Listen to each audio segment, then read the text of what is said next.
I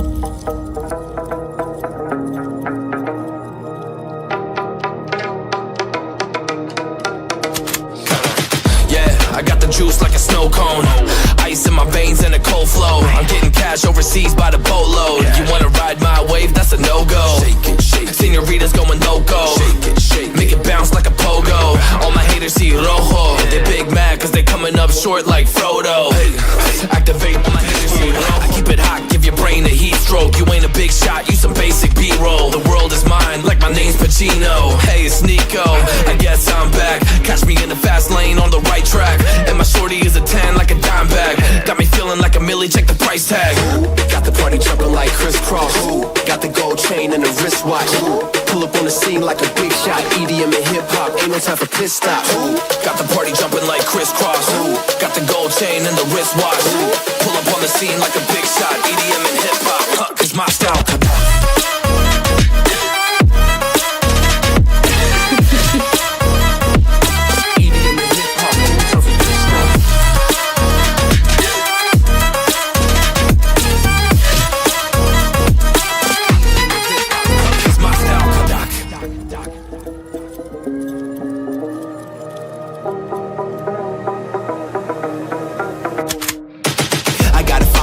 No time for daydreams. All my brothers get money, we call it gangrene. Just another day, but our focus still on the same thing. Us against everyone else, I recommend you change teams. Who the hottest in the city? We the top two. You said your music was litty, but that is not true.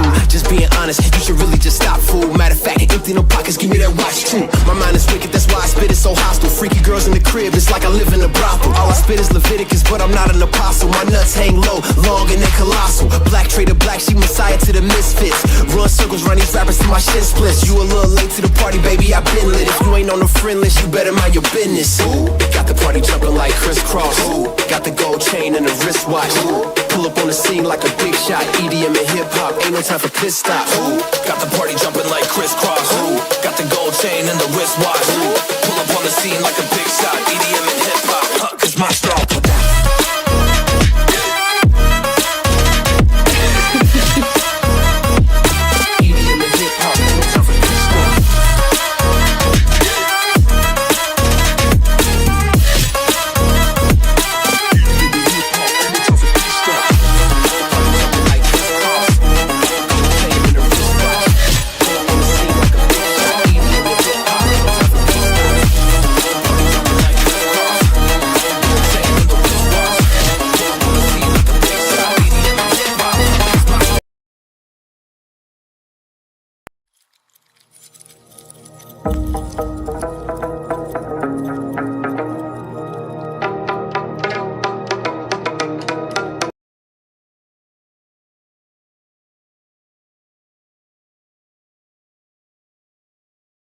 Who gets to do what? It seems almost entirely random, but we did see it work last week. It finally came together. They managed to get their first win in stage 1, so I hope they haven't changed too much from that. I hope the dice landed the same way. Yeah, I think some of it's coming down to comfort as well, where you're seeing something even on Pearl, where he's previously playing Yoru, he feels more comfortable on Jet, so he's going to play Jet.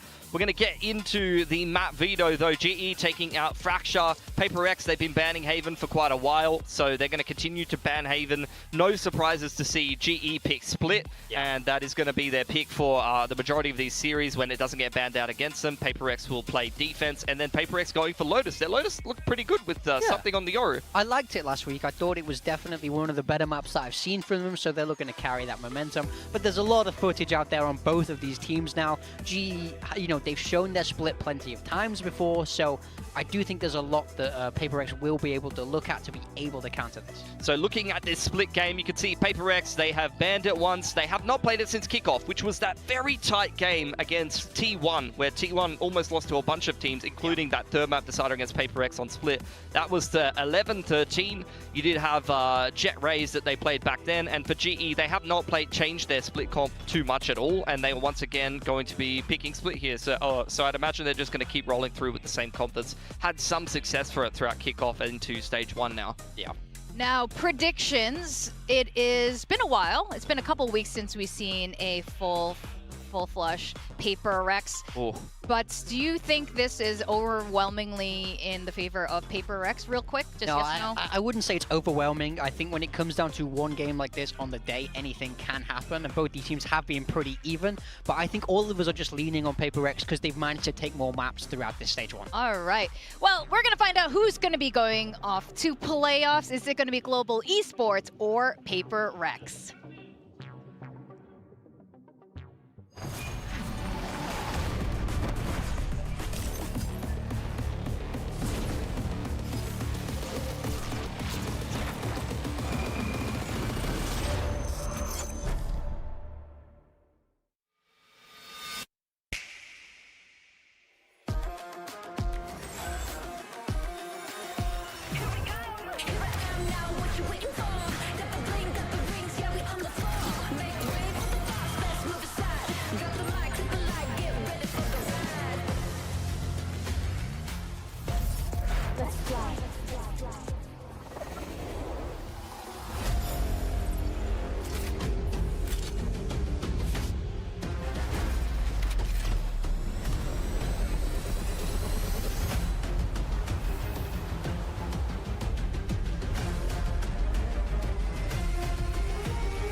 (2025) VCT Pacific, Stage 1.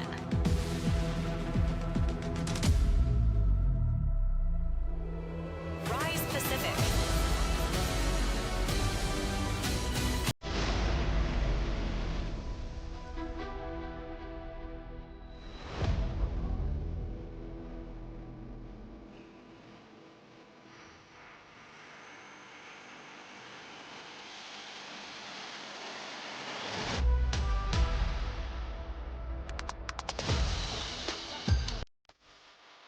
PRX.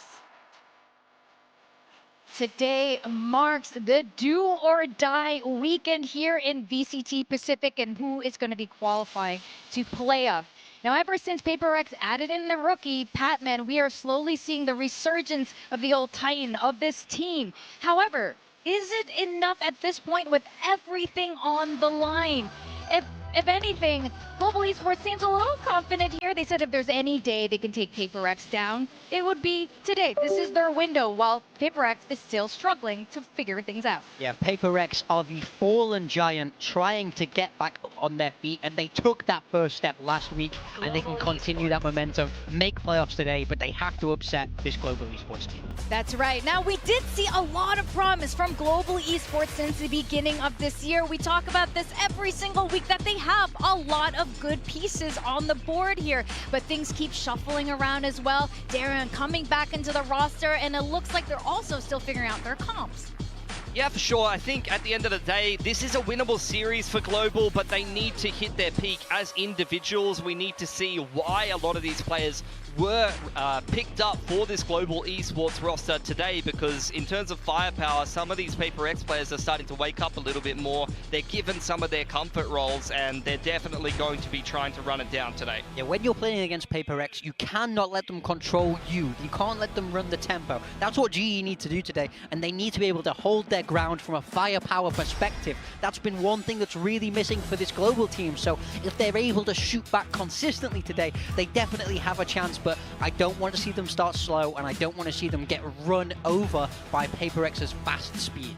Yeah, absolutely. That is something that PRX often uses to their advantage, and Global Esports, they should be familiar with this concept by now. Now, we're talking about this a little bit earlier. The teams are very familiar with each other. The three Filipino players, Patman, and the two on Global Esports with Kelly S and Poppy, and also Crystal and Something have a bit of history too, our two Russian players. So I think they're going to be having a lot of fun today, whatever the result is. Yeah, a lot of overlap in Origins, even for like Jemkin and a lot of these East Russian players kicking around the Japanese scene in the Tier 2 and then coming into Pacific.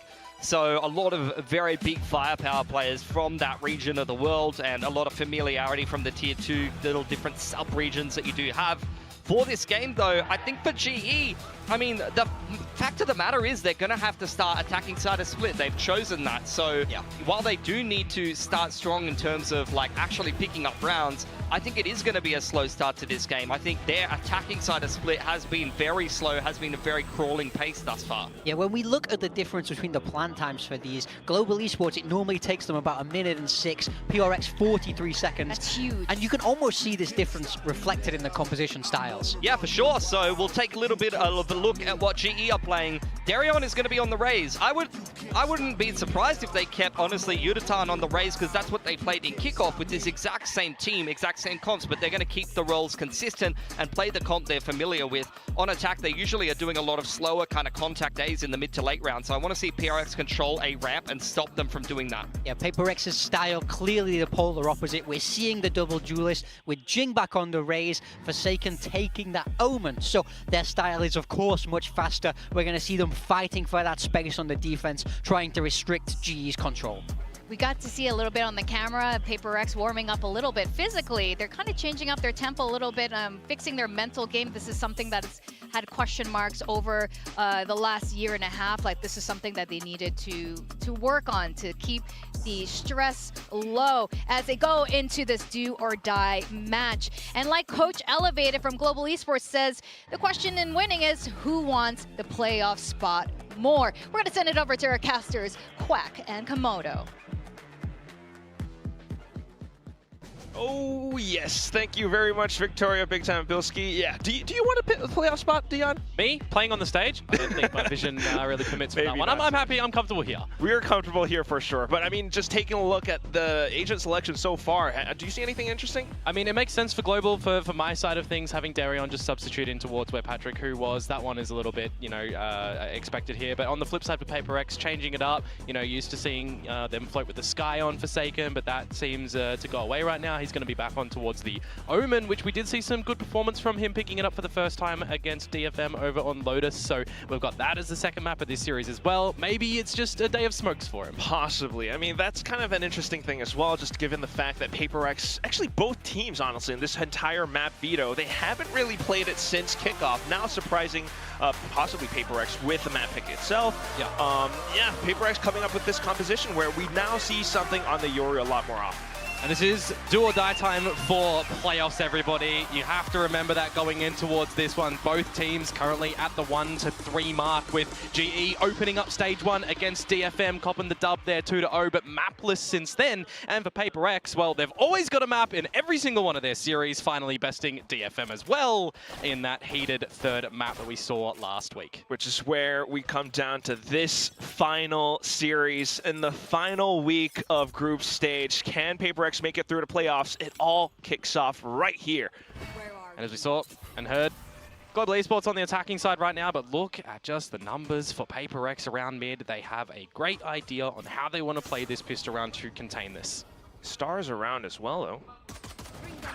So they will keep themselves backwards in towards Crystal now, who then pushes in towards Vince. Gets awkward though, doesn't it? You hear the shots, more members up at the B tower. You need to see something big come out from Forsaken.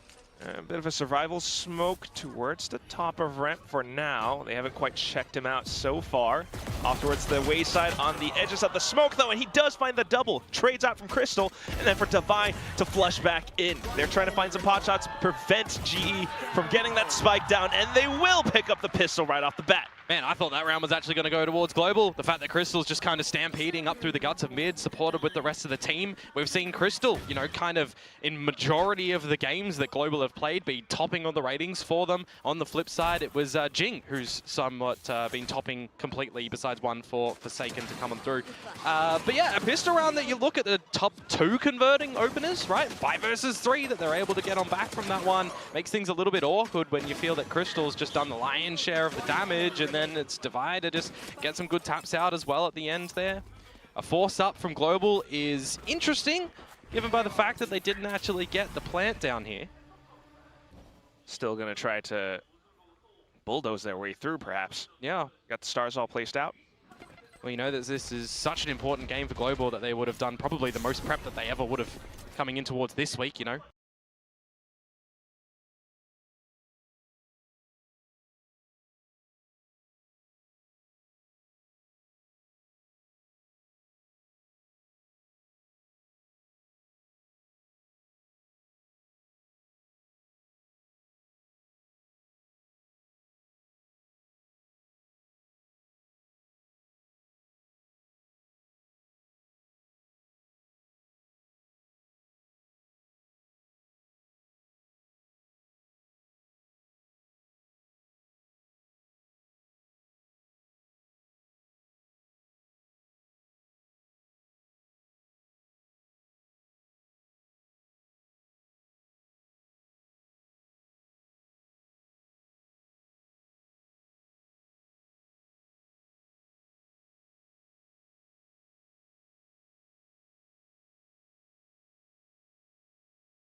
respect against the time.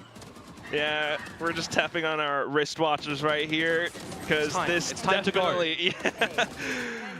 Definitely felt kind of like they're putting themselves in a bit of a cage. 3-6 currently is the score, and PRX taking the lead. I mean, the Global more confident in their ecos, in their thrifties. They've done more damage so far with that sort of weaponry. Yeah, I imagine maybe it's a little bit of that emotional pressure as well. Perhaps with the ecos, then they begin to feel like they can just let loose, but then they go straight into Devi, who's just spraying into the smokes. Forsaken now off from Vents. He does get traded by Crystal, though. Still got to be a little bit careful. If you're going very close, the Stingers are just going to rob you of your life in this round yet again. Yes, Devi was good for one with the Poison Cloud Toxins and the Snake Bite, but now needs to stand with the Phantom, and he cannot. An opportunity now for Global with Clack. Time to spare. You got a full minute to work off of. Certainly, the Global squad will begin to assert themselves across the map. They found themselves with rifles picked up. You've got Crystal onto, more utility to clear out positions. And Patman's just throwing the horn over at the A side of the map. So who do you favor? Going into a known quantity of Patman on this fade with a bit of util used, or an unknown, unexpected position of something on this Yoro where you know the operator's in play? Obviously, you're going to go for Petman, but he's still able to hold the angle. A double kill found by Petman. Okay. Just Poppy versus something now. We've been talking up the Poppy clutches. We haven't seen them too much. Yep, one smoke available to use his gravity well for time a little bit later on. Something getting rid of the operator, a Phantom in play, and now it comes down to where you think Poppy goes.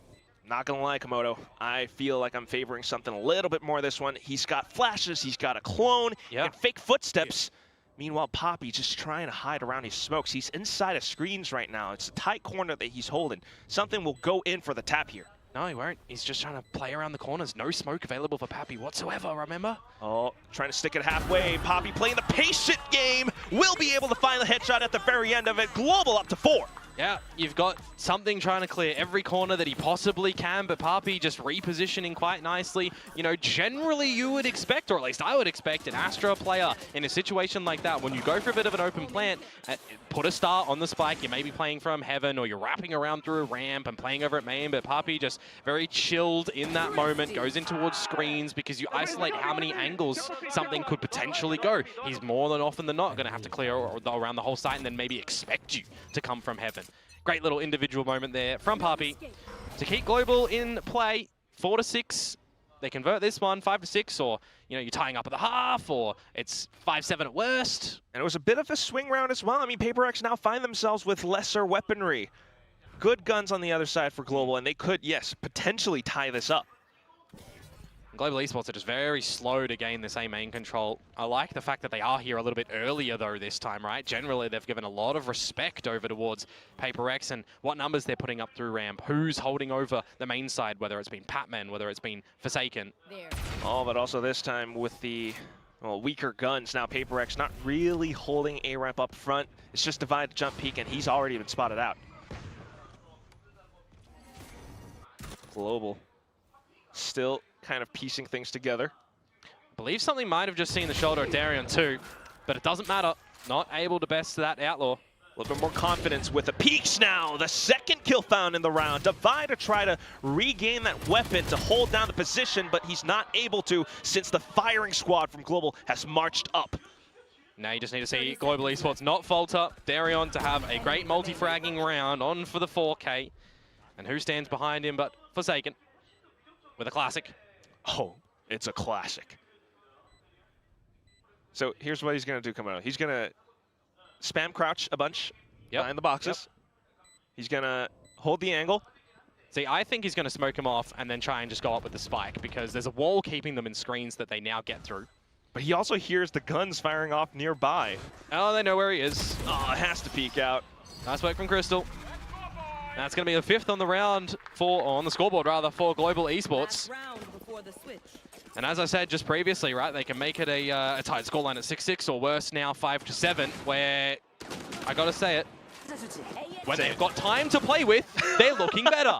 When they don't have time, they're not looking that good. So play with the time, better adjustments from them so far. Just gathering some control a little bit earlier in through mains, right? We've seen them get into Garage when they're pushing them back. We've seen them get up through A side of the map as well. Especially when Darren's the one finding these opening picks. Those were anti-ecos though, and now we are positioned for an explosive final round of this first half. You've got ults aplenty for Global. I mean, when you're considering getting in towards one of these sites, just Crystal with the Nightfall to be able to off-put any audio, the HP, you send in Darion at the same time. You got options to go still for these traps that the Gravnet and the paint shells offer you. Could PaperX be positioning for a retake then, though? So Jing with the showstopper? I mean, a definite situation where we've seen Global Esports favor mid a lot of the time just by this repositioning. Now at the minute mark, PaperX need to find some solidified information, right? Pushing in through Garage, seeing nothing's there, leaving Patman to spot the info of the util over at this A site. Gives him an idea that ramp is going to be a little bit void of information.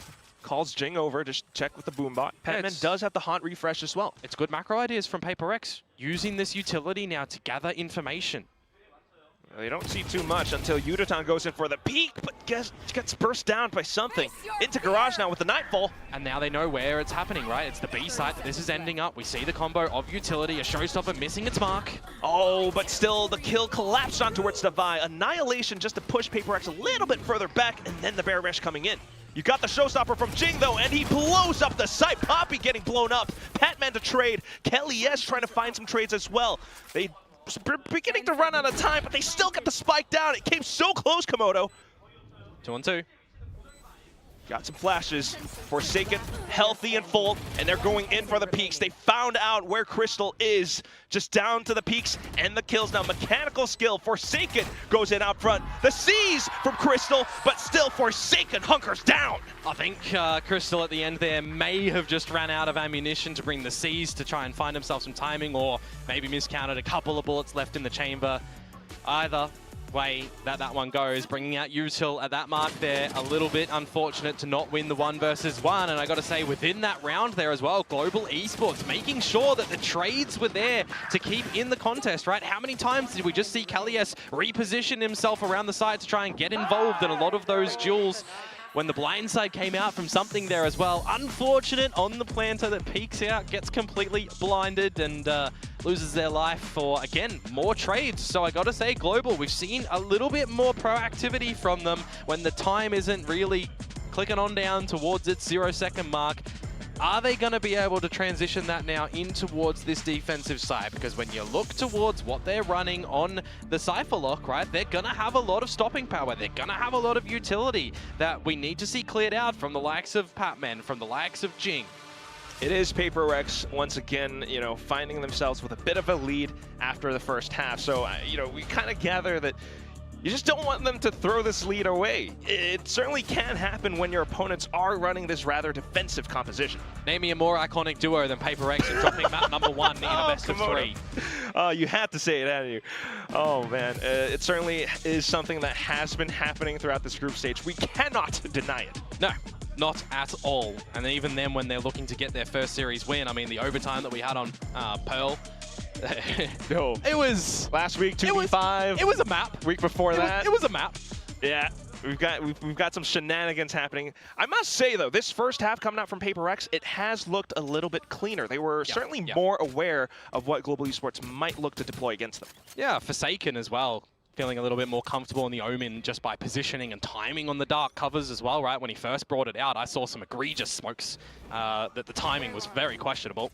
I could say the same for Jing a little bit as well when he first adopted it, but also learning is really good for PaperX. Now, quickly up the ramp. Oh, all the footsteps as well. Crystal looking to break the clone at least. Darian, though, now with a frenzy just inside of Vents, and he's able to take 2 down. The burst out from Heli S with the right clicks, but still Patman to trade. But PaperX do find themselves at a huge numbers disadvantage. What can Divide do here, though? A little bit unknown in Garage at the moment. You've got a grouping up of the global members, but Patman, 5 HP, can try and keep them entertained at the site of A, but if you're Global, surely you recognize that Petman either goes up mid or back into A tower. Yeah.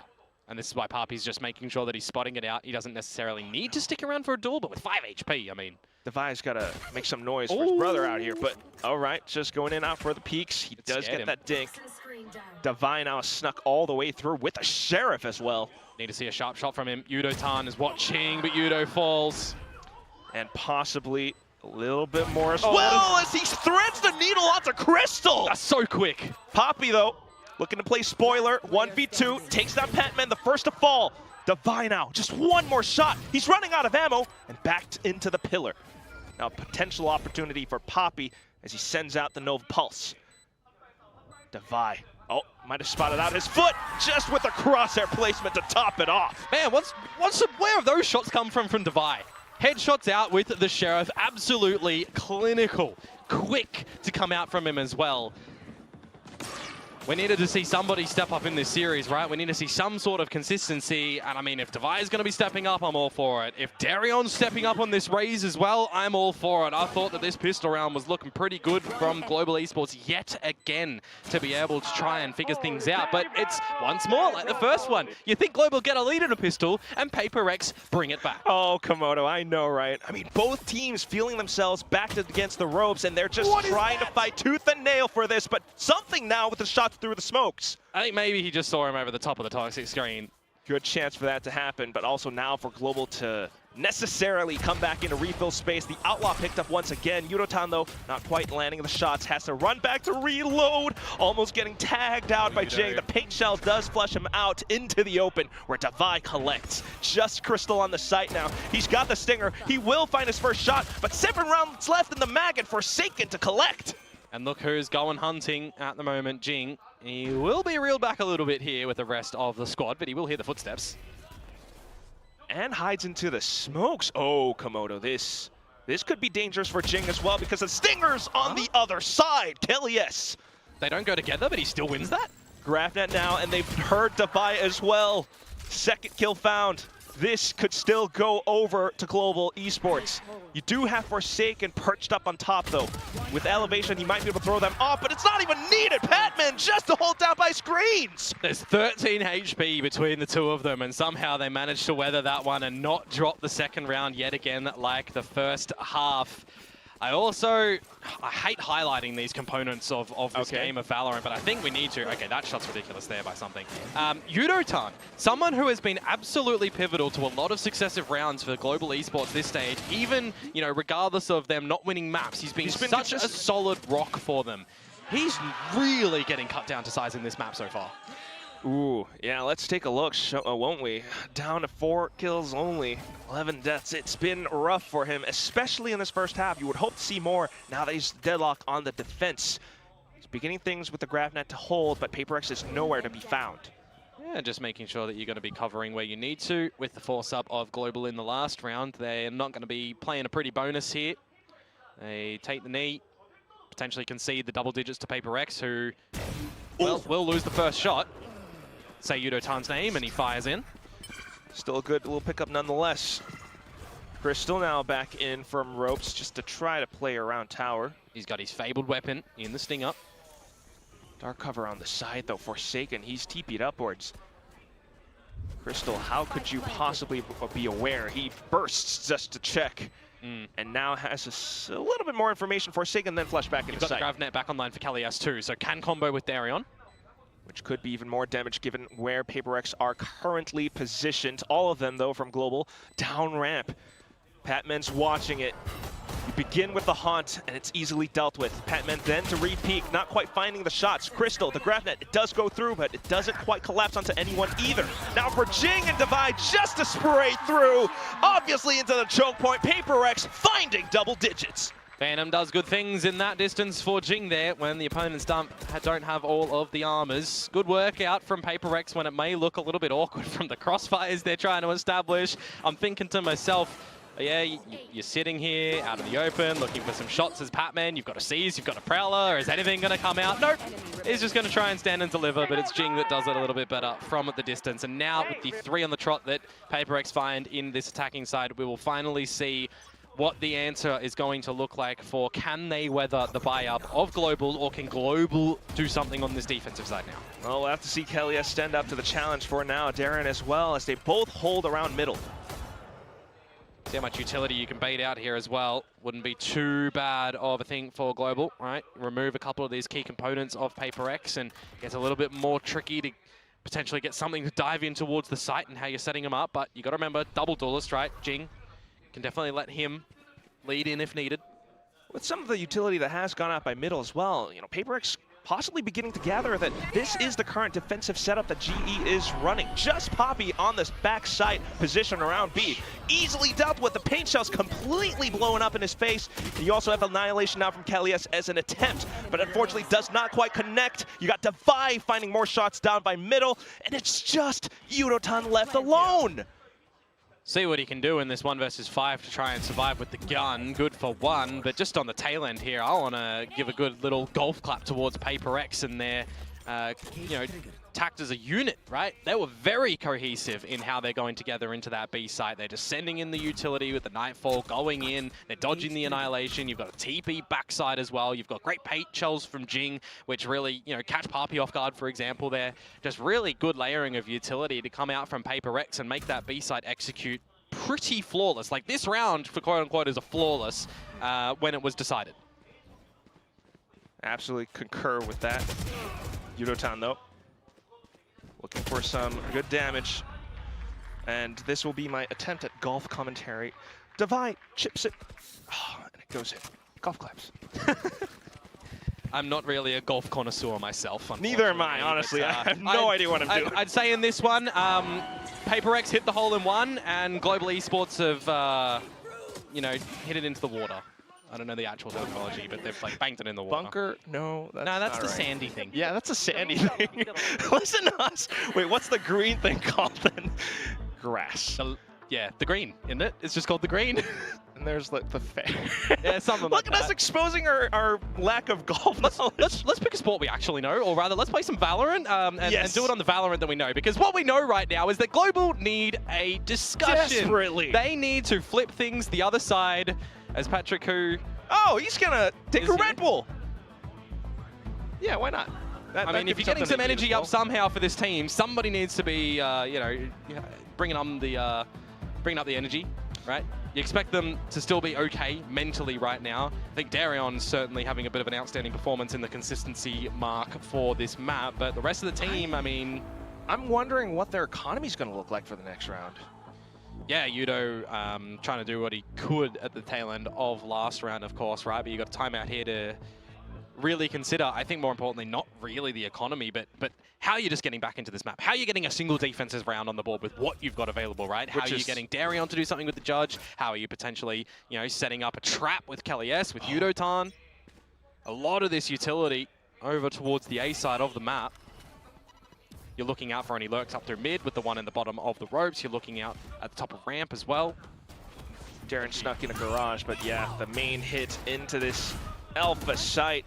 Jing in with the showstopper does spot Poppy out, so now a good idea that most of them are backside and screens. Something though, off of the top heaven position will get gunned down. Trades coming through from Forsaken and Petman as they march on through from ramps. In towards back screen then is where Jing finds his target. Yudotan still trying to play spoiler on the site though. Jing to make quick work of him, and just down to Darren, who was transitioning over from the B side. Remember, he's got a Judge. Definitely need to see him upgrade a weapon. There's not one available at the ramps. The closest is wrapping around into the open at the entry choke of the site, though no one will spot him there exactly. Yeah, he's throwing the Judge away. It's good repositioning, by the way, for Jing, meanwhile. Yes, that's going to be the main factor. Even if Petman falls around this position, which is apparently not likely, Petman still consistently finding his form with this PRX core. Yeah, right now he is, you know, kind of dotting all the I's, crossing all the T's in terms of filling the void where needed around the map, setting up utility for them, just making sure that he's there to be the supporting cast for this roster. And if you're looking for somebody like that to be consistent for PRX, that's what you need. 40 assists last year. Yeah, ridiculous. Absolutely ridiculous. But certainly, you know, we are seeing, you know, a new look towards PRX, right, with Patman in towards it and figuring out a lot of the roles for these players. And I mean, on this map, double duelist, as I said, playing the T1 style, it's looking all right. You know, it's been a bit awkward for him in terms of the actual kills, but you remember, he's found rounds by himself with the operator, with diving in towards the site. Precisely. This time it's Devi in with the Outlaw, something up around the back. The sudden push out from Global, not a bad idea, but still getting punished by it now. Poppy has to hold off Garage by himself. The Haunt, the Boom Bot gives away his position. This could be it, Komodo. Maybe. someone check Jing PC. Through the smoke, they're able to find the kill to give PRX the advantage in towards this post plant where they've got, well, spike down and one player advantage, as I said. The Boombot gave him walls. That's what it was. Well, Crystal and Yudotan. Now, if Yudotan could possibly work his Neuro Theft to his advantage, maybe. He's taking so long. You've got to expect the flank, right? Surely. Yeah, the slow creep up. And now you kind of have an idea. Crystal, though, not too bad. Now the Nightfall. Possible chance.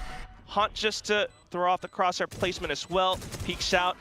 But with the kills not found, Petman ends the map. The final scoreline bringing us to a 13-5 with PRX taking it away. Yeah, and I mean, that is a flawless attacking side to come through from PRX as well. I didn't think I'd be saying that when you consider how, usual defensive leaning this map can be, though. I mean, PRX certainly making the attacking side look good, showing a lot of vulnerabilities and weaknesses on the side of Global Esports. I think more individually than as a team. There were a lot of moments there where Global were just losing individual duels, not able to get the trades as well, specifically in a deadlock Cypher composition where a lot of their utility was disrespected, right? We didn't really see many traps work out for any kills. We didn't really see any sonic sensors really work out for any kills either. So unfortunately for Global Esports, they will be dropping their map pick of Split here.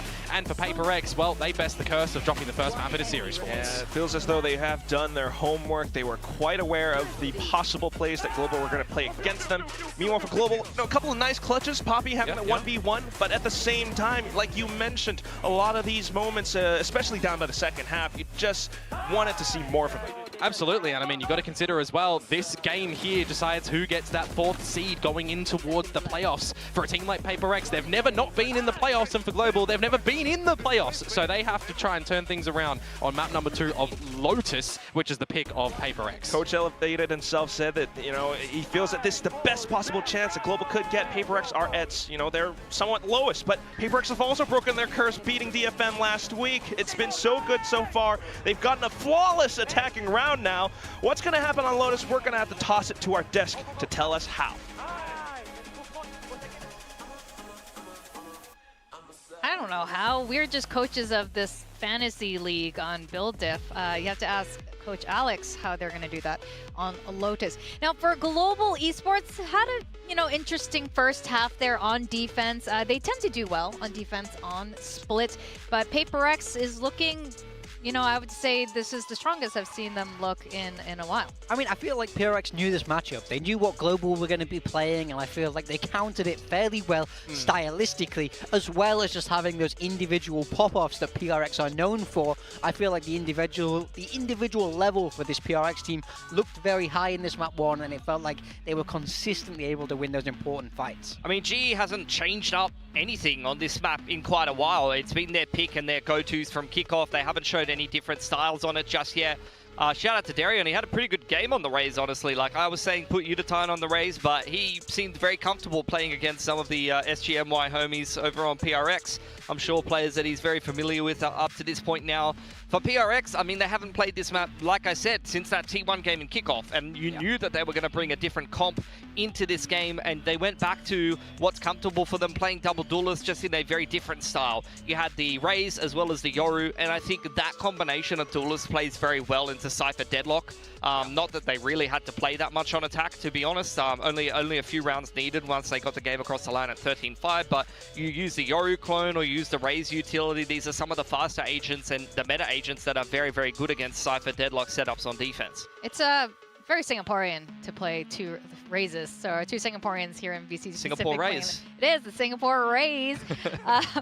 We also had to give a little, nod to something on the operator. Yeah, we've seen over time, something did not start out this stage opping, and now we can see he's kind of stylistically moved back towards that a little bit more, and we saw that play out this game. Yeah, I mean, he didn't actually end up having that good of a game, but he had a lot of op kills on defense, and you can see it here. He's actually doubled his op kills going from week 4 into week 5, and now we're at the start of week 6. He's the second highest in kills for operator in this competition. Famous is up here, but he's even just a little bit over Buzz, who we haven't seen play yet, but he is actually really getting the op out a lot, which you think about something before, he's stuck on the breach, he's holding a fault line out, now he's getting back on the duelist, he's getting active, they're even putting him on the comfort agent of Jet when he's not feeling as comfortable on the Yoru, and he's getting the op out a lot more, which I know a lot of people have been asking for it is his, I mean, for entertainment factor probably in their own personal selfish self-interest as fans, but even PaperX now starting to mix it into their play,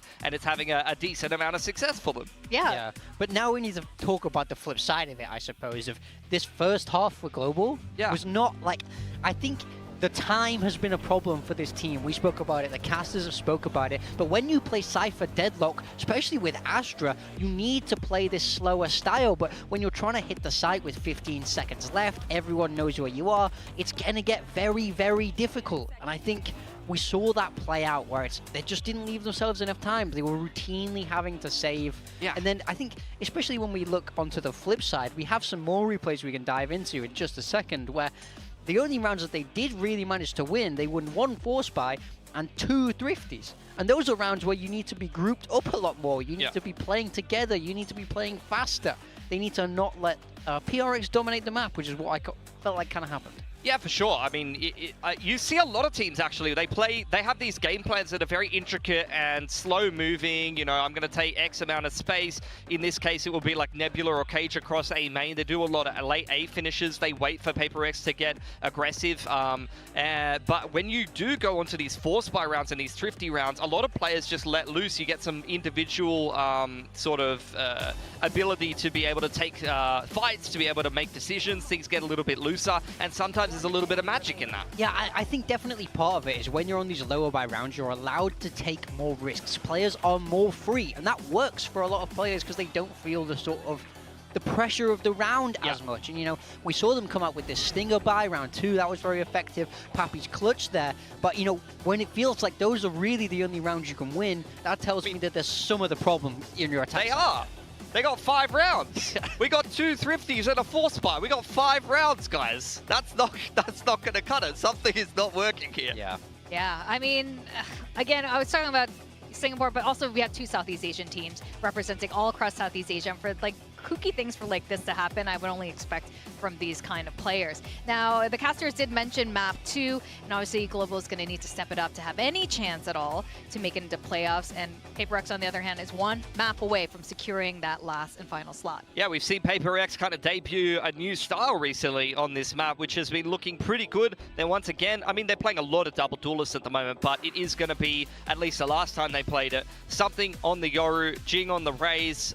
It looked very good for them the last time that they played it, again in that DFM series, I believe it was, where they were able to win pretty convincingly. And I like the approach on a lot of these rounds. You had Forsaken once again on the Omen, which he was playing again there on Split. He's starting to look like one of the more comfortable Omen players in PaperX, which I know that they've been having a little bit of a crisis of who can play Omen well in the last little bit, and then a lot of people were saying, well, they're struggling to play Omen well, and then they're taking Mind Freak out of the roster. This doesn't make sense in my head. Turns out Forsaken's cracked on this agent, so no worries there. What he just can't he plays play? everything. Are you sad about him being taken off Waylay? Not anymore. I like I'm okay with it now. I didn't mind the Waylay style, and I actually really like it when some of the teams, like I remember when Secret played it, when Talon played it, we might even see Talon play it later, because Lotus really wouldn't be surprised to see that come out in the series against T1, but yeah, I didn't mind it, but I actually like this comp for their team a lot better. It utilizes the whole team. You're not throwing something on a breach or something like that, so I think that's going to go better for them. For GE, we've seen them play this map a little bit as well. They kind of been playing that RRQ style, but without the Viper, they got the Cypher in instead, so you're going to see a lot more trap plays with the breach Teo and the Cypher, and then you got the Yoru being played there as well. So I wonder if they're going to stick to that, because I can't remember if Darion did play Yoru very much at all. So, but they might just throw him on the Raze or a Comfort Agent, something like that. That would also be fine, I think. Yeah, I do think things will probably be, if they want to stick with this Cypher over the Viper, things might get tough for them when you're playing against Yoru Raze. They both have easy ways to break those trips, so trying to hold those sites with Cypher is going to be much harder than if they do decide to swap to that Viper. So I am curious if they're going to try and change things up. I think they're going to know that PRX are bringing this same double duelist style that they just brought on Split, so I wouldn't be against the change here for GE, especially with the change of kind of personnel, with Darion, you know, being on that duelist role more permanently now. I don't think you're going to see Udatan on a Viper. I don't think that's going to happen. I agree I think with it you. would only happen if, like, Udatan is playing the duelist or something like that. But I think they're going to stick with it. And I was pleasantly surprised by Darion that game. Darion definitely was an issue on GE for me in that map. Yeah, I think it's been sort of evident that the current coaching staff wanted Darion back in, and I can see that potential why. We did see Darion play like this once upon a time, so it's good to see that come back here to his full potential. That stat there, I couldn't catch it quick enough. Was that from with Darion still playing, or is that Patrick Hu stat? I think the last time they played Lotus, Patrick Hu was in, right? Yeah, it was. So It was. I haven't seen Darion playing Yoru. I'm pretty sure it was Patrick Hu on the Yoru. We saw it against DFM, and then I think another series against TLN, maybe. I can't remember. Talon's in the other group. It must have in the been, other group. DRX or Gen G. DRX or Gen G. Yeah. Well, they definitely did. I think they've played this comp twice, and I definitely do remember Patrick Hu running out against DFM and them not doing anything, and he was just killing people for free. That definitely happened. So it was against Boom. Apparently. How confident are we? Thank you very much. 100%. Our wonderful guest is helping us out with the stats there. Komodo is carrying the desk. Thank you.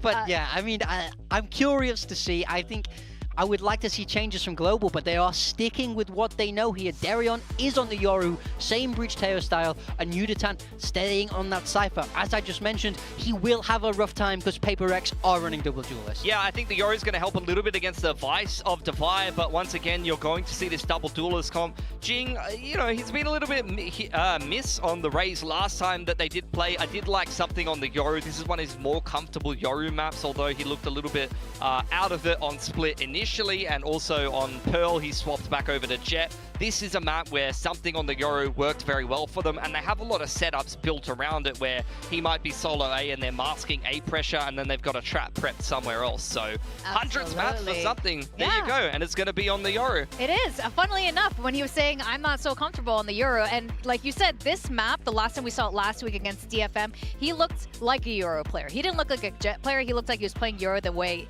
Euro is meant to be played. So let's see if he can repeat that performance, because it was phenomenal last week, or if GE can bring this to a third map and get closer to playoffs. We're going to send it back to our casters, Komodo and Quack. Thank you very much, Victoria Big Time and Pilsky. Yes, we've got the something. You're back at it again. He was doing pretty amazing things with the operator in map 1. And this is also a map where PRX last had a 10-2 defensive first half against DFM last week. Got to remember though, DFM was the game that Global Esports managed to win on this map, but then they lost to Boom Esports, which is what we're following up on that, where we did see Patrick Hu on the Yoru. Now we've got Darion slipping in there, but what it was a 13-1 loss against Boom. So I don't really know how much stock that we have for GG for Global Esports in this map, but we will see if it's not going to be a quick GG here. Hopefully not. That's it, though. We do have something already pushing out from door. Ooh, almost died, but Gate crashes away just in the nick of time. Yeah, it's a 4-1 spread around the map now for PRX because of that too. Creep up for the mound control. A lot of work for Forsaken to do. Well, Forsaken delivered in that first round, previous map, with his smokes. Currently, though, trying to keep himself concealed.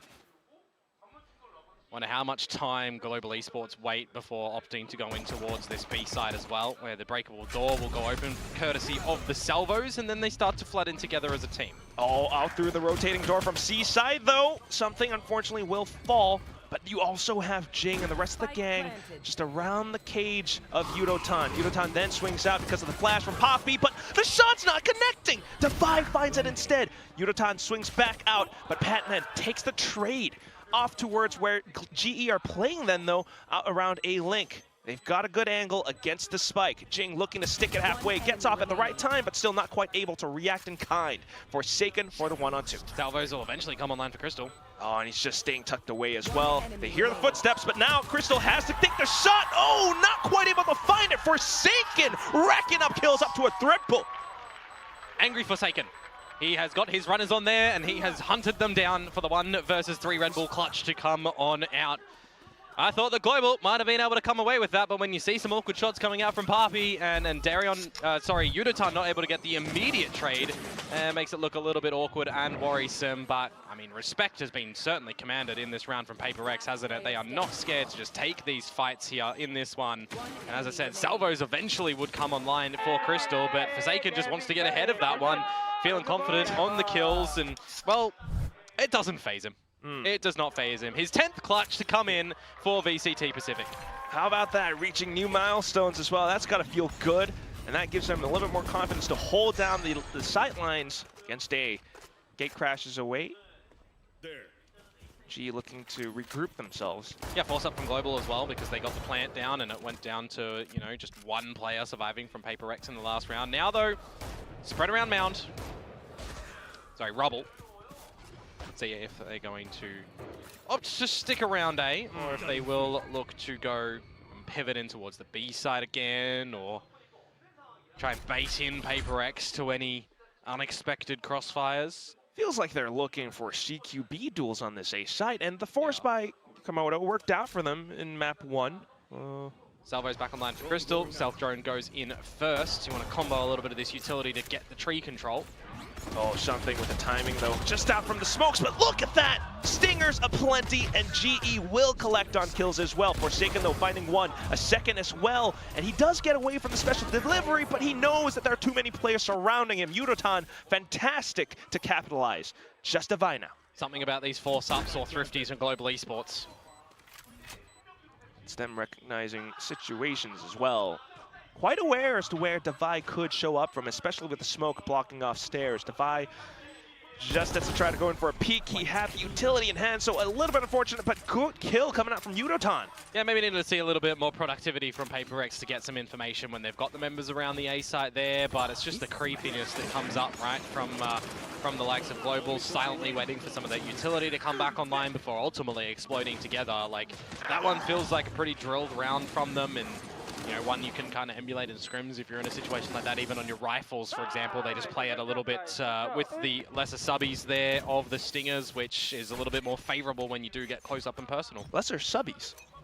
Lesser subbies. Submachine guns. Oh, cool. Yeah. We're learning Aussie slang now. That might just be me slang. Not 100% sure, but you know. It's a Komodo thing. Well, nonetheless, it is going to be PRX stacking up with 4 onto this A site. Darren, though, with the Outlaw, will quickly dispatch them.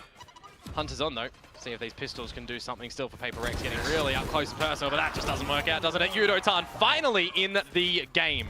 Yeah, no chance at all. I mean, those footsteps were very audible. So Yudotan, great to rack those up. Now he's got the Neuro Theft for future rounds. Devi, once again, left alive. And he's going to just try to find whatever he can. Good little swing out. Takes Yudotan down. But, of course, the trade coming out then from Poppy. Yeah, getting the Neural Theft going online for this belated bonus round is going to be pretty good for Global, you would expect, if they're able to waltz around the map as well. And, you know, for example, push PRX out of Mound. They're able to get the orb there, and then they get a dimensional drift online for Darion. So there's an opportunity that they definitely could steal away this next round, depending on what they look to do, and depending on how aware PRX are going to be towards this C site, where they've not really gone for too much of the Mound control either themselves. Specifically now, judging by positions as well, they're not really going to be able to do something with just Devi holding that one. So this will be a pretty good start to the round for Global Esports to get that dimensional drift online and act out from there. Yeah, keeping PRX conditioned over onto the A side. Well, at least Jing will pick up an Alt Orb as well, though, so possibly for future rounds. But right now, Devi has to do some heavy lifting. He's feeling the pressure coming out. He hears footsteps onto the other side. Well, he's just put more thorns down on the side as well. So getting an idea that it might eventually end over at this C site where you've still got the shear wall up the front of B and a pivot available with the rotating door if you feel any more pressure towards C. But you didn't have an idea if anyone was pushed up there. That's why the thorns get popped. And now you've got Global Esports looking to get some Mound control. Oh, and Rubble. Oh, and he's getting suppressed as well. So Forsaken not able to TP out. He does run into a link, back to stairs, maybe a heaven. But this is a slight opportunity for Global Esports to possibly get more leg room around the A site. Just need to have a good decisive call though from Global if they're going to pivot towards the C site. Now's kind of the time. They're starting to run it over, but 30 seconds, you're exactly right. Devi for all of the information. Look at that. Collat picked up. Yudotan to trade right back though as Patman peeks out from Pillar. Now Devi continuing to hold tight off angles around the C site. He's looking for more. Jing trying to get in with the kills as well. Blast packing through, but Poppy good on the shots on the Guardian. And now you got to reposition from Poppy. And Forsaken has already started to waltz on over. Willie expecting to come through the breakable door. It was already open. Oh, he's got smokes up as well. Not quite watching the angle though. Forsaken crosshair placement, sharp and precise. He's gonna get the kill to bring PRX up to 2. Thought it might have been a little bit ambitious of Jing to get in there with the satchels through the rotating door to help out Divai as well, specifically when I'm looking at how close Papi is towards from the shadows as well. You know, if he's given the light of day to get that one off and bring the spike with him towards the A site, there might have been a real opportunity for him. I believe he even had the Archros available at the right location. Towards bound 2 potentially there, but this one right here, hey, at least he got the one trade to bring it into the 1 versus 1 at the end there for Forsaken to be able to clutch that again. A little bit eager, but you know, I'm not going to fault a brother for trying to help another brother out. We'll see what happens then. We do have Petman on the judge now. Yep. Crystal up. I personally would like to see something get a little bit more confident on this Yoru.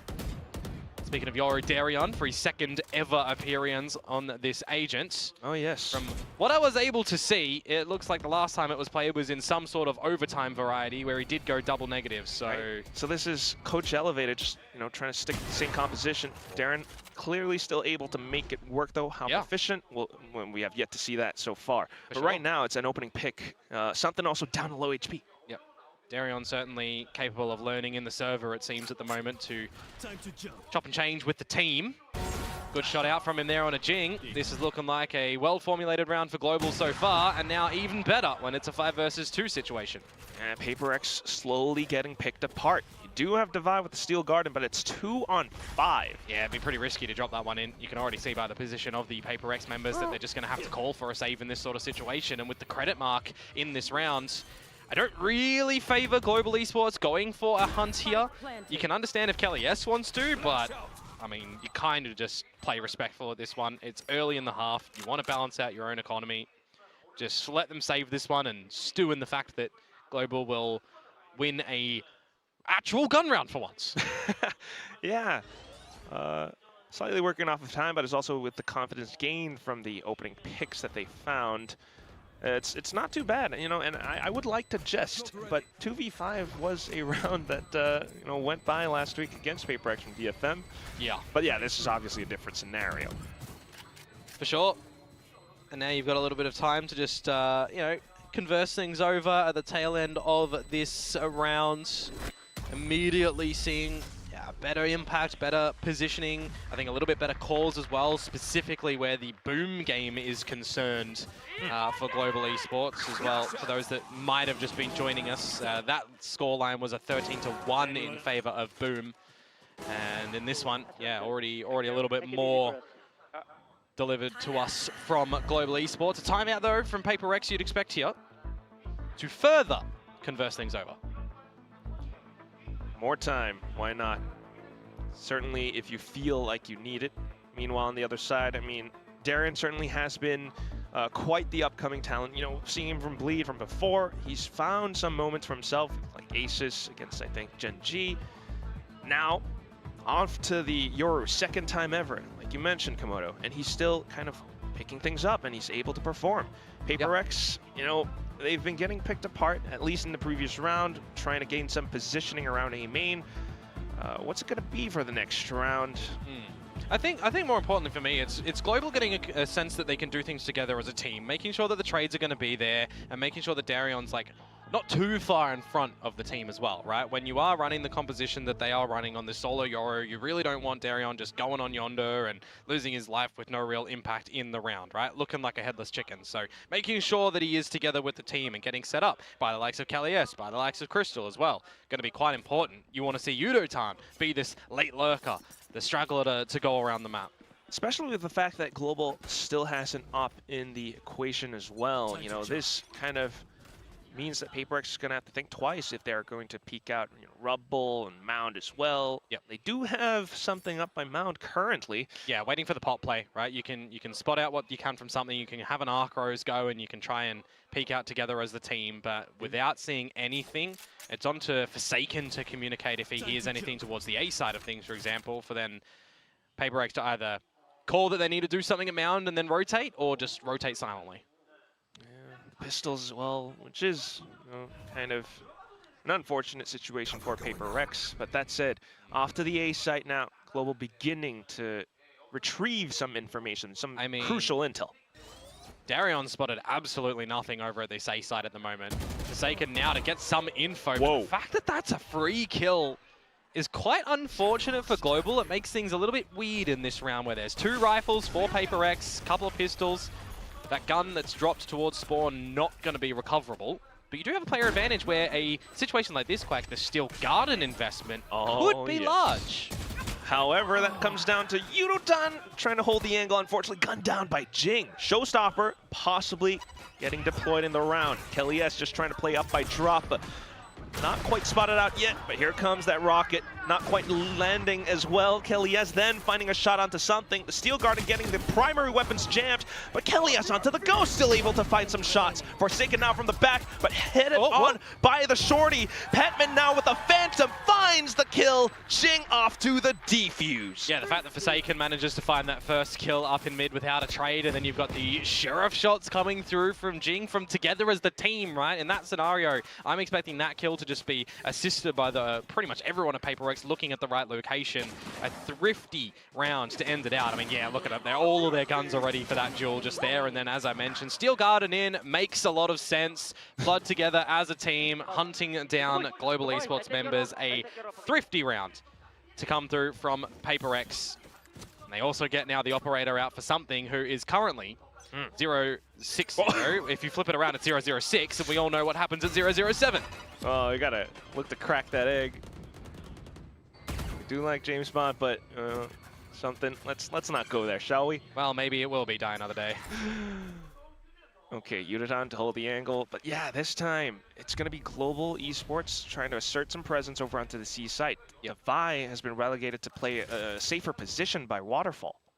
If Crystal wants to try and sell any sort of fake here, it's just going to be the drone to go out by itself. So he's just going to wait to see what he can spot. Bit of over-eagerness potentially here from the PRX members. Yudotan spotted out, by the way, during gate crash, and Crystal noted as well. So it's going to cause some investment of util for PRX. Meanwhile, eyes on the prize of this C site for Global is the eventual end. Well, yes, the off noted as well, and that's why they have decided to push into the C site now, especially alongside this Armageddon. In case something might have gate crashed over onto this part, the Armageddon renders him useless. Then to Devi, though, who's holding out by Waterfall, great on the 2 kills. Not even breaking clones as well. Darian now trying to do his best, but still PRX able to flood and swarm back in with the retake. Man, Devi has just absolutely brutalized them, hasn't he? 4 kills in the round, just a duel fought throughout. The Aftershock in water as well, right? You're just considering that that's going to keep him locked in the corner, but he's just going to play on the back with the visual clutter and go for the kill. He's got assistance from Patman as well, bringing in with the Nightfall. Oh, yes. Just delivering the goods there for him. That is a pretty well-structured retake to come through from PRX when they just have the idea eventually that it is going to be the C site, right? Oh, and look at that You didn't see him get too hungry early to stick around in the site. Happy to play proper retake. I couldn't agree more, Komodo. And for the past 2 rounds with PRX playing like this, you gotta love how Uncle David is able to provide so much more value to the team now on this Vi's role. His Steel Garden won than that Thrifty. I will say though, Quack. Yes. Bad Komodo is coming here. I got my shades on. Uh-huh. There was one point in time on a map called Fracture. That Devi did flash himself. And, couple times, yes. Yep. But he's learned his lesson. Yep. This time, don't use the utility. Just shoot. Just shoot. Just shoot. That's how you play Vice. I gotta imagine the Riot devs, if they are watching somewhere, you know, also feeling like really happy seeing that Steel Guard around. Like, this is exactly what we envisioned for this agent. I mean, remember, Vice did just have a nerf coming on a couple of, 2 patches ago or something like that now, where you've got less time on the Razor Vines and such. So, still a pretty viable agent, I think personally, in the way that the teams are adopting Vice as well. Meanwhile, folks, back on our something counter, not 007. He did get an assist in there. All right. And it's still the op, present in the round. So GE does have to figure that out. But currently going for rubble control, they have... He's got out. Felt the loss. He's got out of that one, hasn't he? So quick off to it. Kill onto towards Darion, rotating door, still rotating, and his Shroud stepped in towards there, and no one's shot at him. Still has one more TP as well. GE kind of trying to think tactically around this situation, thinking to rotate back in towards B, but Jing is there. Just a round of duels at the moment for PRX. Not letting these guns find any opportunity from Global. And now in a 5 versus 2. You need to see Kellyus and Crystal do something pretty destructive to get back into this one.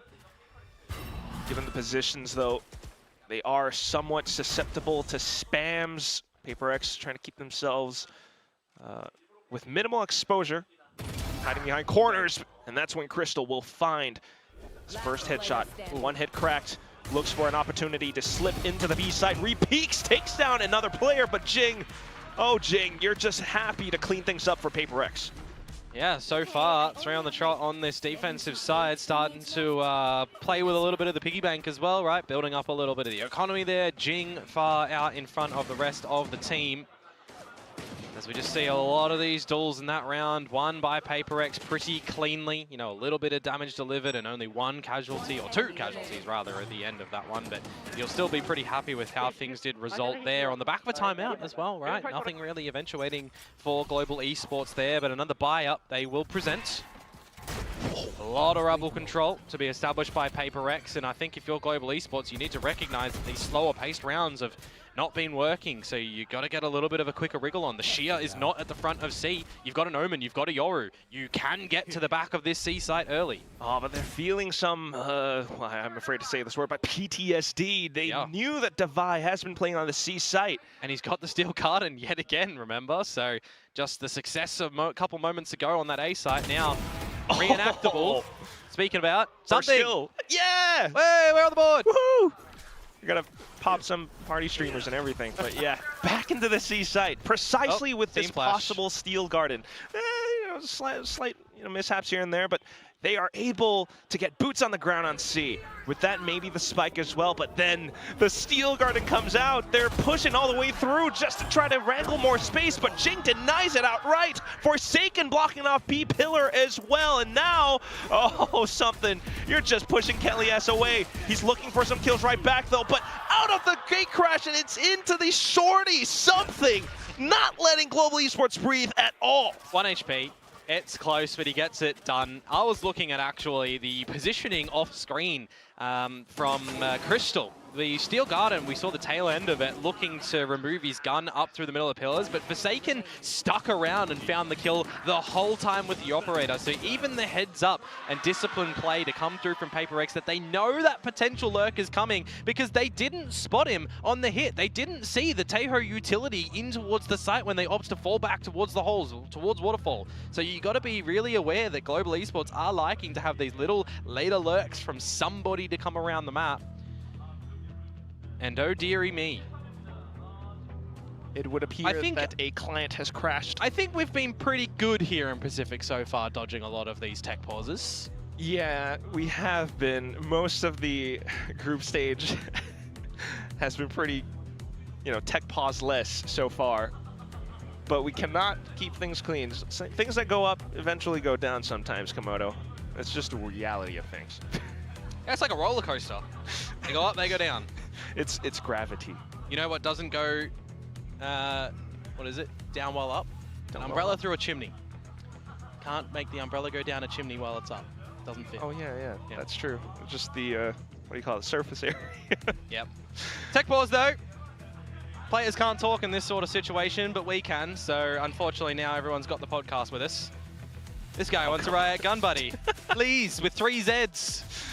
3 Zs. I don't know how lucky you're gonna be, how lucky you're gonna get with that one. Maybe if you hunt some of the reds. I don't know if I caught it. I didn't see the gamer name in there with the hashtag and everything to give it to. So maybe gotta find it. Maybe it's in I didn't see Korean. it. I don't know. Maybe. I don't know. Potentially. Regardless though, PRX man. They something found his first kill. Yep, getting a bit of a wriggle on how to play this defensive side on this map. Happy enough to play a lot of the retake style, which was quite successful from Boom, for example. Happy to let Global Esports either get into the site completely as 5 and go for the full retake, or try to chip 1 or 2 players away first and then set up for a pretty strong retake, or a lot of the time as well just getting in there beforehand and throwing a spanner in the works too. That's it though. Allow me to try to pick your brain a little bit, Komodo, because Global Esports are definitely a, you know, formidable team. They have potential. We've seen them swing rounds where they have Thrifties being picked up. You know, they force bot with the Stinger and they managed to turn things around a little bit. Just when it comes down to some of these rounds, they begin to, I don't know, lose the lead. There's they some have players getting- miscommunications from the outset that I think is one of the things, right? By positioning and timing, you know, or even layering in towards these executes as well. Like the thing that I highlighted in the previous round was a Paranoia comes in a little bit later on from Pappy, and that blinded Darion when he TP'd in towards the back of site. Like imagine a scenario where there's players on the C site from PRX. It's not just fully disconnected and Thorns popped, right? They'd be dead to rights, free of charge in those sort of scenarios. So it's this indecision making coupled with some ill timings on a couple of these moments in time, either repositioning around the map or utility specifically as well, that, you know, does make things look a little bit awkward and can be their undoing. Because don't get me wrong, they've got some pretty good rounds. Like we saw some pretty good rounds from them over on Split, but more often than not, we just see better decisive rounds from the other teams. Yeah, there you have it. And I couldn't agree more because, you know, well, this is Darion's second official Yoru game. I don't entirely fault him for having some of these mishaps with the flashes, but they do happen. And at the same time, like you mentioned, the indecisiveness. We've been talking about it since map 1. Possibly another thing is also just the fact that they're not using the tense mouse, Komodo. Aren't they? I don't think so. I had actually taken complete stock on the I'm not peripheral entirely sure either. usages of the players here. Speaking of mice, though, I do know that you are quite the Getting into my aficionado. mice connoisseurness on broadcast. This guy uses finger. His mouse is like 22, super 21 tiny, grams pure carbon fiber. ridiculous, Let's just go with that. insane. I don't know how you make it work, but you make it look good. But that said, yes, still with the tech pause, bear with us. It's it's one of these things as well where it's like Split, of course, in the veto chosen by Global Esports. It makes sense when they're allowed to pick that one. I don't see a world in which they don't pick Split, so PRX expect that one, and then they've got their choice of the veto as well, where Global remove Fracture. Okay, understandable. PRX remove Haven. Okay, understandable. I think looking at this veto, it may very well have been one to be an expected result for both of these teams. The decider, of course, between Ascent and Pearl, that PRX get to choose towards Pearl, which to me is a bit of an interesting one, because ending on Pearl I think would be really spicy when we consider what PRX did last week against DFM, and we also look towards what we've seen so far from Global, right? They played it against Gen G where it was a mid-range loss. They had a really close win against DFM in the opening week, you know, trying to change things agent-wise as well. So there's options, right? We can definitely see a lot of these options here from them. Possibly. But first, you've got to make your way through this current Lotus map. Yeah, And it's not as though G can't do it. Well, you got to remember, if you don't make it through Lotus here, you lose 2-0. You're have out. only won against DFM in a 2-0 fashion. You didn't get a single map against all the other teams. You're out of playoffs. And then you've got time to kind of rework things come stage 2. It's the entire cake, you know. I think sometimes, well, the cake is a lie, and sometimes you have just these situations where it's really tough for GE as well. I mean, okay, the timeout. Oh no, we went from a tech pause to a timeout. Common. Okay. Pretty common when you've got a you know, lengthy tech pause and you potentially even forget what was discussed just beforehand. But Global Esports will dive into their second timeout of the map now. Yeah. And that's one of the other things that I was just about to go into, with the fact that Global Esports, while they do have a pretty good chance at maybe taking down PRX, who have been on a bit of a loss streak, cracked that loss streak against DFM last week. Yeah. Global have gone through their own host of issues as well. You know, elevated, promoted to head coach mid-season. Patrick Hu with some visa issues, and then you got Darion coming back in as well. They have some good ideas. They have some core strategies that they have been able to employ at certain times. We saw a little bit of it onto Lotus, especially when they were, you know, with Crystal, waiting for those salvos to come back up. They exploded all over the A site. But after that point, you know, without much information or without much decisiveness, you start to see them lose rounds to pressure, time, or getting their players getting picked off by Forsaken, who just TPs in towards Rubble and out. Yeah, I mean, I wouldn't be surprised if Global Esports maybe go for something a little bit quicker here, but getting in towards a site and not immediately trying to set themselves up for a post. They need to take the challenge towards PRX here, even maybe before going for the full plant, take it a little bit further to them. You know, change it up, right? You've got Dimensional Drifters Darion to sniff out a lot of this information. That could definitely set up your team to get a little bit further into a site. Not specifically the A site though, because PRX have already scared you away a little bit here. Yeah, just pressing the button on that door as well. Certainly trying to make some noise towards B though. The fake out already used. Okay. pings from PRX. Toying with a little bit of the rotations here. You'll set up the shear wall over at the C side of things for PRX, and majority of your forces ready for a mound trap. Meanwhile, the A site eventually, the hit for Global Esports, is a very similar setup to what we saw previously with Forsaken being a little bit closer to the breakable door to get the information. But now, PRX have the mound information, and they should know that this is going to eventuate towards the A site for Global Esports. Quack, my question though is, do they go a little bit further than the site itself to stave off PRX? Comes down to how much Darien can find, I think. Good that the team was able to follow through off of the dimensional drift, but now you're hearing some fake footsteps off to drop as well. Something trying to throw them off his scent, and then for the rest of PRX to group up behind. Yeah, you can't use that gate crash, unfortunately, there as old mate Darion, you're stuck in towards the site, but you've got a lot to do here with the team. Let's see if Global can get this. PRX quite aware of where the GE players are, though, just to take the first hit down by Tree. The second one kill going free as well. 4v3 now, and PRX continues to push on through. Immediate salvos from Crystal, though, does push PRX off position just a bit. Jing then taking Poppy down by the back. Unfortunately, TP is not quite favoring him now, but all of a sudden, look at the kills. The stingers from Crystal and Darien just decimating PRX in whole. Thrifty found by Global Esports. It's another Thrifty that they're able to pull away with. They can't convincingly get a proper round, it feels like, but at least that one is across the board. The from the shadows that does come out there as well from Papi is a little bit questionable, but I think maybe a little bit more questionable is Jing on that spray. Time an issue at the end of that one, not for Global, but for PRX. Can't establish themselves on the spike early enough because of the damaging util that the salvos provides. Global hold on to try and tie up at the half if possible. Which would be a pretty decent start. You got ops now on both sides as well. Yoru for Yoru, but something with the peek out from Mound. Give me more, he says. The problem is though, Quack, you've removed the smokes from Global Esports, and they don't even bait out the shear. Quickly shot down by Jing. Yeah, makes it really awkward to try and get in towards this site. Though, if Jing's giving you a free opener there, back to balance out in the 4 versus 4, you take that. SG versus SG. Darien, good for a bit of an opener, but now you've got to trip the sheer wall, or for everyone just to hop on at the same time. They will trip it, and then for Crystal to try to lurk around rubble, but unfortunately shut down by Forsaken. Crystal's lurks have not really worked out too much, have they? Now you get the information from the shadows from Forsaken. I think he might have even spotted all 3 members out just then. A little bit odd for the initiator to lurk as well, but that said, it's going to be something on this Yoru. And he's still got Thorns available as well on something's call.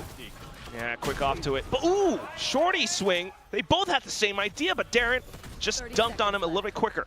Sight now handed over onto GE, but PRX quick to flood back in as well. Forsaken looking for a cheeky angle. Prowler will go through, but not quite finding anyone. Just clearing out the front portion of the site. Then Rolling Thunder to push PRX further back. Shorty though! And that's Kelly has cut down by half around the torso. Darien now just marking Forsaken. Still going for the crosshair wiggle. He has an op after all. Will find his target, and then for Yudotan to slay the rest of PRX down. Some crossfires in the end there for Darion and for Yudotan, being very patient to not reveal where that operator is posted as well. Nicely done from them despite losing the first frag in the round and losing Papi on the smokes as well. You consider, right? Sheer not popped at the front of B. Makes it look a little bit awkward, but 3 versus 3 scenario and you start to feel Spike is down. Will they manage to get the post plant worked? They will. So going into the last round of the half, 5 versus 6, they can definitely look to equalize here. Especially considering the ultimates at hand as well. Crystal on the Armageddon. PRX, though, once again, beginning things with huge rubble control. All 4 pushing down. A little bit more forward than we've seen from them in the last couple of rounds, too. So you'll leave something to play potentially by himself and get a little bit of a rotate on because the Arc Rose has just confirmed a bit of presence around the mound. And this is Global Esports looking to get into the C site earlier. There's no dimensional drift for something. There's no Thorns anymore around the site either, and no Steel Garden for Device. So you're really playing on the back of maybe a combination of Nightfall and Showstopper here? Divine playing super far back as well. Second Thorns tripped, but he has no idea. Yeah, he doesn't know that they're in the site, does he? Starting to reposition. Arc Rose was just Wow. destroyed back towards Mound. Nightfall retake play? That's Yeah, it? I think so. It's got to be the Nightfall. It's got to be the showstopper. But Global, I mean, they could potentially even try to remove a member before the spike plant goes down. I was just talking about them needing to do something like this. Oh boy, Yudotan playing with the op around Mount as well. The Nightfall will go through though to 5 for the double kill, but that's Yudotan now. Showstopper kind of whipping as well, but the wall bank shots from Jing. He's got walls. Off to the next one though, it's Crystal with the Armageddon, but as it goes out, PRX just happy to swarm back in off the timing. Just Yudotan and he's alone.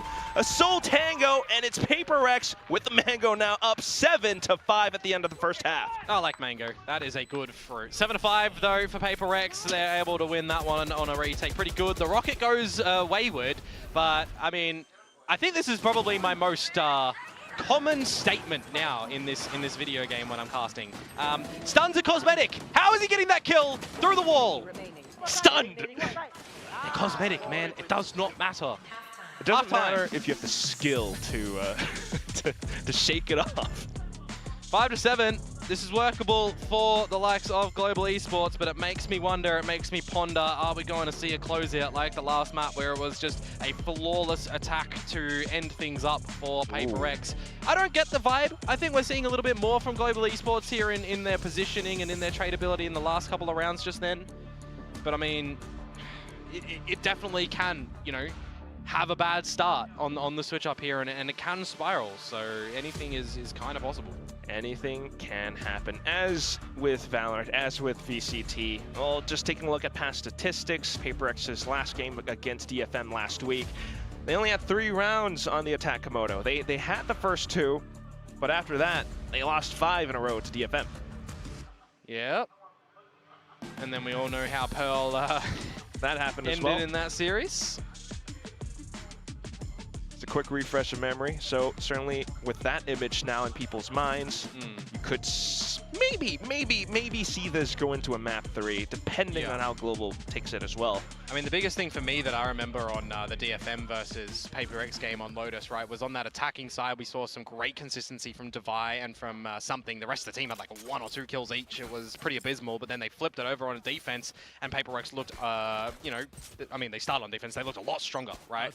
So now going back onto this attacking side, are we going to see somebody for PRX just kind of be the captain to steer the ship? Or are we going to see Global pick and prod around the map and figure out, you know, any stragglers or any trade superiority? Would love to see something, but, well, I mean the player. But currently, I think it's Devi finding a sheriff shot onto Crystal, who has to fall back. Now we get into just the mid-rounding of this one, and what PRX are going to be able to figure out utility-wise. A bit of a trap play on the back of this camera and flash, but you can't do anything in terms of kills here. It's just to stave off PRX from any aggression, get them to draw out some of the utility, which, to be fair, the paint shells being brought out by Jing works good for Global. They don't have to contend with that. It's okay, macro-wise, some utility traded out, namely the Paranoia as well, but right now, PRX still looking to break their way through. That said, though, Yudotan, he's anchoring down the site. 2 kills found, and he's looking for a 3rd as well. Jing narrowly dodging out with his life intact. Kelias then looking for a potential flank around. PRX looking for alternate routes across the map. Maybe back into the A site where Kelias is still hiding in wait. Darian now for the next kill. Swings out then Kelias for the first. Crystal the trade, and Pistol quickly picked up by Global Esports. Yeah, their first one of the series as well, of course, both of them going in the way of PRX in map number 1. The first one of this one going to PRX as well, but then it's always been that second round that you kind of consider. Would Global Esports manage to answer back with the force up at the Stingers or not? They don't need to worry about that now, as they will potentially, well, they should tie things up 7 apiece before we get the guns back and started in this half. You just said don't be scary. Like the player? No, we want him to be like scary. I know. He was good. You're saying you don't want Forsaken to be like scary. Don't be scared. I think more importantly right now, Darion not scared to take a duel, dispatching of Forsaken first. He first fell in the last round, first falling in this one as well, and it should be hunky-dory here for Global Esports to tie up. Until, though, Jing diving in with the Bucky will take a kill down. Bulldog picked up, looking for some suppressive fire to allow his teammates to possibly get the spike down. Yeah, happy with that. Will do that. Bulldog swapped on over, and Jing to try to play around these tight corners with the Bucky still. Something, though, attempting at peaks. got the fake out with some footsteps over, and PRX just dwindling around, dawdling around, just around these corners in case Global Esports begin to flood in. Patman finds the first shot, but instantly traded by a stinger. Now just Jing. He's gotten 1 kill on the Bucky so far, but unfortunately the paint shell's in his face, with Crystal jumping up on top as well. Global with some damage sustained, happily to move up onto a 7. It's always a scenario in the heat of those moments as well that a lot of players don't vertically look up onto the boxes and they get taken down from above. But hey, an aspect there that works great for Global Esports. Some damage done. Yeah, they lose 3 members in the piece, so that'll have a bit of impact going in towards this next round. That'll be the bonus round for them. We'll see what that does kind of look like for PRX now on this attacking side, if they are able to, you know, win the round that they should be winning, quote unquote. Yeah, poised to potentially take a couple more rounds, especially with the economy not too healthy on the side of Global. But that said, yeah, you do have some stingers and weaker weaponry onto the side of PRX as well. Jing possibly looking to dive onto players again, but also mound control now coming up from Global Esports. You got the Aftershock being sent through, but look at Devi. Quick with the burst onto 2 kills by Pillar, and that could give him the pinch around the door as well. He preps the button, he does get the 3rd, but quickly traded by Kelly S. Crystal and the rest of them also looking to flood back into the B site for some safety net, but still Forsaken quick on the draw. I mean, I don't know if that one's the actual W gaming to come through from PRX, but they certainly were looking to turn up the pace in terms of all of those duels around the map. And I mean, mound control, I'm looking at, you know, Forsaken potentially dying to the Aftershock if it gets thrown his way. You saw him pull out just before the switch of the Observer, you know, the paranoia, but quickly Shrouder steps away and is still able to assist the rest of the team, and then eventually, you know, PRX get the cleanup. So those are the rounds that you just need to weather and play in amongst the chaos there. And for PRX, they will reclaim the lead here. But will they be expecting the operator for Darion? Nobody up through the guts of mid. That's some good information for Global. And now they should know that PRX have got in towards this C site and set up for a post plant. Yeah, Yudotan and the rest of them backing all the way far off as well. Jing, a lot of space taken up around Hall now, and that allows them to put this one way up. Another smoke up towards Waterfall as well. Rolling Thunder for Kelly S could be quite pivotal here. Gets into range. He's looking to deploy at the right time for the rest of his team to then be the catalyst to push on through. Darion with the first shot, something getting taken out. The rest of PRX, though, vacating the site to try to play around Mound instead. Paint Shell sent over as well, but Aftershock taking Jing out of the equation.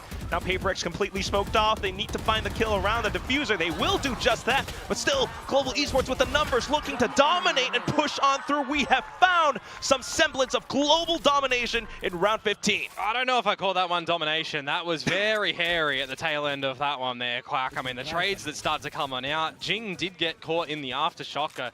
Tag on towards his body when he's trying to get out those paint shells as well, and just couldn't disconnect from all of the action. I mean, it's always a risky thing to try and go for a full mound post-plant control situation. PRX, I mean, they put it on the back of Forsaken to try and win that one, but Yudotan just there for the trades from above time and time again. And we will equalize up once more. Global will reset the economy of PRX, who have an option to do something funny yet again here with what they go into this round with. Steel Garden, Nightfall. You lose one of those if Darion keeps on creeping. Oh. That will be that drop. Jing with a Bucky again, too. Good kiss there. This time in towards A-Link, where with a Bucky in the spot, you know, Poppy and the likes of Kelly S, they're going to have to think twice before pushing into this area. But that's a good paranoia.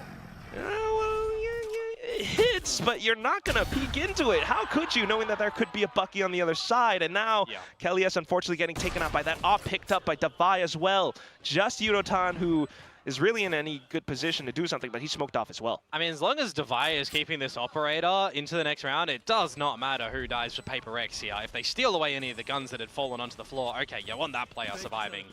But it kind of doesn't matter anymore. PRX are just going to be answering back into this round. Maybe ending it with a flawless.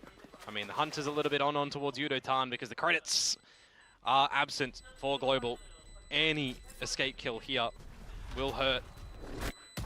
But I don't think they're going to happen unless Forsaken gets him. No, it's okay. So not flawless, in a complete sense for PaperX, but the way that the round essentially should have gone there, they did it flawlessly, right? The investment of the Nightfall, just getting in towards that site, getting the shot onto Darion, looking, I think, unscoped at that current time, right? And then the Bucky here just straight towards Crystal's face.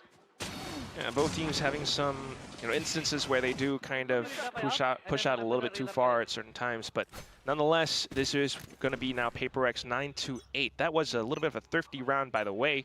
Global Esports now with a slightly weaker weaponry. Gotta get all this information, gotta answer back as Global. You can't do anything on this combo utility, or can you? You're trying! Off to the shorty. Yudotan has arrived as well now, but he doesn't quite have the angles just yet. Looking for the spray transfers, but it's just Jing with the Bucky! He's found 3 kills! Crystal, though, Sheriff shot. And now the drone. Devi has been suppressed, but all he needs to do is to just lock down this angle. They can just run. They can just run to the C site. There's nobody home to welcome them with milk and cookies. They can just set up, kick back and relax. And pick up an R, but yeah, why not? Yeah, I mean, get Jing closer towards this showstopper with a plant. He's 1 away. Crystal, though, an opportunity, if he can find a 1 versus 1, to make this somewhat doable. Salvo's online. An Armageddon, maybe? You could, like, flood the whole site with that entire kit, maybe. Yeah, but... You know there's an op in play potentially as well, but well, yeah, okay, Jing's got the Phantom now, the angle. That's just pick missed from Devi. Quickly finding it. Double digits for PaperX, and I'm really excited to see this replay for Jing. It's just 3K dancing around with the Bucky. We had a Bucky ace from Mr. Frala and EMEA, and now we've got Jing doing these things. Oh, they were all flashed. Yeah, I mean, you look at all the utility that came through from Global Esports in the beginning of that, right? Dimensional Drift, you got a fault line, you got flashes and everything, but I think it's the counter utility from PaperX that makes that one a little bit better. And now we're in a sort of scenario where if this gun round goes awry for Global Esports, you got to remember and cast your mind back to the fact that they used both timeouts early in the first half. And through the one-way smoke as well. Timeoutless Global Esports. Can they find a way back into this game? It's a 4v5 in this current round. And your Sentinel player is now down as well, so there is an open option for PaperX to find around the map to just get in free of charge. Right, weaker hold across the sites, and well, PaperX goes for the call into B, where it is open. You've got Jing now watching the angles towards A Link as well. The back of B also blocked off. Kelias was attempting something at the very least, but now no longer able. Crystal backing so far off. It's a 2v5. Gotta save. You do not have the money to be splashing in on this game as Global.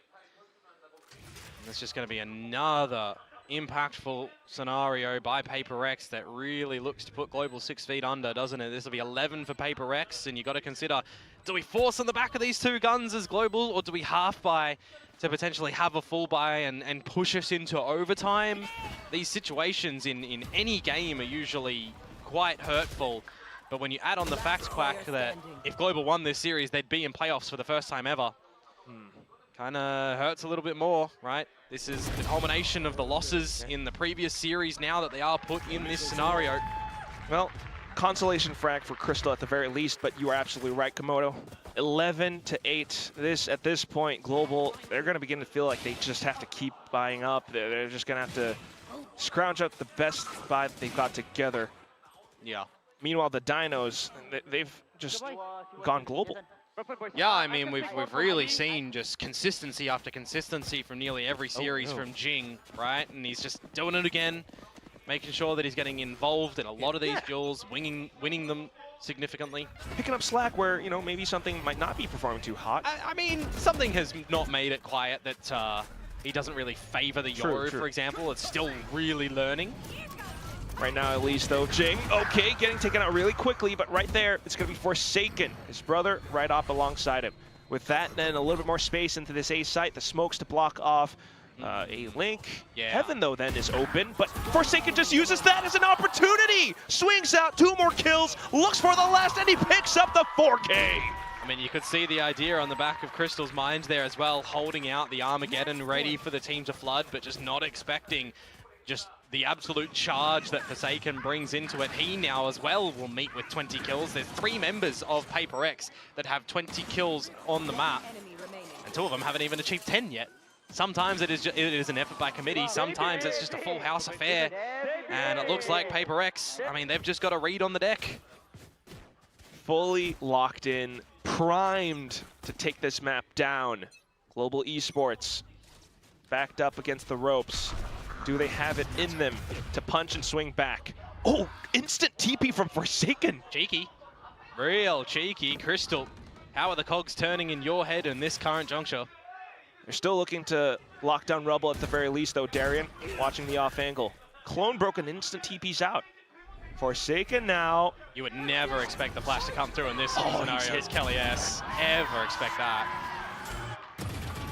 That's just Kelly S putting in the body bag. Now PRX flooding up front. The full march forwards into the site. Okay. Yudotan not bad on a bit of a refrag off towards heaven, but that is where you pivot. That is where you pivot as PRX towards the B site. No one else is there currently. You did just see Yudotan in a reposition from Papi. Yudotan quick to heaven. But so far, none of the PRX players visible. Paranoia as well, but it's just Jing on the site. Devi has an op as well, which isn't necessarily the best tool. He doesn't have the utility placed down. Smoke's out now from Papi to get the spike stuck to possibly halfway. The swing from something not effective. Oh, and the angle for Devi not the most favorable either. A good quad kill from Yudotan to bring Global back to life. I mean, when Papi puts the dark cover on that spike, he doesn't need to move, so the Thorns aren't really going to do anything in that sort of scenario. Yudotan to just stand tall. He really needed to dig deep. I mean, I highlighted it a little bit earlier in the previous map, right? The Yudotan, it felt like he was almost completely absent in that map. The better this we definitely needed to see a bit of a step up from him. Coming out with a 4K like that is great. Don't get me wrong. But you're going to have to probably see it done again. GE, it was 4 chances that PRX had to close out this map. Now it's 3, so at least afforded some more length in this map. Confidence with the op as well from Darian, but not quite landing the shot now. Instant TP's out. Seaside has been completely open by something on this dimensional drift. Scoping out the opposition. Nobody here outside Gravel, and this is where they can start to set themselves up in a pretty decent post plant. Kelly S 1 away from the Rolling Thunder, but apart from that, Global, it's just big old dry duels. Yeah, not too much on the util arena as well. Crystal perhaps if the Salvas come back alive, but right now something is a ghost and he's haunting the heck out of them. Nightfall sent over, Petman trying to drag them down into the depths, but Darian to bring some light to his team. The op shot fired over, something holding the angle. Jing now from Waterfall on an off angle, but the shot's not quite connecting for him. Justify. David looks for the flicks, he gets the spray transfer at the end.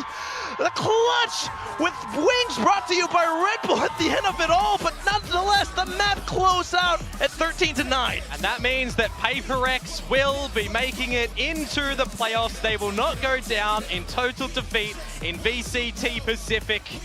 Yes, it took them a bloody marathon to get here, but they made sure they had their rests. They made sure that they had their preps ready, and they do indeed make it into the playoffs. And it certainly looks like they have been evolving as well, Komodo. That's it, though, for Global Esports. Certainly commiserations to them. They've had a bit of a tough run, tough issues plaguing them all around, but they still managed to stand tall. Yudotan shaking off some of the nerves from the first map, and that said, they've also shown some good ideas as well. They've managed to swing some great thrifties, great force buys off the pistol losses too. Yeah, I mean, there were just some actual rounds that they were able to win in that map, wasn't there? But a lot of the time, right, PRX were there to just get real dirty in towards the mix. A good game, well played for Global Esports, applauses all round. But I know a lot of people, you know, big fans of PRX. Everyone's been questioning how are they looking there? Are they looking the weakest they ever had? Well, does this answer some questions? You know, it's a step in the right direction, right? They're getting towards playoffs with Patman in the mix as well. And, you know, Tens will be happy, right? He wanted them to get the win, right? You know? Yeah, I can imagine right across this stage right now. But yes, PRX. I mean, they've had some highs, they've had some lows, and right now, beginning to come back up to a high. certainly has been a bit more of a riveting, more convincing performance this week. No longer do we see them going the distance into map 3. Yeah, I mean, they fight off the curse of the map number 1, right? Split 13-5, closing that one out 13-9. Those are pretty good performances. But that's it. We'll see what they have to say with the winners interview. Oh, hi, sorry there. Hello. Hi, Alex. If I could have Patman join me for his first ever Pacific interview. Play here. 페이퍼렉스의 팬맨 선수 인터뷰 만나보겠습니다. 알파 그룹의 마지막 플레이오프 진출권은 페이퍼렉스가 오늘 가져가게 됐는데요.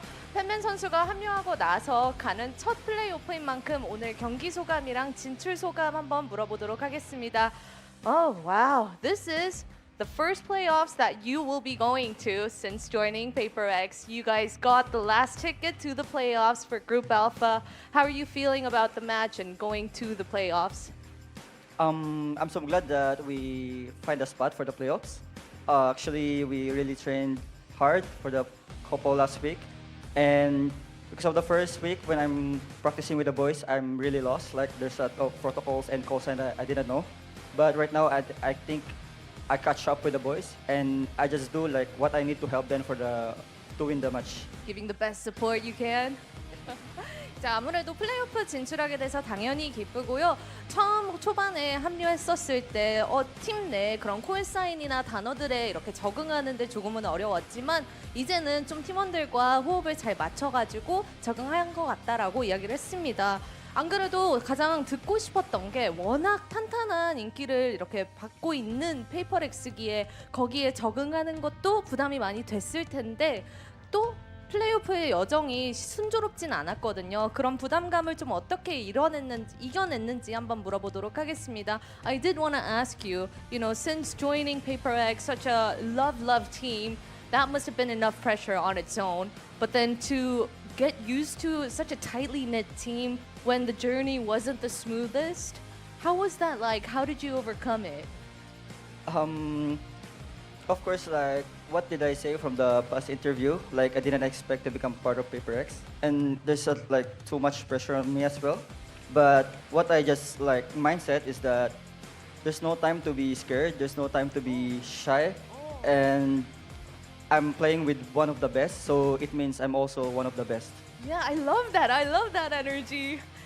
처음에 예전에 프레스 인터뷰에 언급을 했듯이 제가 팬맨 선수가 페이퍼렉스의 일원이 될 거라고 상상을 못했다고 이야기를 했는데요. 하지만 이렇게 두렵고 어떡하지 발동동하는 것보다 이렇게 최고의 선수들과 함께라는 건 나도 최고라는 뜻이 아닌가라고 생각하면서 적응하면서 이겨내고 있다고 했습니다. 근데 또 이야기를 들어보니까 팬맨 선수가 스테이지 1 퍼시픽에 이렇게 합류하게 되면서 집을 되게 필리핀을 많이 그리워하고 있다고 하는데 가장 그리워하는 게 뭔지 좀 들어보고 싶기도 한데요.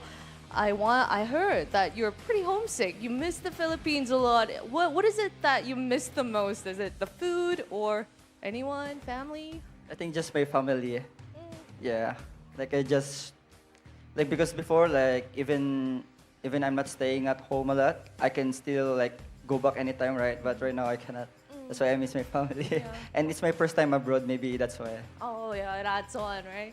아무래도 가족들이 가장 보고 싶고 필리핀에 있었을 땐 뭐 함께 살진 않더라도 볼 수 있었지만 아무래도 해외살이가 처음이라 가지고 가족이 많이 보고 싶다고 이야기를 했습니다. 페이퍼렉스의 팬맨 선수 인터뷰 만나봤습니다. Thank you, Patman. First interview checked off. That was lovely. Thank you. Shall we? Let's go.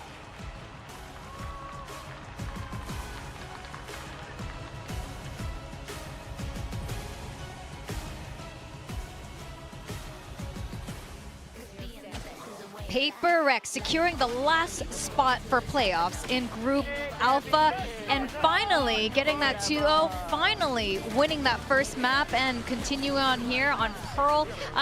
GE did put up a very good fight on Lotus though. Yeah, it definitely looked better than the split, but I think it just wasn't enough in the end there for this global esports roster. They are now eliminated from playoffs, which is, of course, very sad for them. But PaperX do make it through, and I think I'm much happier with how PaperX played this game. I think this return to double duelist is much needed for them. We're seeing them get that increasing confidence, but they can't make any mistakes in the playoffs. They'll be going straight into that 4th place spot, which takes you to the lower brackets, so they need to hit the ground running exactly like they did today. Yeah, absolutely agree. I think Jing has been looking better and better on the Rays. Initially going back onto the Agent after not playing it in a while. He was a little bit rough around the edges, but I think he is really performing well for PaperX at the moment, as is Devi. Both his last series that he played after the Boom series and this one, he was pretty solid. I think the only player that really kind of worried me for PaperX in this series was probably something where even in this game of Lotus compared to his last game of Lotus on the Yoru, he was looking a little bit shaky. So I think that there's definitely room for improvement there. He has kind of already mentioned he's not super comfortable with the Agent just yet. And I think that if he can kind of get more comfortable with it, because it's such a staple in the meta right now, like you need a good Yoru player on your team. If he can really start to pick up the performance in that regard, then this current PaperX, the way that they're playing is going to be very, very solid inside of this competition. And for GE, I mean, it's a rough set of circumstances for them. I don't think that there's any need to really criticize them too much with everything that's happened, but I think that Darion played very well today. I think he was kind of the standout for me on GE. He had a pretty good series, and I think Yudatan was pretty nice here on the Lotus as well. Yeah, I think Yudatan did a good job. You know, we spoke before about how it might be difficult for him against this comp, and I felt like he was able to hold his own. But I do think something is definitely missing from this GE team. We're not seeing that kind of click that we saw from them in kickoff, especially in the off season as well. So they're really disappointed to crash out of this stage 1, but fingers crossed for them in stage 2. I really hope they can show a much stronger performance. But yeah, I think all hope is not lost for these guys. It is a good set of players. I think that yeah, exactly that. They've picked good players, so you have some good build around there, and you just need to tweak a couple of things or add a couple of new ingredients in, and it could be a recipe for success for stage 2. Yeah, absolutely. And now with Elevated as the head coach, he's going to have a little bit more time to rework things with his teams. Now, there were some pretty standout moments on Lotus. I mean, PaperX always delivers. I mean, it's getting messy with the Force Spies. We're seeing what region is this? Are we in NA? It's an NA coach, man. Yeah, we're seeing more and more. This is the problem. We're seeing more and more of these like heavier invested thrifties. We were just talking to Frost backstage. This is all your fault, Frost. You brought this across.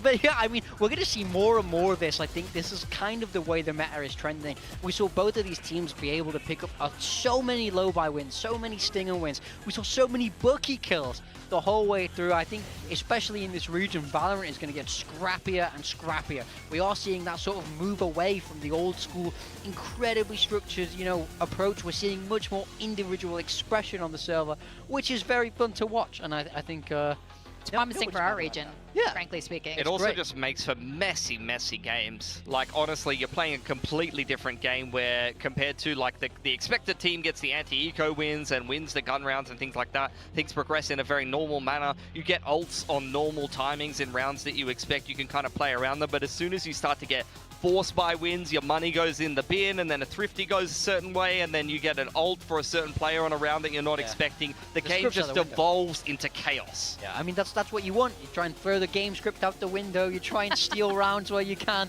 That's what it's all about. So I think we're going to keep seeing more of that, especially as this week goes on and as we go into playoffs. I mean, it's a little chaotic, but it's super fun for us. Our match MVP is Jing. I definitely want to give a shout out for Devi, though, who's completely stepped up a lot of viewers at home. Even the talents have been like, what's up with Devi? But, not too long ago, he was one of the most consistent and top fraggers on this team. But it's also good to see, of course, Jing step up. I think he's a lot more comfortable being back on Raze. Even with the nerf on Raze, I think we saw PaperX take him off and put him on other roles. We saw him play a Sentinel, a controller, but we really like him. Yeah, no, he's back where he belongs. I mean, we're both genius coaches for saying Jing would do well on Raze. I think that was a really niche analysis. There's some guys on the forums out there that are like, yeah, why isn't Jing on Raze? Why isn't something opping every game? Like, this is the problem with PaperX. I think I've seen that a million times.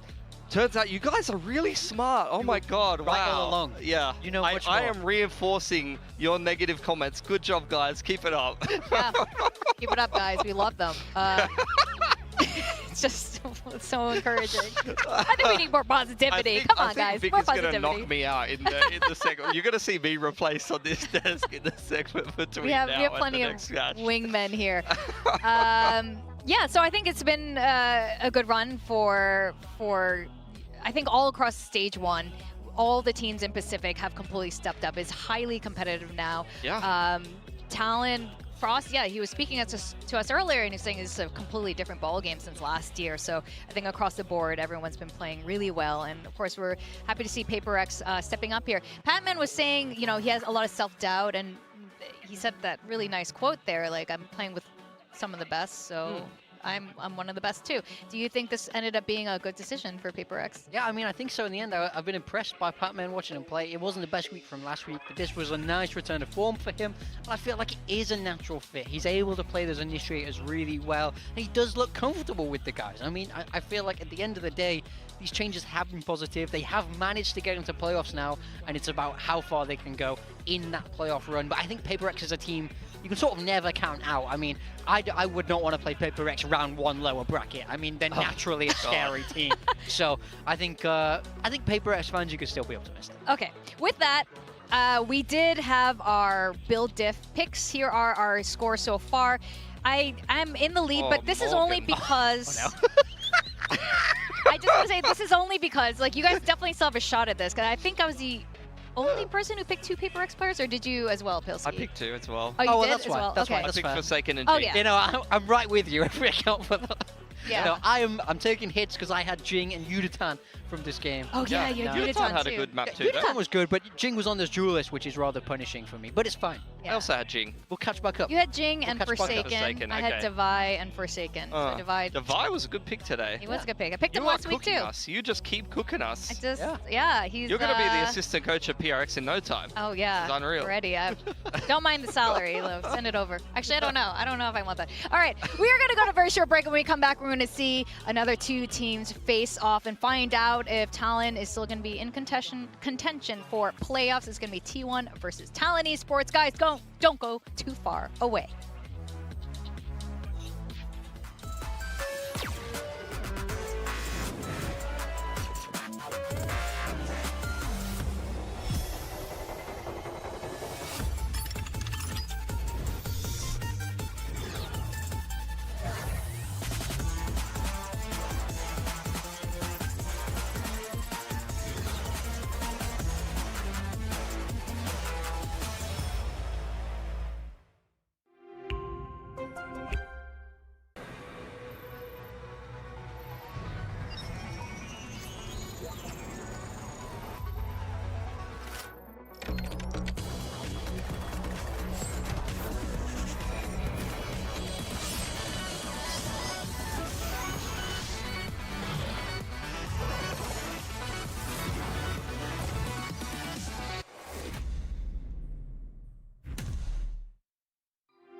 Red Bull gives you wings. Red Bull gives you wings.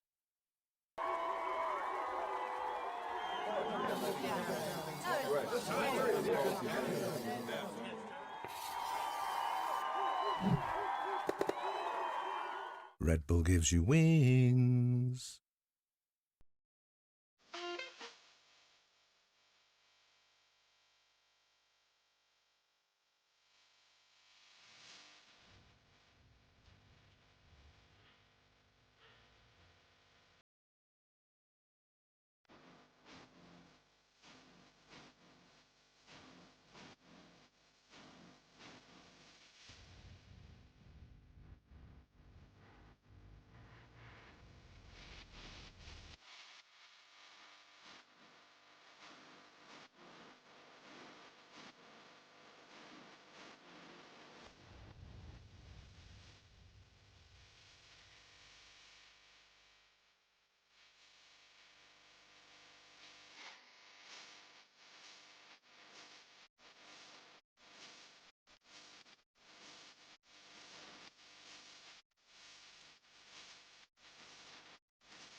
Welcome back to VCT Pacific Stage 1. We're on the final weekend of group stages where we're going to find out who is going to be the last team going into playoffs. I'm Victoria, joined by Pilsky and Big Time. T1 and Talon is the next match. T1 goes largely undefeated in Pacific until last week, where they finally lost their first match here in quite a while.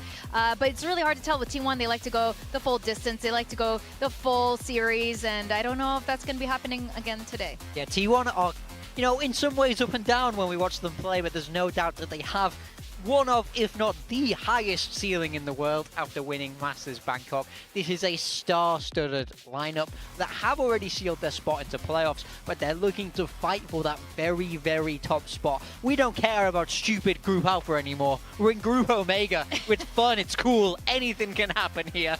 The Alpha group is probably a little offended. We're not stupid. I don't care anymore. I'm done with you, Alpha Group. We moved It's on. Omega Group time. You should see his face. It's got 10s across. You guys will see it in a bit. But yeah, I mean, to your point, T1, we're going to see T1. We're going to see Talon go up against them. And Talon, of course, is vying for that spot. And they need to win this today to get in. And of course, they're going against T1, which is huge. Cruz was not IGLing last week, but we are hearing that he will be back on the IG role this week. Yeah, I think it's just tough timing for Talon at the end of the day. You know, a lot of personal circumstances in the mixes there as well. Arguably before their most important game of the group, and now they've got to take on the Titans of T1. That's a lot of pressure for a team that has a lot of rookies in the roster. It's a make or break game to go into playoffs, despite the fact that Talon has looked like a very promising roster this season with the new Thai players coming in, but just in general has always been a team that's consistently been able to make deeper runs in the tournament, despite maybe not having super, I wouldn't say not a super exciting roster, but maybe a roster that you might underestimate a lot of the time. Yeah, I think this is a team that consistently overperform and over-deliver. For sure. But, I mean, this is why I'm a Group Alpha stan these days. There's a world where Talon don't make it at all. There's a world where they top the group. It's wide open for this team. It's still theirs to claim. So all to play for today for this Talon roster. And I think, you know, it's very exciting. Lots of rookies. This is a fun team to watch the whole way, and they're not done fighting yet. I think that's a large part of it, right? I think because they have so many rookies, and we are still... Do you guys define Primi as a rookie? I'm going to count him as a rookie. Frost counts him as a rookie. I don't think so. But he played in international. He played last year. He did. He did. I but don't think for he's like a a little bit, just a tiny bit. But either way, I feel like there is a lot of firepower on the squad. We're really excited, like Pilsky was saying, about having a full Thai team there. But again, they are in this unfortunate position. If they don't win today, everything lies in the hands of Zeta and their results, and for them to get. And that's not, you know, that's not the win. That's not the qualifying position you want to be in. Yeah, I mean, as it says here, Meteor is able to help out Tenta, and if they win today, they lock Zeta in for the playoffs. Once again, the graphic team are cooking far too hard. What is going on That's here? what Meteor actually looks like as well. True, He's always got the better. T1 jacket on, so you can't really actually tell, but that is what his torso looks like. Yeah. Yeah. I believe it. I mean, the way he, like, does he do any wrong? I don't think so. And I think you don't want to get a fight him on the street. Except for play Reina sometimes. Not my favorite. Yeah, but Japan, you are rooting for T1 today. Yeah, for you sure. can get the Zeta boys into the playoffs. In fact, let's talk about Meteor and Primi. Now, Primi has been consistently fragging every single week ever since he's been put on this duelist role. Seems pretty official at this point, but Meteor, who plays a little bit of everything, getting up there with Forsaken, has also been quite consistent. Yeah, I think Primi is probably my favorite player in the competition to play Waylay at the moment. I really like the way that Talon play it, and he can play a lot of different duelists. We haven't seen his raise yet. For Meteor, though, he is kind of the Senti pseudo-duelist for his squad. Haven't really enjoyed his Reina on Icebox, if I'm honest. His ISO is kind of what has set the meta and inspired so many teams to play ISO and to play double duelists at the moment. A lot of them are really just copying what T1 has had a lot of success with. But I would say his Senti stats have improved a lot in recent times. Yeah. And even you can see Viper played, because recently you've seen T1 swap over from a traditional Senti into a Viper comp with the double duelist on Lotus. Yeah, point about Icebox. I don't know if we'll be seeing it today as the map draft comes in, but I completely agree with you. Not loving the Reyna. Meteor doesn't love the Reyna either. Yeah. Don't love the Chamber on Buzz. It's not the comp I personally like. I don't know how you feel about it, Big fan. I mean, I don't hate it, but I didn't love how they ran it last week. I feel like they ran into some problems. It I think wasn't fully it's like fleshed the out. Phoenix comp from Boom on Ascent. It's like you can run it, but don't keep running it. Like run it once and then like let's throw that in the trash where it belongs. Yeah, it was Well, like fun once.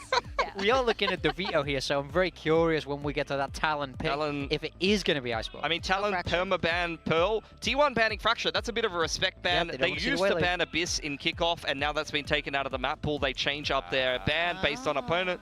Talon, Icebox. I mean, everyone's been picking Icebox against T1. It feels like the weaker point in their map pool at the moment. I mean, absolutely. You sit 5 people on the A site, and it's physically impossible to lose against this T1 attack side. Hey, what about Vertigo, man? They're Oh gonna yeah, be sorry, that's fine. sometimes. But Come on. It's no surprise to me to see Talon pick this. I think that Icebox has been a huge weakness of T1, and we speak about how good the prep is from this Talon roster. So I think it's sort of low-hanging fruit in the veto. And in a way, I think T1 are going to know you're picking this. I really don't want to see the same comp. Yeah. If we're going to go to Icebox. We've seen these two teams in kickoff play Haven against each other. That was when Talon, with their old roster, were playing Primi on the Jet. They recently swapped to Iso Yoru, and it did not really go well against Nongshim. So I'd like to see them swap back to something different. I don't want to see them try and play Yoru Iso against T1. I don't know if that's going to go so well for them. And then Lotus is the decider. That'll be an interesting one. We have been seeing Talon playing the Waylay comp on Lotus on recently, and then T1 recently swapped up their comp from the Cypher Sova into Viper Fade. Yeah, absolutely. Haven is the map too, and like you said, they played it before. I'm really excited to see that, and no surprise that T1 has picked it. Now, Icebox being the first destination and Talon picking it, like you said, absolutely no surprise here. If T1 doesn't change this, I think this is a good start for Talon. We've already seen a change from T1. It's that they have opted to start defense because they had this map picked against them recently. I think it was in the secret game or maybe the game after that, and they chose to start attack, and then they went ahead and contacted A a bunch of rounds in a row, and it wasn't going particularly well. Ended up losing the game multiple times with that style. The fact that they haven't picked attack again shows me that they've at least thought about the fact that that might not be such a good approach, and maybe you might even see a compositional switch going into this game. At a minimum, they're starting defense first. Also, Talon are kind of able to surprise you. We've not seen Talon play this yet. Yes, so that's true. It's wide open for Talon to be able to sort of cook and counter in a way what they think might come out from this T1 team. So Talon always have a lot of their sleeve, so we can expect some front seven. Then why didn't you predict Talon today? Let's get up the predictions. I think Talon will win map 1, and then I think I think after that, I think this T1 team is too strong. Were you asking me too? I mean, he was just making this whole case, but yeah, why T1? I honestly just got confused with the logos. They look really similar, so... That is true. That is, mixed up. that's okay. That's My okay. bad. I get that. I get that. Yeah, so most of the audience has picked T1, and of course, how can you go against T1, the Masters winner? They look really good. Talon has been inconsistent, and they do have the win-loss, win-loss, win-loss pattern. But the last time they lost, so that means Talon's going to win today, and that's why I picked Talon. We are going to send it to the stage and welcome the teams, and they're going to prove you wrong.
Rise Pacific.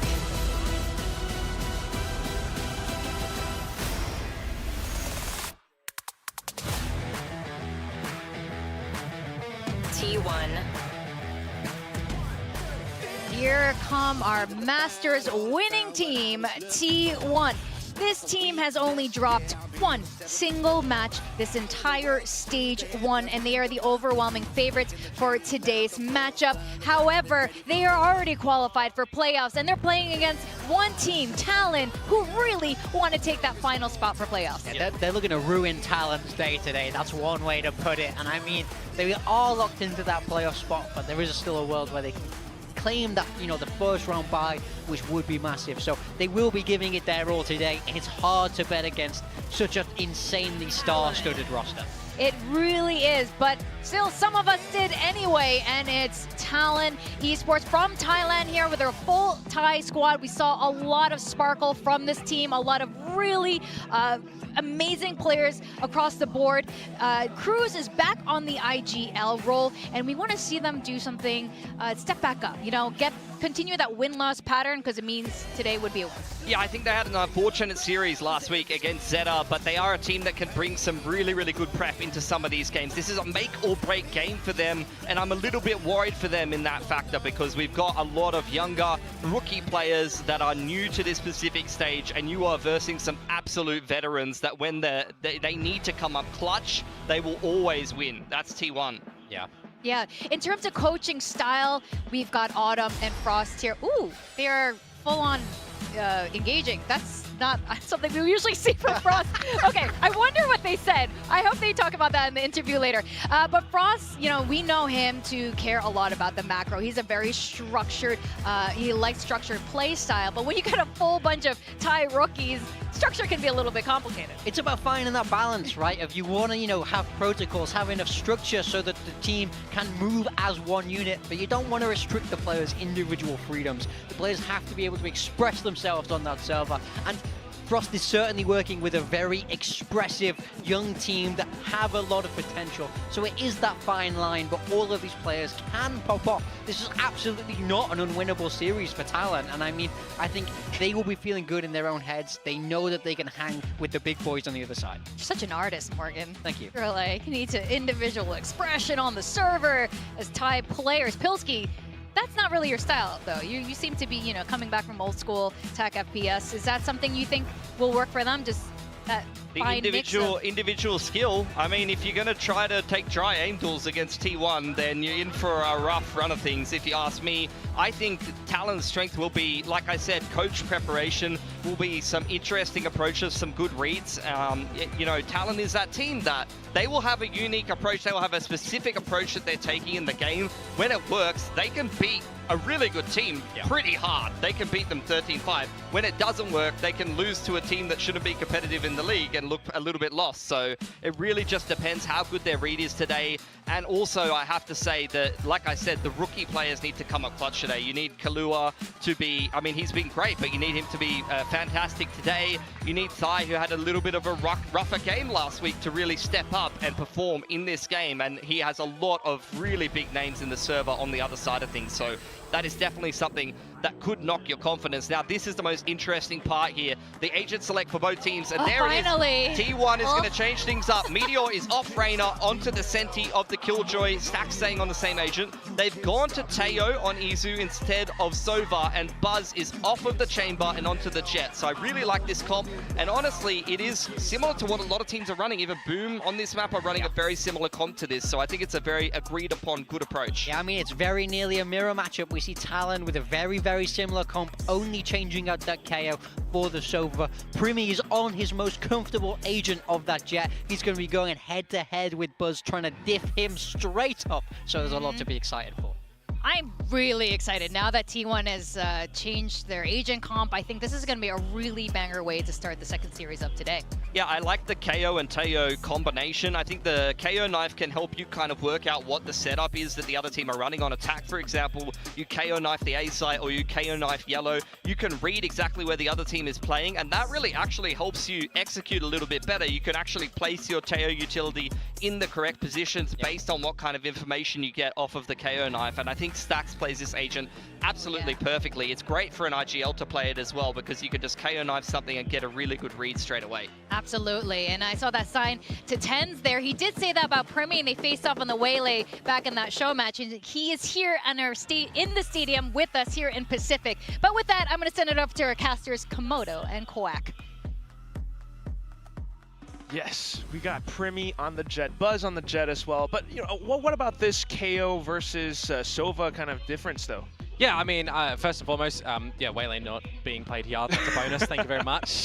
Tip my hat towards that one, proverbial, of course. But no, of course, like DRX are playing Yoru instead of a Sova. We got RRQ playing KO instead of a Sova. So there's definitely a bit of chopping and changing that Talon can kind of look towards for how to implement the Sova, or the Sova around the rest of the agents that these other teams maybe not play for the Sova there. Once upon a time, of course, Sova was just such a staple on this map as well. Across its time, though, of course, with this map of Icebox, it's been dodged so far for Talon. They haven't played it since July 1st of 2024.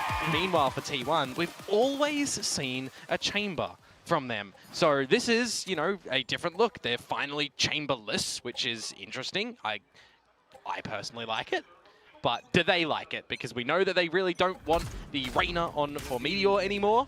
And he'll opt for the Killjoy, of course.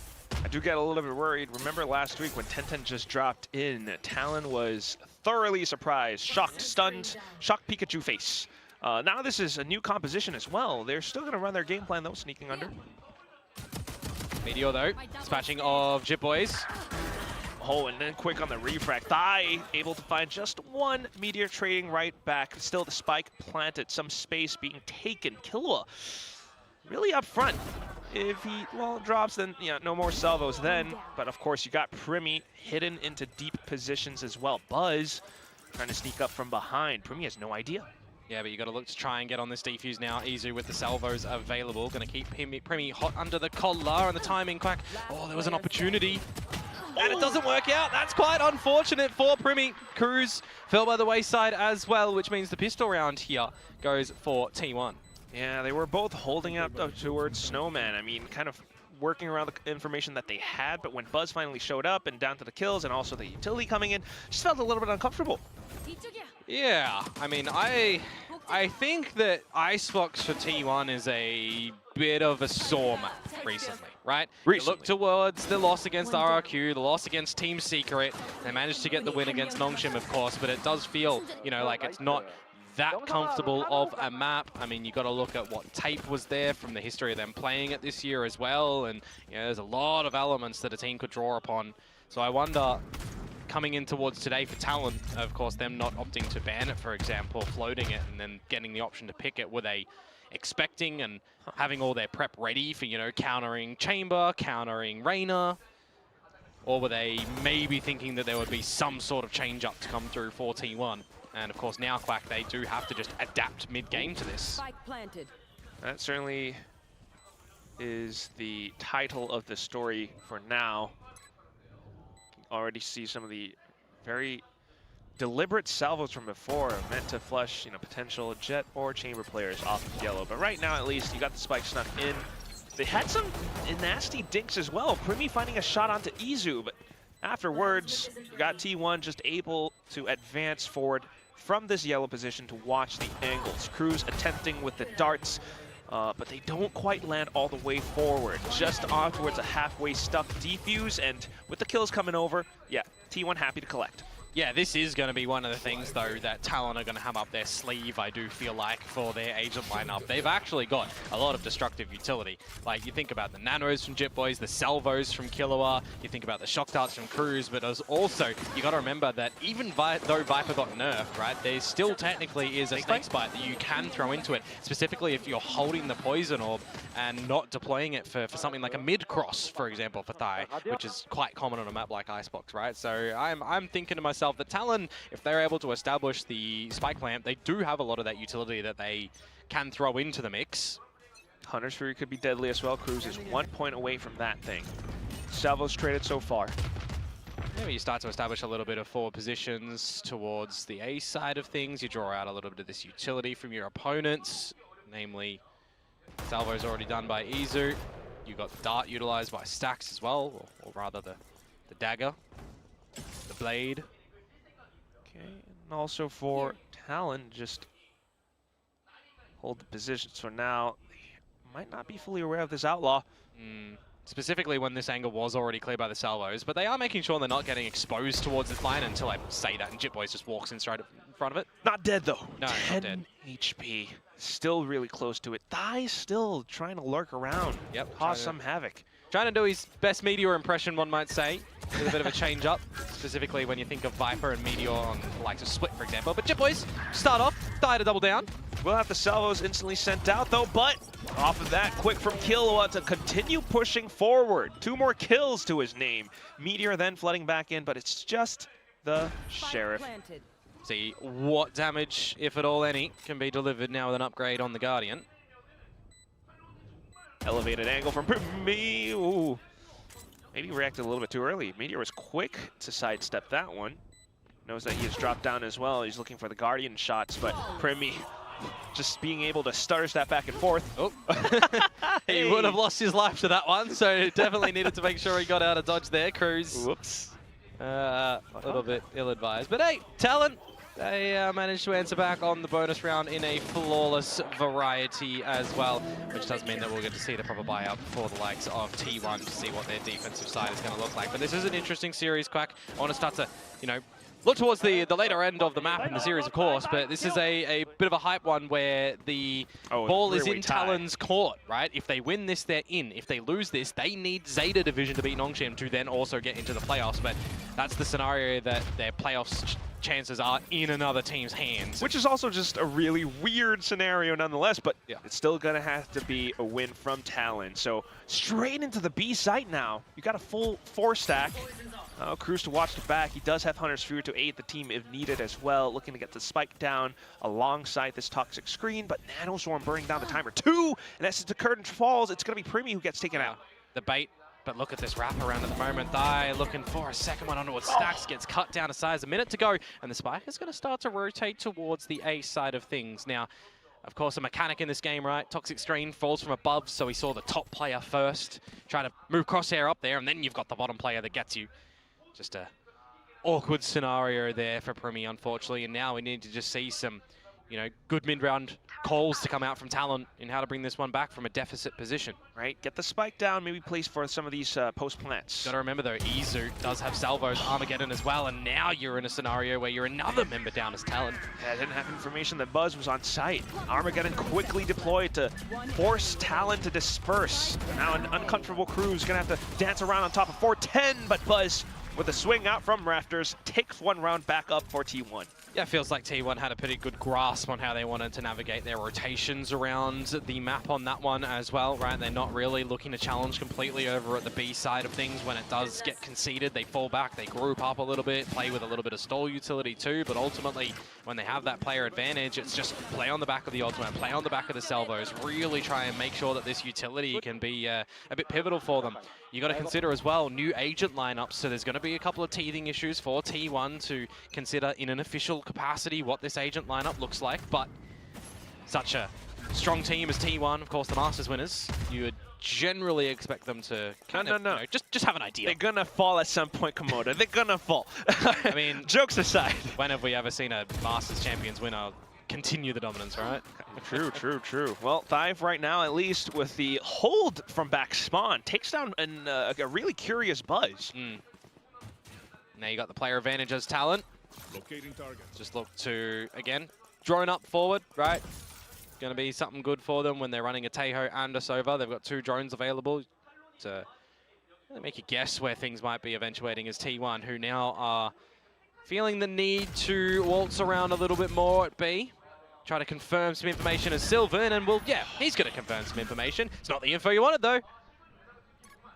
That will be then Talon happy to take the B site. Some slight lurks being sussed out early on by Izu, though, so that means some even odds now possibly for T1 to fight back. Cruz, though, still, this is where you get all those post plants. Yeah, absolutely. 1 shock dart, Hunter's Fury, Snake Bite still for Thai. Just holding the positions. T1 looking to get up closer, maybe go for the tap. Salvos to clear out yellow, but it's not where Primi was. able to swing out from the earlier position. Thigh then coming back in, the snake bite bouncing off. It definitely gets in range of the spike, so Meteor, unfortunately, not quite going to be able to find the retake on this one. I mean, you're just going to have to contend with the fact that there's a 1 versus 3, but also a Hunter's Fury that can be very reliable. And then Salvos eventually would come back online. So this is one of the problems with this, I'll call it agent scenario. You know, once upon a time we had the post-plant meta, right? But now it feels like you can be just a little bit even more disconnected from the action because of the Teo. That's it, though, to your earlier point. I mean, the round aside, Meteor is one of these players who has the potential. I mean, 2 times Masters winner, from Gen G onto T1. I would actually like to see, you know, a welcome sight if T1 happens to be, you know, 2 times back-to-back Masters winners. Yeah, it's not impossible. It's not easy. They gotta get there first. You know, they gotta make sure they're getting through playoffs. Definitely going to be a long stretch before we get to that point. Talon right now looking to take T1 down. Salvos, though, just a block off belt for now. Of course, I think there's only one scenario in which T1 do manage to top the bracket as well, or the group, to get that first seed. Certainly beating Talon is part of that, but right now on the Eco, Cruz able to swing and peek out. Buzzo with his own swing, but instantly traded. Talon having players in spades around this spot. Meteor with the Phantom here, you'd think has to do the lion's share of the remaining work. Otherwise, for T1, it's just the pistols that you would generally see them latibulate in a situation like this. But never count them out. Maybe, just maybe. Zax to confirm a little bit more information. He does have Izu next to him with a lot of this utility still. They're going to play close with unorthodox, big numbers of that surprising 0 point. one and dones, but yes, a lot of information. Spike down, Salvos flushed out. Thing is, there's still 30 seconds. It doesn't really matter that you got numbers here as T1. Stax still has the frag too, but yeah, at this point, Armageddon just pretty much confirms it. They were flushed out of their spots, and yeah, Izu will be found as well. Yep, 3-3, tied on up. Pretty slow pace round from T1 considered, but a good one that they managed to hold, you know, 4 members at the end of that for the big investment of an Armageddon. I still think that they'll be pretty happy with that to keep this one in close contests. Buzz really liking to get up close and personal, it feels like these last couple rounds as well. Pushing belt, pushing garage. Maybe want to rein that one in just a little bit. He's not as quick to escape as he once was on that chamber. We'll see. But this time, yep, up. Operator in the play, Bladestorm available behind it as well. Not going to be playing from on top of yellow. Can technically go back there if he does want to. Okay, hides inside of the Cloudburst. Yeah, do you expect the operator to be on this line? I mean, this is where I highlighted a little bit earlier, the fact that you've got 2 drones available for Talon, right? Stealth drone and our drone. But Remy gonna get taken out first. You're gonna feel the sting from that one. Thigh, though, good attempt. He does force Sylvan to be uncomfortable. Buzz now feeling the heat as well. Hunter's Fury forces him to reposition, but he still lands a second shot. Killua trading right back. But you have Stax once again back from mid. Tosses the fragment, which forces Killua off the plant. Repositions, and now Stax has a bit more timing to get up closer. Izu to scout out more information as well. Yeah, using the drone for the actual info instead of removing abilities. Now they know where both of them are, Quack. Oh, he's repositioned. He's dancing back and forth. Salvos early. Salvos buys a bit of time, but still got to consider the position. Stax could wrap around yellow, but they're just going to stack up next to each other. Stax in for the 3K. Alrighty, so T1 able to still hold on to the rounds, even if there was a moment in time that they lose player advantages, right? The operator to open things up, but then still able to settle down a little bit when the going gets rough. I think maybe Thai is going to be able to just kind of upset things with Jit Boys coming out through mid, but I don't even know if that was a proper drop from Stax and just not heard, unfortunately, by Thai, but that kill to bring it within the realm of possibility, 2 versus 2, and then they find the info at the end there.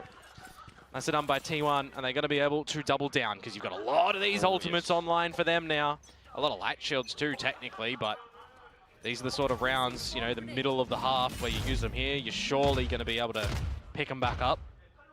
Stealthy from Buzz as well. Now he's still back onto yellow. Risky too from Izu if he wanted to even try and grab that orb, because he's the only soldier here for T1, and I mean, there's 4 of them for Talent. You don't need to be too hungry to also get your ult online when you've got your team that can bail you out. Talon also considering if Buzz might have been onto a different position this time. Yeah, but this is where the drone comes out. I mean, as long as you're, you know, kind of making sure that you're rinsing and repeating the drone and the dart and the secondary drone that you got out from Killua too, and even salvos to clear some corners, right? You're kind of okay with coming up with a pretty standard slow approach as Talon. Now it's the timing problem for Izu, where they could look to turn up the pace when this drone is destroyed. But Izu's got Sylvan watching his 6. 8 Jit Boys though, 86 is Sylvan now for Izu to then wrap back around the same spot. Talon might not expect it. They're holding the angle though, Primi trying to assert himself back into the fight. Ty will take the action. Yeah, then for the 3-on-4. That one's a little bit awkward, but now you've got a pick going in with the null command from Stax. Which does mean that utility will be rendered useless. Continuing to push through though, getting some space alongside the fragment. Jit Boys continuing to hold the left flank. Watching for it, he hears the footsteps, thrown off by the crosshair placement. He hears, but sees players up front as well. With that, then, the lockdown going all the way through. So much space by Buzz, he finds the taps! 2 kills, maybe the third, Meteor to collect! You got to see the patience in that round come out from T1 as we congratulate Buzz here for his 2000th kill in VCT Pacific. Those were some sharp ones at that. 2000 might have just a little bit closer to what Aspas has, but yes, that was insane with how he first took space and then found those taps. Yeah, I mean, it's just good patience and good resilience to come through from T1, right? When they recognize that they can null commands to remove all abilities and set up for the lockdown as well, make it a little bit hot under the collar. The fact that Dai is forced out of the pit as well for just an extra mere moment in time that it does drop does make things a little bit more awkward for Talon to equalize things up. Certainly a lot of pride in the Korean home crowd right now as well, cheering for Buzz meeting that milestone. Buzz then continuing on with this tear. He has the op once again, and he's peeked down mid. He's been spotted by the turret. What do you look to do here, though, with a little bit of haste up towards this B site at the moment? Primi to cross, Killua to assist, but it's the timing. Izu. Oh, he spotted them. Right, rotations pulled back to B, but even then, Buzz meeting those rotations fully as Talon tries to cross over. Jit Boys, though, snuck all the way in. Trying to hold down the angles, hold down space for the spike to get planted. Armageddon comes out from Izu too, which can set up Meteor to try and catch them when falling back. It will do so awkwardly, rather. Yeah, this is where maybe you get to play around these post-plant positions, anticipating Buzz up top. Primi then to hold around the toxic screen. The good flash good from Stax, but still quickly dealt and dispatched by Primi. Nanostorm burns at the feet of Izu. Now it's just Sylvan. Tries to peek out from screens, but spotted out by Killua. Talon back up. Nicely done for surviving at the end of that one as well. You think the round could certainly turn up on its head when Izu drops in the Armageddon and Meteor tries to find the right timing on that one. It's also a 4 versus 5 conversion that Talon are able to convert there too. So nicely allocated, some good little shots to come out from Primi. They're not really little ones, they're pretty impactful ones, honestly. It's going to force a timeout here too. This might actually be T1's timeout. Feeling a little bit problematic in the server now. Right, changing up comp somewhat mid-season. Might assume that it could feel a little bit uncomfortable, even though these agents are still, you know, not too foreign to them. I mean, when you look at the, I'll call it recent history of T1 on this map so far, you know, stage 1 and let's just go with stage 1, right? Defense has not been the strongest suit for T1. Specifically on this map, right? Lion's share of things on the attacking side, and now that they're feeling like there might be a little bit of pressure on this defensive side where it feels like, well, they kind of need to get 6, maybe 7 rounds on it.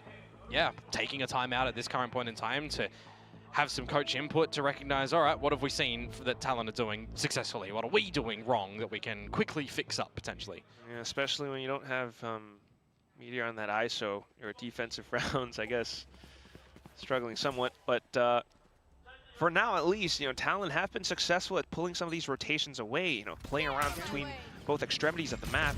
Back into A, though, this time. See maybe what Buzz is going to be able to do. Generally, you would expect a drone to somewhat come out here, but it's just bit dry out from the side of Talon, who once again just playing on the side of slow-paced, methodical information gathering around the map. And also quick reactions if they spot a player. Trying to conserve their utility for the spike, or for the sight hits as well. But here comes Primi. His blades sharpened with precision.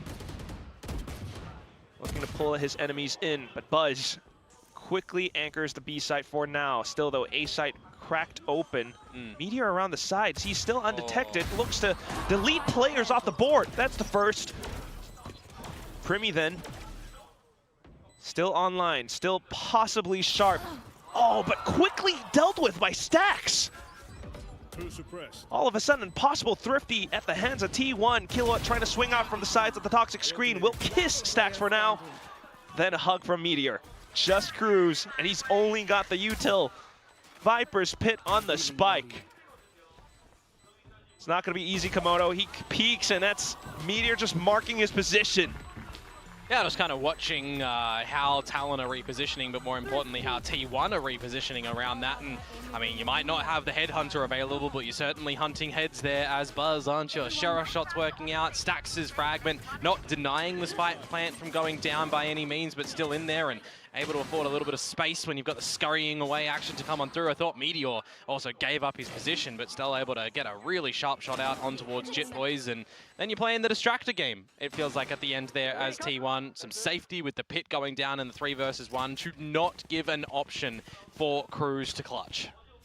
Gotta assume that timeout just to remind T1 of their training and their technical fundamentals, because that whole round, just recognizing that if Talon aren't sending out utility, we probably don't have to rotate too much. Now you've got Buzz on the op. We've played this game a couple of times. You know, like, it's not like we made a career out of this. No, not at all.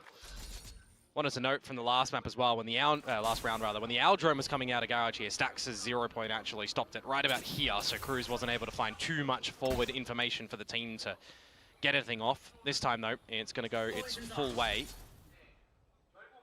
And you've got some of the rotations from Stax to assist here. Flash drive in. No operator, of course, posted it yellow to play on the back of that one though. No footsteps either from Talon. Yeah, quite patient yet again. It just comes down to the explosive heads-up duels. And whether or not you want to use the stealth drone from Killua first, which they will. Okay, 0 point as well. They see the Sova Dart and the Jet Smoke, so they know there's 4 players here by all the util that's been used. Hence the rotations now coming at this point. 30 seconds left on the clock. Talon beginning to advance. Working around the toxic screen, looking to get the spike planted. The Salvos giving them some safety, but Salvos firing right back. Izu. You've still got Stax with a fragment as well. This is where things can actually be awkward. You need the flank timing, but who is the best flank lurker in this game at the moment? Meteor.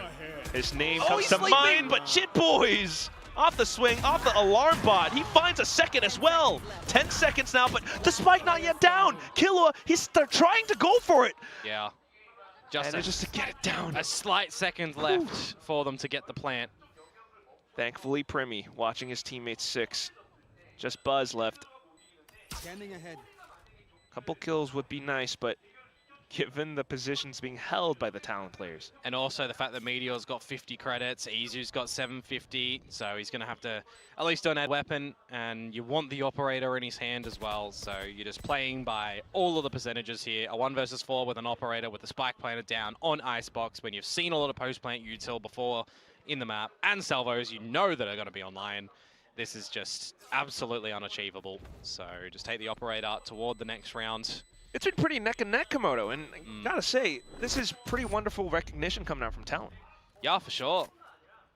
I mean, these slower paced rounds, certainly, you know, there's a couple of moments that can be the decisive blow in it that could upset Talon's chances to close out a round by the spike plant not going down. I mean, in a situation like that where, you know, there's no gap on the fragment, or Stax holds for another extra second, or Izu for another extra second, and they are able to deny the spike plant, like, it could have gone the other way. Down to these very narrow margins. You never quite know, but in that moment, Jit Boys came alive for just a second.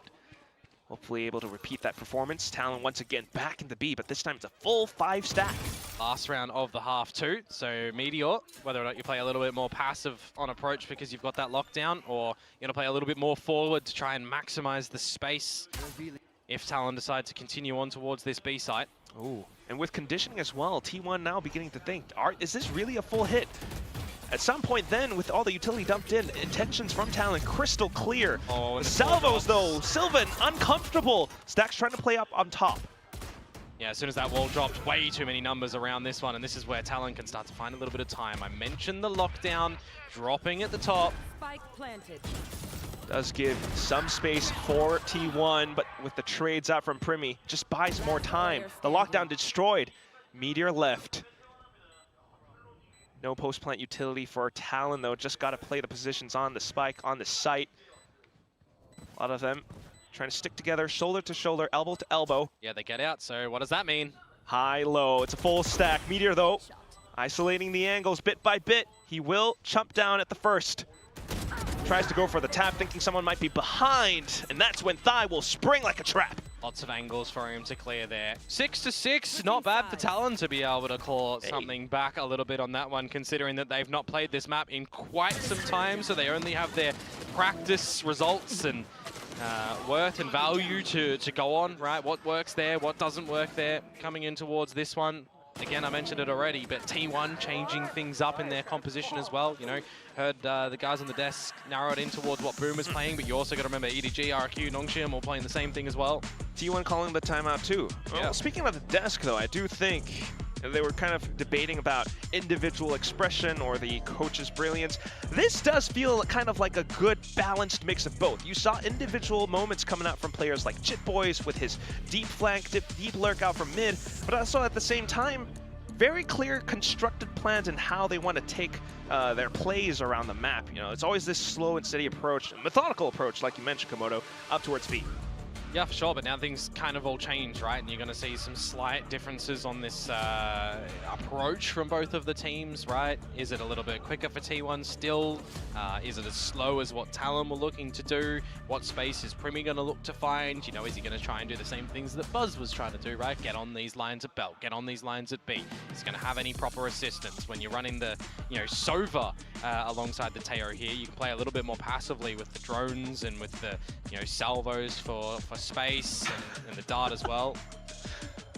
Well, look at those signs then. Yeah, we could read that. Yeah, that one is readable for me. Yep. We don't need L. We don't need luck. We've got talent. Sorry, what was that word?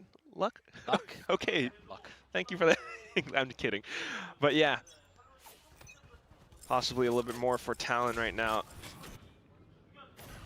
Certainly a bit of a challenge between Primi and Buzz. Trying to contest first place. Buzz meeting each other. Primi taking some damage off that one. 5 ghosts for T1. Well, Sylvan, within an inch of his life, wouldn't even spot out an opponent. Do you still clear it? As Talon? He's gonna stay tucked in. Oh. Good check by Kilo. Now it's the 4 versus 5 deficit where you got to try and piece things together. I think Meteor was spotted by Jitboys. He was, but it does not matter. Extra info, 2 players around the boiler. He's so hungry to try and establish dominance here. Meanwhile, the rest of the team has managed to slip in towards the A site. The spike planted now especially as well. Meteor or not, I mean, Reyna or not, he's still Meteor. But of course now spotted out. So no need to worry about lurks or flanks any further. You begin with the drone to advance into sight to clear, but it's quickly shot down. And Stax is low too, remember. Tries to get into a sneaky position though, and that's when he's able to spring and find Thigh. A couple kills traded out from both sides as well, but down to just Primi then, who finds the sheriff shot. Attacking side of pistol. Going to be squandered here. Talon will manage to get that defuse. Meteor, it feels like you were just not able to escape whatsoever. No matter what angle you went. Back in towards kitchen, dead. Out towards boiler, dead. Out towards orange, dead. Dead. No matter which way you go, and I got to give good recognition for Talon as well. Just not overheating in a lot of those moments, even in that B main creep that they go together, right? They go together. It's the fact that there's going to be a tradability for them. Slowly but surely, going in for a lot of these retakes. I mean, you've got a team that plays extremely slow as well, right? Time and time again, you can throw in a couple of fast rounds to catch your opponents off guard. So I wonder the depth that Talon feel they have on this map to change things up like that. Also not enough game tape for T1 to study up on either. Yeah, exactly. So long since this map was played, but right now it's just the guns coming alive. 2 kills up by mid. Certainly some footsteps heard around green as well. Yep. Favoring Armageddon earlier. Quick rotations then, but Primy's here. With the Outlaw, it'll just make mincemeat of you as T1. Yep, look at that. Easy as you love it. Misses the second shot. How dare he? I dare you to miss the next one. Come on, Primy. One miss, shame on me. 2 miss, shame on you. Plant down though for T1. Still gonna be happy with that with just classics. It's good money. Oh, good on the double dink as well. Izu, what is that? 2 kills now. He's taken Primy down. Nonetheless. 2 kills in a plant, yeah. I think you're kind of okay with that as T1, all things considered. But for Talon, you extend out a little bit more of a lead. If you're able to pull away a bonus round here, that could be pretty devastating to T1. So we'll see how they're going to look to navigate this next round coming over with some Guardians and an Outlaw. I mean, you got to be a little bit more protective of your own investments in this next round as T1 as well. So if somebody has to drop down onto something of a lesser variety, miss any bit of utils or, you know, lighter shields for that matter, you're going to have to clear corners, which is why the spike plant down in a scenario like that is a little bit more important, right? They get 2 of them down, which means that they do manage to get all the armors out, the util that they need. Everything fully equipped and online. So Primy's Outlaw in this round. It's going to have to meet its mark. Currently positioned around B though, Primy. Looks towards mid. He does see Sylvan. He's hungry for it though, isn't he? He knows that he can have the line of superiority with the scope weapon there. Meanwhile, the rest of the team can start to meander around the map and refigure out where they want to hold their defenses. Name of the likes of Jit Boys back towards that A side after a slight lean away.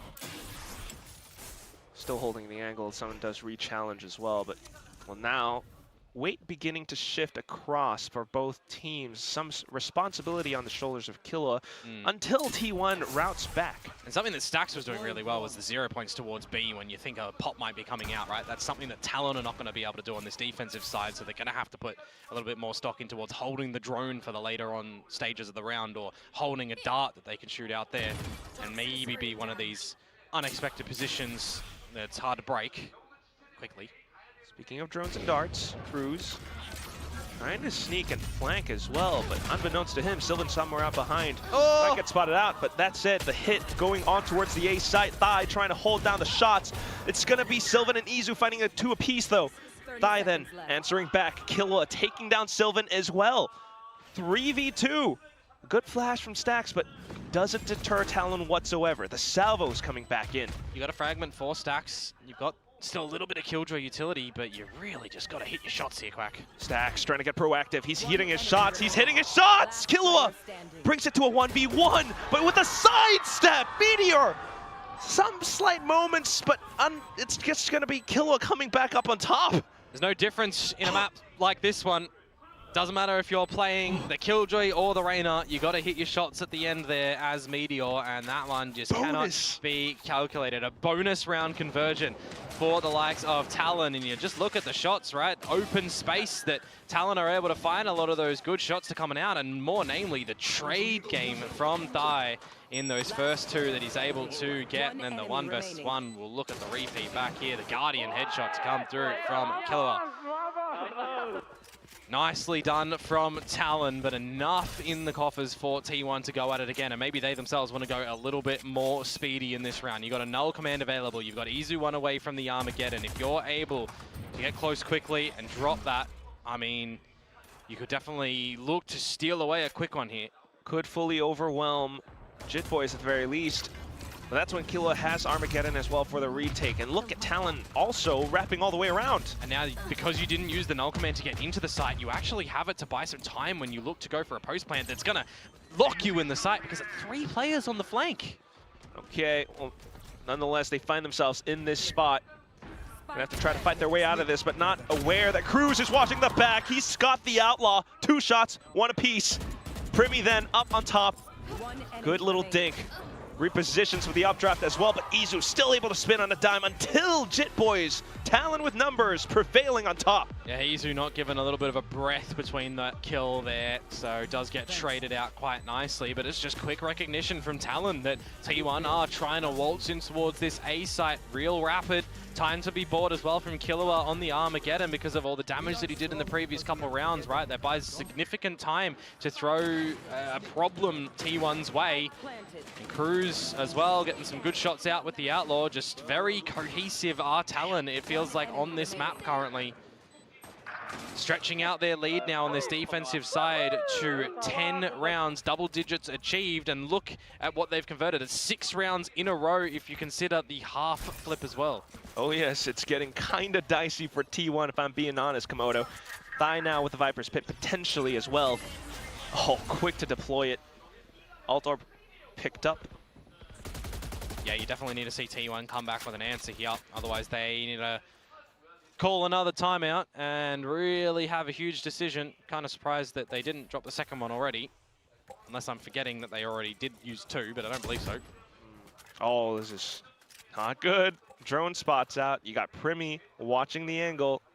Yeah, I mean, Primi should be good for 1 playing on top of Yellow here. Such a sneaky angle as well. At this current point in time, too, unless, you know, you're salvoing him off the line as Izu, you've already used your stealth drone, but they do manage to get him out because he was on the stealth drone, rather. Continuous drone from Cruz as well, but yeah, those salvos. T1 using it to try to get a pinch onto Primi instead. Primi will get away unscathed nonetheless. Null command used by Stax as well is going to try and keep Talon honest a little bit in what they utilize around it, but now the ult starts coming out from afar. Oh, he finds a second shot! Hunter's Fury coming in! It's 2 kills!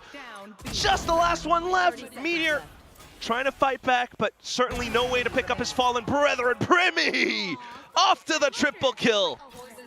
Man, Talon, they are absolutely looking to lay down the law on this defensive side, aren't they? That's another round that they managed to gather. This time, not in a post-plant variety, though. They stave off the plant from even going down. You got the null command in, but the operator shots are sublime, and you've also then just got the Sova and Cruz outside of the range of the null command, so he's able to just laser them on down. These components that Talon are finding at the right time around the maps, whether it's information in what they hear around B, you know, courtesy of Primi being on the line at the first point, and then just also combining a lot of this utility as well, is kind of looking superb. Why were Talon a team that have not played Icebox? Good question. I guess we'll hash it out with Frost at some point, maybe Jovi as well.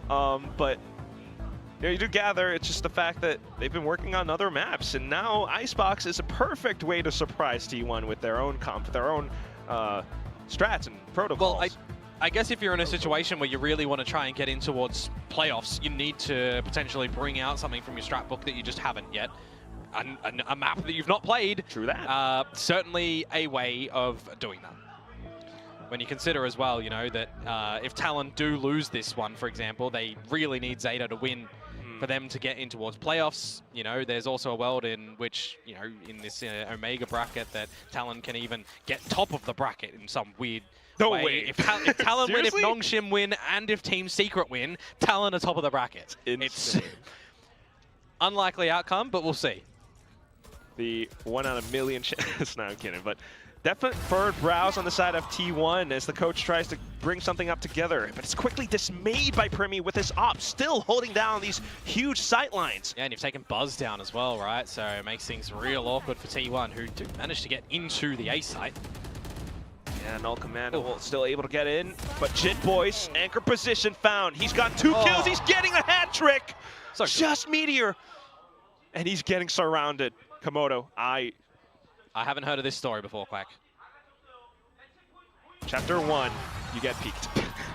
Still running in this flawless variety for Talon on the defensive side right now. That is 6 rounds in a row to give themselves 6 map points. That's a non-conversion for T1 on the back of the timeout as well.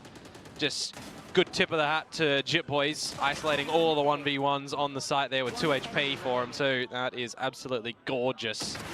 T1, it feels like they have ran out of steam on this map at the moment because Talon are just not giving them any space. And if they are giving them the space, well, it's because it's a trap, and they know.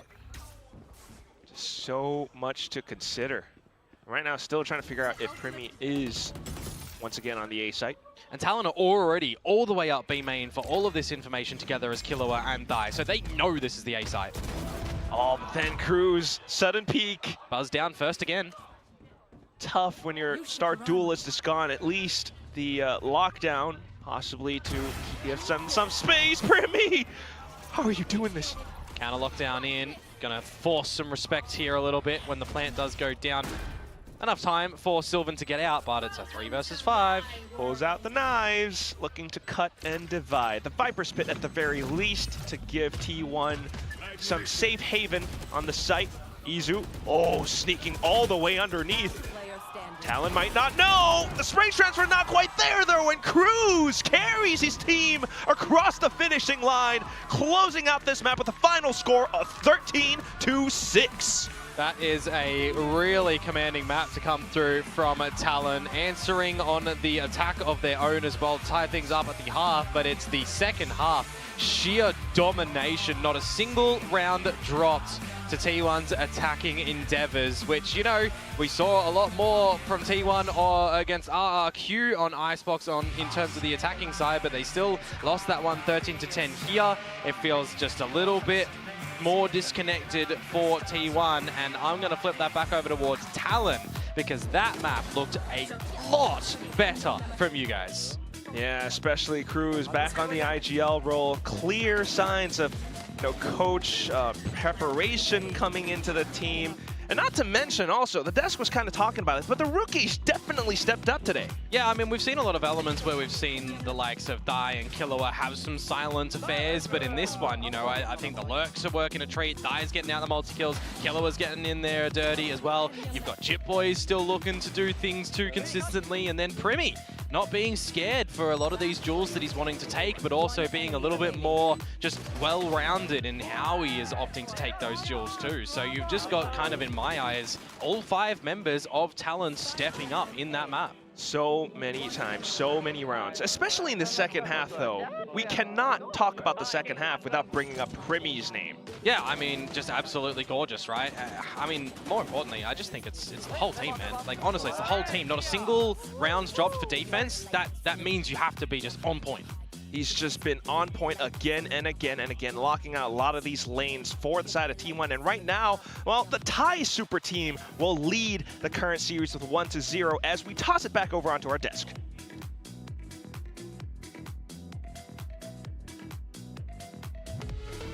All right, Talon securing Icebox, securing their map pick. Even though T1 did switch up the comp, we like the changes that they had. Buzz was on the Jet. They went back to the more meta style, but still, Talon had everything in order. Yo, 14-5, first kills. Cooked him. I mean, I was saying, like, I don't know if you should go and take Angels with T1. Forget about that. Yeah. Dude, like 14-5, they cooked them. What were you saying about individual expression? That felt like pure expression to me. That was pure expression, especially on this second half. Yeah. What T1 couldn't express anything. Primi's in their face. Perfect. Honestly, great game from Talon. It's so easy to see why they take it to Icebox. T1 have a huge weakness there. Even changing the comp wasn't enough today. I don't think the game plan ended up being, different enough, to be honest. And I feel like Talon had every single read here. Very, very confident map 1. And, I think we have to highlight some of these other players. It's not the same old names we're seeing now at the top of the Talon scoreboard. Yeah, we're seeing a little rotation. Rookies coming up top. Thai, this is so interesting to see Thai at the top. He was bottom fragging, frankly. I don't know how else to put it. He was bottom fragging last week. It was terrible. You picked when him, he was in my Morgan. team. Now I don't have him when he lights up the server. Thanks, Ty. Against T1. You know, you love to see it. He was playing with confidence, 4 first kills. I mean, you're getting double the first kills of Buzz when you're playing the bloody Viper. And even on attack, he was taking initiative. The dude was walking out B. He was like, wait, so on the other side of this Viper orb, it's like Buzz or Meteor. Oh, well. You know what I would call it if your Viper is taking, you know, those kind of first duels and he's getting aggressive? What? Individual expression. He's expressing in the server. That's his art. That's his Can you just stop expressing a little bit and let Victoria talk? Yes. I think we need a separate stat line for that. Individual expression. And in my hands here, I have the name of the 2 rookies. And we got to talk about the thigh lights because his individual expression was enormous. Yeah, I mean, it was interesting. This wasn't the replay I had in mind, but I actually really liked the way they took A here with the double drone. You have the Teo utility to push back on the left side, and then you're able to actually execute the site. This is kind of what I was talking about with the KO more so, but also works well with the Sova util. Really like that A take, but then after that, I mean, I'm assuming... Okay, so that was the A take, but we want to see thigh lights. We want to see thigh lights. Thigh lights. Give me the thigh lights. Come right on. now, come on, production. Thank you. Yes, here we go. I mean, this is just beautiful. He looked like he was so confident. He was taking aim duels on the attacking side. He was... This is exactly why Talon picked him up in the first place. I mean, this is textbook confidence. It's really nice to see him settle in, have a much stronger performance after last week where, you know, he definitely had his difficulties. And I think he's for sure come in with something to prove today. Yeah. It was very, very obvious in that map one. And I love it on Icebox when your Viper can get a little bit more creative, start pushing those boundaries a little bit more. You're in a very good spot if he's able to win all this. He was reading the rotations really well as well and taking a lot of individual decisions in his own strife. And I've seen so many rookie players just like, oh, I'm playing a big team. I'm not going to take any risks. I'm not going to push through the mid orb. I'm not going to try to push out B long. I'm just going to not feed my life. He was very much like taking risks and taking duels and winning them. All right. Well, I mean, you like to see it from this team because this is exactly what we needed from Talon. Now, this round was also quite interesting. Yeah, I mean, this was just a really nice ult combo from Talon. I mean, you had the Viper on the A side of the map with the pit up. He invested his orb over on B. You had T1 invest all of their utility to push Primi off of that yellow line. But you can see the orb on default there keeps him alive. And then you had Cruz rotating from Boiler's side. Those are the kind of set rounds that really work themselves out. On one side of the map, you have the Jet with the op. On the other side of the map, you have the Viper pit. And then you have the Sova who's able to rotate and use his ult accordingly to be able to break down whatever play that the other team is going to do. And they just played that perfectly. Killua had a great game here as well. Like, I was saying, this was the biggest factor for me for Talon, is like, how are these rookie players going to play? They didn't play particularly well last week, but we've had a little bit of time to recover from that Zeta series. But there we go, MVP for Thai. Killua played fantastic as well. It was a well-rounded, really good approach from Talon, who once again, this is what I was saying about this team. If they have a good approach and they have good prep, they can beat any team in the league. They can beat T1, they can beat TRX, they can beat any team in the league. It's just a question of how consistent they're going to be and how well prepared they're going to be in terms of, is the read right on this day? Yeah, I mean, I do like that we're seeing the rookies step up a lot now. It's much harder, as we say. When you're against big name players, big teams, a lot of people freeze up. And I felt like they freezed up more last week against, you know, a team they sort of should have beaten. But, you know, there are players that we would call, you know, big game players, right? Where it's, you know, they really step up when you need to in that moment. They know that their playoffs are on the line today, and they don't want to waste this opportunity. They don't want to waste this chance. So seeing these rookies step up is a very, very big thing for this Talon roster, and that would be huge for them if they're able to get into playoffs and then, of course, carry that all the way through. Now, Talon getting to playoffs, obviously a lot is on the line for them, but how about T1 and their seeding going into playoffs? How much does this match matter to them? I mean, they've already dropped against RRQ, and I know that would have been disappointing for them, because for T1 in this league, you know, they would probably be thinking, well, we're only really going to lose to the other Korean teams. We're going to lose to DRX like they did in kickoff, or we're going to lose maybe to Gen G because they have this championship core. Those are the rivalries they're probably looking at. They've dropped to a really good in-form RRQ. Talon would be another step even further down from that. They've been dropping maps to all kinds of teams. They dropped a map to Secret, who are already already out of the tournament. So this is extremely kind of worrying for T1. Even though they are guaranteed to playoffs, they're a massive question mark at the moment. And again, at least domestically here in Pacific, even internationally, in that international run that they had at Masters Bangkok, this is a team that drops series. They're not bulletproof. Yeah, it could be very interesting. We just saw PaperX win and qualified to playoffs. They'll be in the lower bracket there, and you know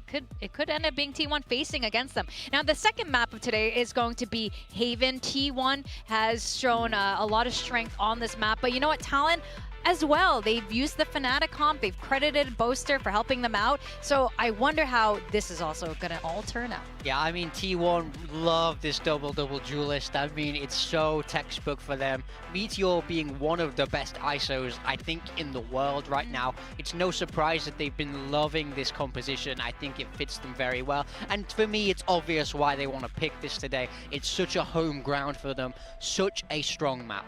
Yeah, over on the side of Talon, they have adopted this same comp. They were in kickoff playing the meta comp with Primi on the Jet, but we know that Talon has multiple different comps that they like to play. This comp has been a little hit or miss for them. I think it worked quite well against Secret, and then they played against Nongshim, and it was a pretty bad game of Haven, all things considered. So I would like to see if they're going to go back to what they were playing before on the meta comp. Are they going to have a similar approach?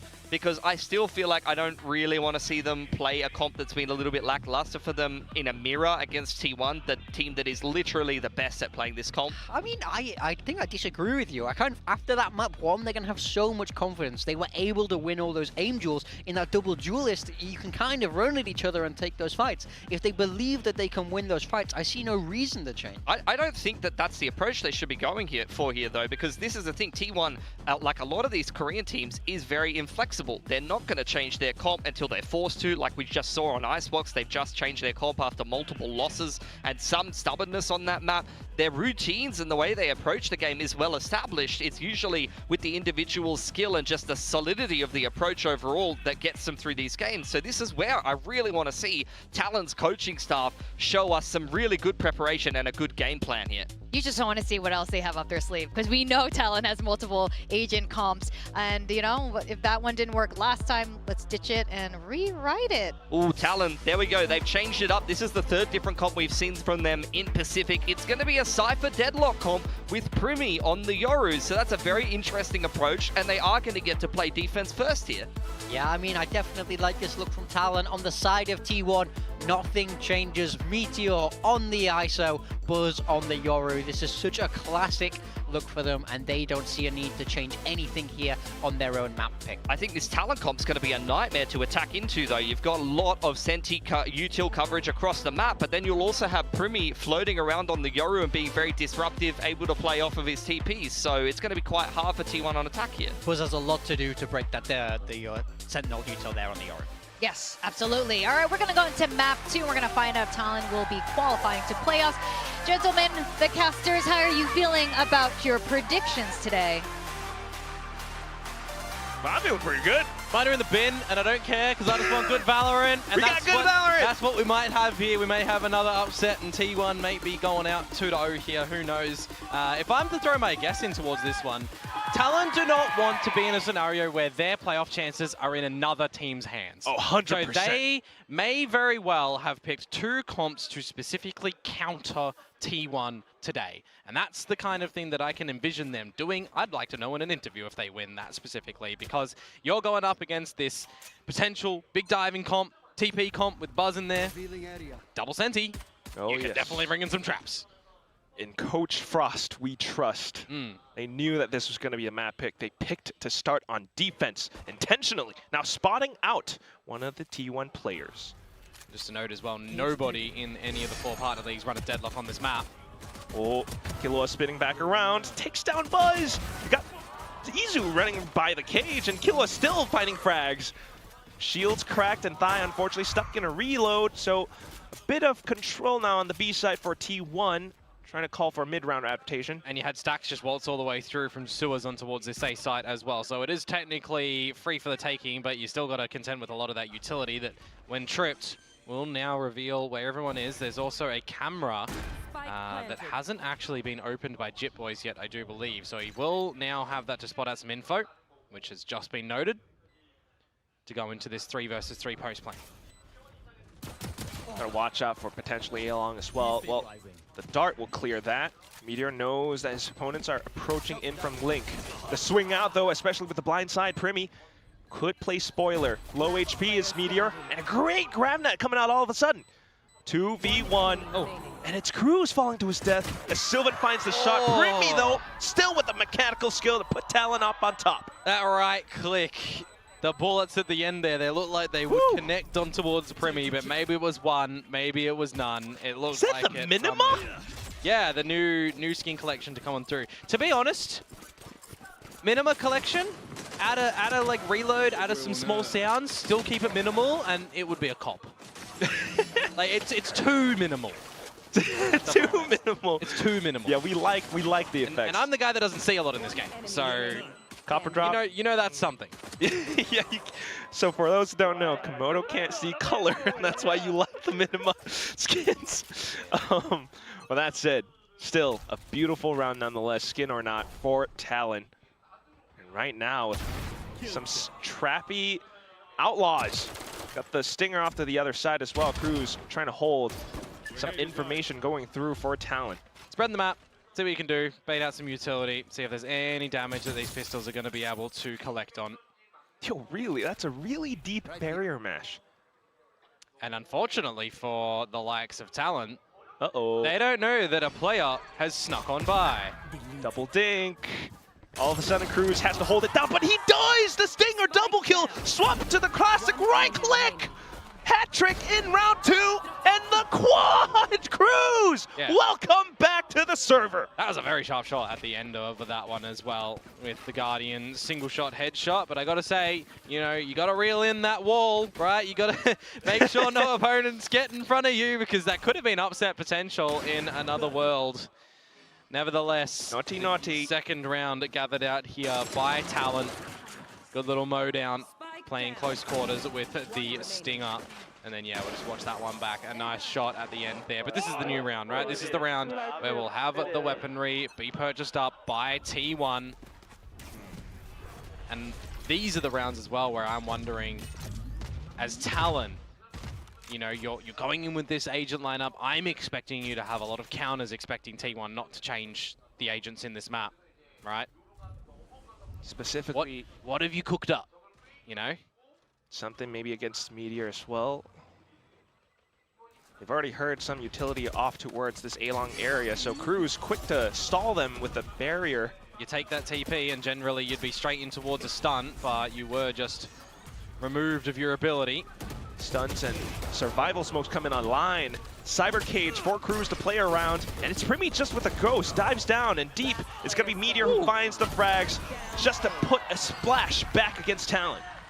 Yeah, needed to see something decisive come back from T1 in that round to try and win it on cleanly. Maybe I'll advise for someone to drop out of heaven immediately with only a pistol there, but it is what it is. Trying to just get dirty in the ring. It's not going to work out. You'll take into the next round an Annihilation as Cruz, by the way. So that's going to be interesting to see how that one will be played into the fresh round. I believe Primi as well is one off the Dimensional Drift. So already getting, you know, quite active towards the ultimates. But if you flip it on over, Meteor with the kill contract, that's the one that I'm a little bit more interested in, right? He's going to win that one out. The standard, knife strafe right, go for the shot. Oh, but then you have to push out from Talon. Yeah, straight up through mid, 3 of them in fact. Can have a pretty quick flank to potentially catch Izu off guard. Gonna have to work against Trips for now at least, but yes, Izu. Here we go, Cruz. Quite aware, kill contract, nope. Straight into the gulag. Cruz trying to get a good rush against Meteor, but the best ISO in the world answers back. Primi now then, out from A-long. And also for Izu up around short. Good holds coming out from T1 so far. And unfortunately, even if with the Dimensional Drift, Talon not quite able to fight back until Killua attempts at some shots. The fake out quickly shot as well, but Primi then for the next one. Just Izu left, and he's very clearly spotted out by Long. Both of them lining themselves up for it. And it's angles that are too hard for Izu to contend with. Talon up 3-1. That's great patience from Killua there as well. As soon as they recognize they're in the 2 versus 1 situation and they haven't taken note exactly on the reposition to come through from Izu, settle down a little bit, drone out towards long, you remove his abilities. I mean, that point in time, he doesn't have a cage that he can drop down to try and spray through on towards the spike. Just makes it a little bit more stickier for Izu. And unfortunately in the note as well for Stacks shooting the wrong Yoru, hitting the clone, unfortunate. Not too bad though also, I mean, just alongside Primi, we have Killua finding some moments in that highlight as well. Yeah, and you still held on to the Annihilation from that round because Cruz lost it in the Gulag. And now you've picked up the Armageddon as well. So once again, back to the main strat of trying to stall potential A hits, but right now, Remy, oh, great and sharp on the check. However, the shield. Yeah, it's the counter, but you are forced to gate crash away, which does actually mean it cements in stone the player advantage for Talon. Now to contend with Cruz, who has dropped the barrier mesh down through towards Sewer. So that will segregate both T1 and Talon around A short for now. Yeah, but it'll start to expire, which means that there is possibility that they can creep on up. Meteor does have the Vandal too. I assume Cruz trying to play in position for a surprise kill or Annihilation. Potentially just play for that Annihilation in this sort of situation. You've got the Gravnet as well, but he's just going to go for a 1-to-1 trade. Spike to go towards this A side as well, but do you even fancy an early plant here from Meteor? Because your team is just on an island at the moment. They're trying to paddle their way over, and eventually they will get here. So a player advantage for Talon, still with an Armageddon online for Killua, if needed. You got a lot of abilities though for Talon. Armageddon, possibly. Certainly, at some point, just to flush them out. Trying to maybe look for some reactions first, though. The Paranoia sent out. Then the salvos, but look at Meteor threading the needle once again. Armageddon then sends over, forces Stacks out of position, but oh, just all held up by the choke point, lined up for Sylvan and Meteor. Just a strong crossfire there for T1, not really giving a lot of space to Talon to get back in towards that. Feel like Cruz maybe playing a little bit more on the caution side of things may very well have netted a better result for Talon, specifically where they have the 4 versus 5, because that's a 1 versus 1, right? Makes it a little bit more awkward. Had he just been playing Spotto, potentially have the numbers, have the Gravnet combo with the team, irrespective, some good shots out from Sylvan at the end there. And that means that we are still kept a little bit more competitive here. Not seeing Talon start to really bleed out a lead and not have to worry about too much of the credits, where now they do have to, and it's why they take a knee here down to the eco. You'll have a strong buy in the next round. You'll even have an operator possible. Oh, and off to the eco in a kill contract. This is tough. Jit Boys, unfortunately, of course, gonna fall. Ow. Well, unbeknownst to T1, perhaps the full far stack up by A-Link. That said, still not a favorable fight for Talon. They're just happy to dive right in and find as much as possible with the classics. Stacks then off to the sides with the Phantom to spray. Not truly praying, because who needs faith when you have the aim and the skills to back all of the kills up? Nice shots to come out from that one, just weathering the eco, making sure that you're not losing too much in the grand scheme of things as T1. Stretching out into a new round as well, and these are the sort of moments where, you know, you need to have some good adjustments, you need to have some good information gathering on an agent composition like T1, of course. They can make things quite one-dimensional if they need to and quite followable, but with what Talon are throwing at you with their agents, you know, I kind of expect it to be a little bit slower, which is what they've been playing for on these rifle rounds so far. Yeah, so pace slowing down somewhat. Primi still trying to throw a wrench into their plans around Sewer. Dimensional drift on in from Buzz, though, will find a good amount of information you may expect for the team to overwhelm in towards this site, comboed with the Hunter's Fury. And you're getting some good damage out as well. Yeah, great burst, and it does force Talon to disperse. Unfortunate for Primi, he gets quickly deleted. 3-on-4 retake. The plant will go down as well. Is this going to be a bit too far-fetched for Talon? I think it is already calling for it. Aww. Nowhere near the action. No smokes available for Die. Yes, you have an Annihilation, but that's just going to have to sit pretty. Potentially even for a future timeout. I mean, what do you think of Talon so far? In what regard? That is a very Bringing out, open-ended question. A surprise composition. If it's play it so far. If it's directly to counter T1 here, I love the idea to try and bring the game into your own hands, where you're not relying on the what if in case you lose, right? You're going at it with the game plan to counter them. And sometimes you don't have your key components at the right site, right? Your opponents get ultimates. Your opponents are going to win these duels sometimes. That it happens, but it's the way that Talon need to be maneuvering around the map that I need to see a little bit more of. You know, we've held this cocoon for quite a little bit now. Seen some risks be played out. We've seen some patient plays not work either. Right, because repeatedly, the previous round, we'll kind of write that off. It was an eco. But often the 2 successful A hits, I think. That's kind of what I want to zero in on. Talon haven't quite been able to successfully fend off incoming attacks or to anchor down the A site. Right, playing in this double duelist comp, if you're against the dimensional drift, all right, write that one off. They're just going to find all the information. It is what it is. If that's not available and you're setting up, let's say, Cypher Util and Deadlock Util, what's going to destroy that?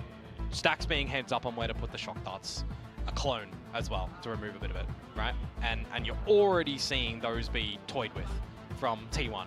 So it comes down to them making some real quick decisions early on how to counter what Talon has surprised them with, and Talon needing to then potentially change things up for their own, which is why you're seeing, that the 3 mid walk from them to try and catch T1 off guard, right? There's these ideas that they probably need to play a little bit more with their bodies forward as opposed to just relying on their utility to go for a lot of these traps. The trap wires at the A site should be expected now, right? It's just standard. Where would the Yoru TP to? Well, let's put some traps there and hope they go into it for us to get a free kill. That then, though, we also saw Autumn getting quite vocal with the team, so a different direction now for the Korean super team. Shock dart to the front of B, not going to destroy any util, no traps there for Talon. Give you an idea as well as Primi real close that there may be something coming. You play on the retake towards C where your Cypher util is, be a little bit aware of what may happen in Garage. But ultimately, how do you keep T1 out of this B site? Well, you're going to have to just have some numbers there to try and contend if they do get into the site. It's to a safer position as well. Even with the utility up around Garage, so painting a good idea now for T1 to then take the B site. Primi trying to get away.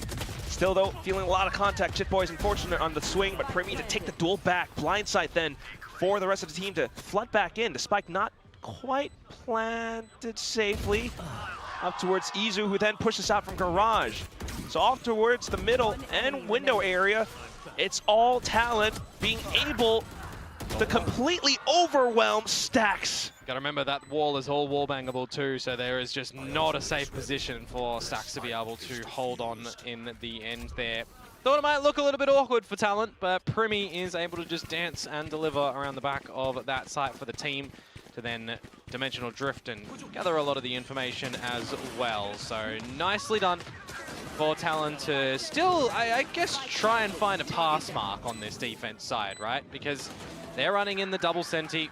You know, how proficient are they going to be on their attacking side?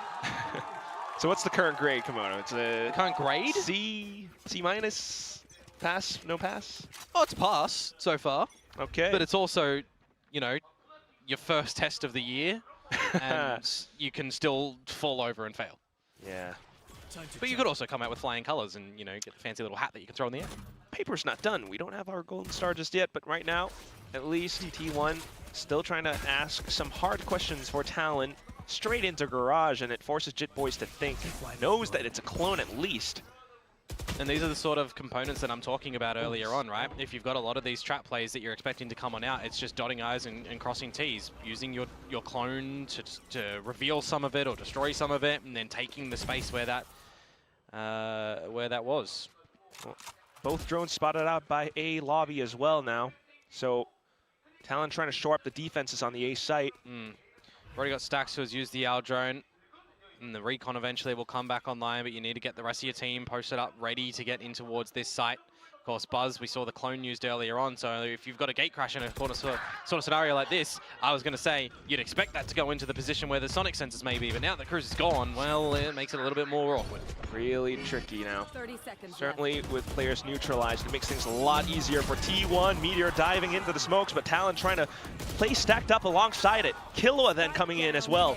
Just Sylvan and Izu, who is flanking, but he's been spotted now. Paranoia, and he gets 1 kill, but for Killua to find a triple in the round. The rookie coming alive. Going through the smokes and passing each other like ships in the night. That is a little bit unfortunate for T1, especially with Meteor just investing the shield and it kind of immediately being removed with no good value there. 30 seconds to go before T1 try to actually get in towards the site, and you've already got that rotation from the Talon members to get on over here. I think in that sense, then, some of the Talon players being lighthouses for each other, and that's why they have this specific setup. Even though Cruz fell early on, so Loud Cheers going online, and we have now a 3-stack on the C side. Talon beginning to push out. I mean, it's like the whole, there's a deadlock, but it's not the only member, right? It's not, the game plan for Talon is not Cruz do everything. You got Jit Boys and everyone else, but okay. I mean, we got Primi, bro. They got Primi. Oh, well. But now they have Cruz, who opens up on towards Meteor, in towards this seaside, and you overlook a cheeky corner of Killua. And that's why you gotta love these super teams. Baramash also kind of deep, but it doesn't allow anyone to slip through this time. Gun barrel. T1 trying to scrounge up something together. Sylvan sneaking into the B site, so it pulls the rotations from Talon back to the middle of the map. And I love how awkward this makes him as well. Sylvan can't just quite 100% feel confident in going for a duel there. Which also kind of alerts to Talon, you know, no spike towards B just yet. We know it's possibly A, and that's what Jit Boys goes in for the swing! Izu gun down, Primi quick on the trade. They saw Sylvan before, remember, now flashed out.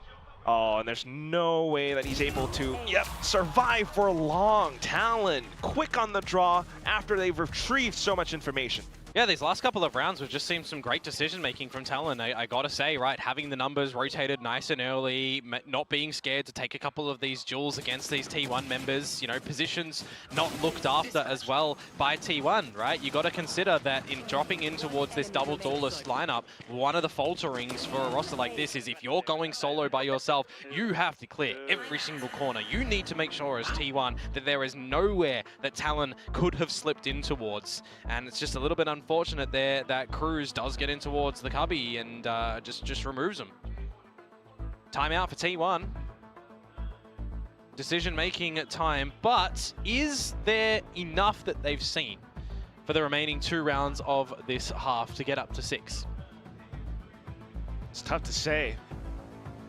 10 rounds so far. Is that truly enough? Maybe to just go in for some hot or quick fixes and to possibly set something up for the future half as well. By reaction, something to do with T1, yeah. That's something funny. Unfortunately, that's why we got people laughing. Unfortunately, I'm capped with only knowing English. Same here. Me no Korean, but hey, we do have. I know a smile when I see one. Jovi and Frost having a good time in that coaching booth. Yeah. Game plan's working so far for them. I think they're going to be pretty happy so far. That's sufficient evidence that, you know, the coach preparation has come in handy. Yep. The previous round especially. Back to norm as well with a hat on his head. Oh yes, last week he didn't have that. That was weird. Take flight. Garage though. Primi spotted out and bailed out. So we're back to even Stevens. Bit of utility exchange for sure. But also information. So ooh, Talon not entirely sure. Does that deep camera, though, give you an idea that this site might be a little bit more than we can contend with? I mean, Cypher util back towards the side as well, still with the same deadlock util. It's 2 Sentinels on the side, though, Komodo. Oh, and that's a risky swing out from Jit Boys. I do not like that one. Good bear mesh, though. Also the GraphNet, which does capitalize onto a lot of these players for then the TP to get shut down. Buzz, unfortunate. Thought he could slip by. Primy then arriving on the site as well. Talon has A completely surrounded. Salvos to flush them out of A long. T1 still trying to get the spike down around this dark cover. It dissipates. Primy strikes. You got Thigh then to find a kill, but then traded right back. Meteor though, just trying to dance back in, but the blindside from Primy, fantastic, allowing him to go in for the Goomba stop. Yeah, that dark cover really buying a lot of time for Talon there, and just the disconnection from Meteor, right? They had 3 members essentially playing towards default, but then they needed to spread themselves out, and it kind of gave Talon a couple of isolated duels that they could really flourish on. Buzz just getting caught out before the flash comes into effect there as well is quite awkward, but in this 3 versus 3, I mean, you got Primy, you got Thigh, just making sure they do what they do. And Primy, again, he's certainly, you would expect, feeling confident in towards this one. I mean, he is certainly just having a good half. A dimensional drift, though, to come out from Buzz. And now it's Thigh that has to try and win it in the 1 versus 1. So challenger. Meteor wins it again. He's not dropped him yet. Found a direction at some point, but yeah, here comes Jit Boys now. Primy still trying to dance around and keep his opponents invested to then allow for Killua to possibly route back around, but oh, Primy shut down. Killua trying to hold the angle, but Stax just quick on the draw. 5-7, a very quick round that T1 are going to be able to at least answer back in that one to get another round on the board. So, all in all, 5-7, I think you're pretty okay with that as Talon. Your game plan's working so far, but now the test is really going to be, you know, put toward them, right? How does this double Senti look on the attacking side? It's a more of a known quantity on what the double duelist is going to look like for T1 after we've seen it time and time again. Definitely needing to, let's think about it. You know, can see some potential obvious trips, but also for Cruz perhaps with GravNet lineups. But that's not too much to go off of. Need to see the rounds. Yeah, I mean, certainly going to see some potential GravNet plays come out with, you know, Killua in combination for the salvos. You know, what can you put? Can you put anyone on the floor for Yoru? Primy to just get up and get the kill as well. There's avenues of that, but you're definitely trying to see, you know, as Talon. For me, are they just on the same page still, right? Because there was a lot of moments where it looked like everybody was just very quick in the communications. Everybody had the right idea on what the game plan is looking like on that defensive side. Even if there was moments of overstep, right? Like Cruz peeking out through Heaven or Jit Boys peeking out over through A, right? There was a couple of moments there that the risk didn't really outweigh any sort of reward, but they still managed to pull those rounds back. Well, let's all try to keep all of it alive, even for T1. Again, the stakes at hand just for Talon to make it to playoffs. Yeah, I mean, as I said, the biggest thing right now is it's in Talon's hands, right? Is this the half for them to just show us another great second half, maybe in a flawless nature, to get into playoffs? Oh, let us see. Speaking of lineups, Buzz has been spotted. Does get Crash away. Oh, that was lineup for backside. Izu, though, dodges that with ease. Cyber Cage to allow the rest of the team to sneak in, though. And Jit Boys, the double kill going through. Killua fanning out all across. A little bit more support from Primy as well. But down to Stax, who will be able to find a trade out towards Thigh. Look at the damage, though. I mean, this is the best scenario that Stax will be in a 1 versus 4. Everybody hurting. Ace clutch? Maybe. Does have a recon, but that barrier mesh in his face is it's quite pesky. I'm a bit surprised that Cruz didn't put any sensors on this spike. I'll be real. Maybe. Oh yeah, you're right. Just didn't have the time for it. Perhaps feeling the pressure. Stax out of garage. Yeah, he just threw another GravNet to back a site.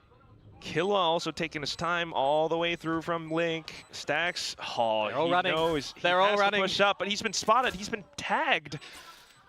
And they're just holding the positions. The discipline from Talon coming forward. Killua then making some noise. Cruz to swing off contact. Oh, Stax. I love Stax. I love that. They recognize they're in a 1 versus 4. They're all low. They don't want to give him a proper duel if he's running anywhere not near the spike, right? It's really cool. Well drilled. The thing is, as well for Talon, right? It's not all, we're running double Sentinel, let's camera out, let's grab that out, let's set up our sensors, get in, you know, with Primy on this Yoru and stuff. They're still all hitting their shots, right? They're still making sure that they are not just going for some of these lineups, some of these strengths with the agent utility. They're still being very focused on crosshair placement and discipline as well.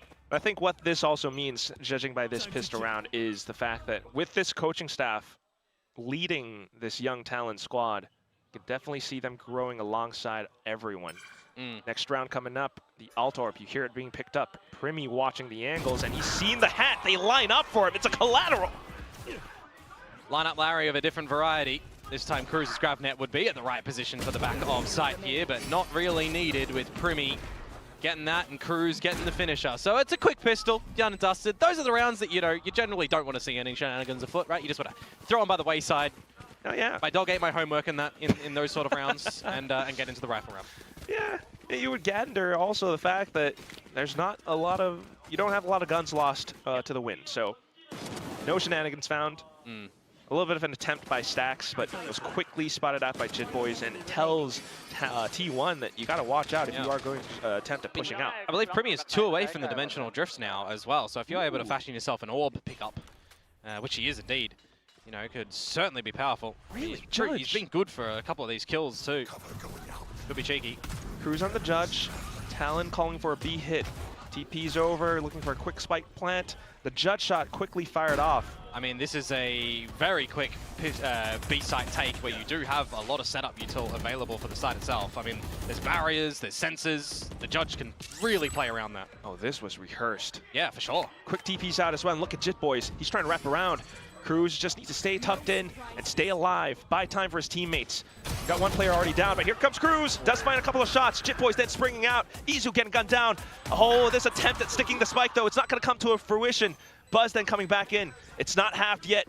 Meteor trying to play spoiler against the Talon players, but here comes Killa with the salvos. It takes some time, and I think it buys enough time. 2 players, 2v1.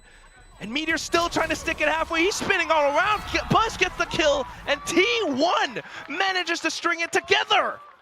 Luckily so at the end there with the salvos, just not able to do enough for Killer. I thought the Judge was actually going to do more from Cruz, right? You just need a point and shoot at that point in time with that weapon. You don't need to move your mouse. You just hold that button and hope to get 3 kills in that scenario. But it's a quick trade to come out actually by Sylvan. And then some good recognition in the 2 versus 2. When you get rid of the 1, it's get on the spike. I'm going to hopefully be good for the remaining kill. And that they are. Buzz with a sigh of relief. Yeah, that was a rehearsed, you know, take from Talon, but the end left a tad to be desired. Though you go into the next round, and that is a straight sharp shot. Dimensional drift on a Stacks. He's down for the count. Meteor? Okay. Not too bad. Does find 1. You got the wall up though, and one off the kill contract too. So if he can find something up from heaven, then you might have a real round at your hands. He's gonna try. No shield though. Looks for some vision, but yes, no shield. Certainly the kill contract will give him something. Oh, he's gonna use it. Pops off, and there we go. It's Gulag time. And Cruz, can he win it? He's gonna be the contender this time. Here comes a new challenger. Looks to knock him out, and he does! Cruz striking at Meteor's heart. Izu, though, playing off of the position. Salvo's then coming in. Izu sticking it to halfway, sacrifices his life for it. Sylvan looking to play the 1v2 clutch, but Thai looking to deny. It's not quite coming through, and it's all for Kill. What a swing! He does it at the last possible second, winning the round in a nick of time. Yeah, talk about close haircuts, I gotta say. Good shot out from Killer at the end of that one to not Nicky Zia. I mean, it gets a little bit awkward. Cruz finally winning a duel in the kill contract, but with no shield. I mean, if the shield was there, I think Meteor probably wins that one, right? Good to get a cheeky shot on towards Jit Boys there. Remainder of the round, though, I mean, you gotta say, so close. Dai almost giving an opportunity for Sylvan to come out with that at the 1 versus 1 at the end. Credits, though. Let's have a check-in. Where art thou, T1? Where art thou, money? Just Meteor on the Vandal. Wherever for art thou? Well, he certainly won't back down from fight. Current positions, information gained. They might have saw that it was a clone. Buzz. Yeah, got to get out of that one, which means it's space now for Talon. That special delivery is going somewhere special. Outside the map. Really got to see T1 come away with a cheeky round here. Stacks one away from Hunter's Fury. Buzz, Dimensional Drift, if he can try and get in any sort of favor to use it. You know, an opening kill, a weapon stolen, or Stacks, yeah. Nice try. And now that's all the info. Oh, but quickly dealt with as Buzz swings out. So some information going for Talon to then decide on a site. And where do you want to kind of go here as Talon as well? You know, the C site where you just pinged out the Cypher. What utility do you expect Izu to potentially have? Well, he's still holding all of it. Doesn't matter because he's now going to be a pretty butterfly. Hello, go in. 30 seconds Reach your next stage of evolution. Meanwhile, you got the wall up, the Armageddon also.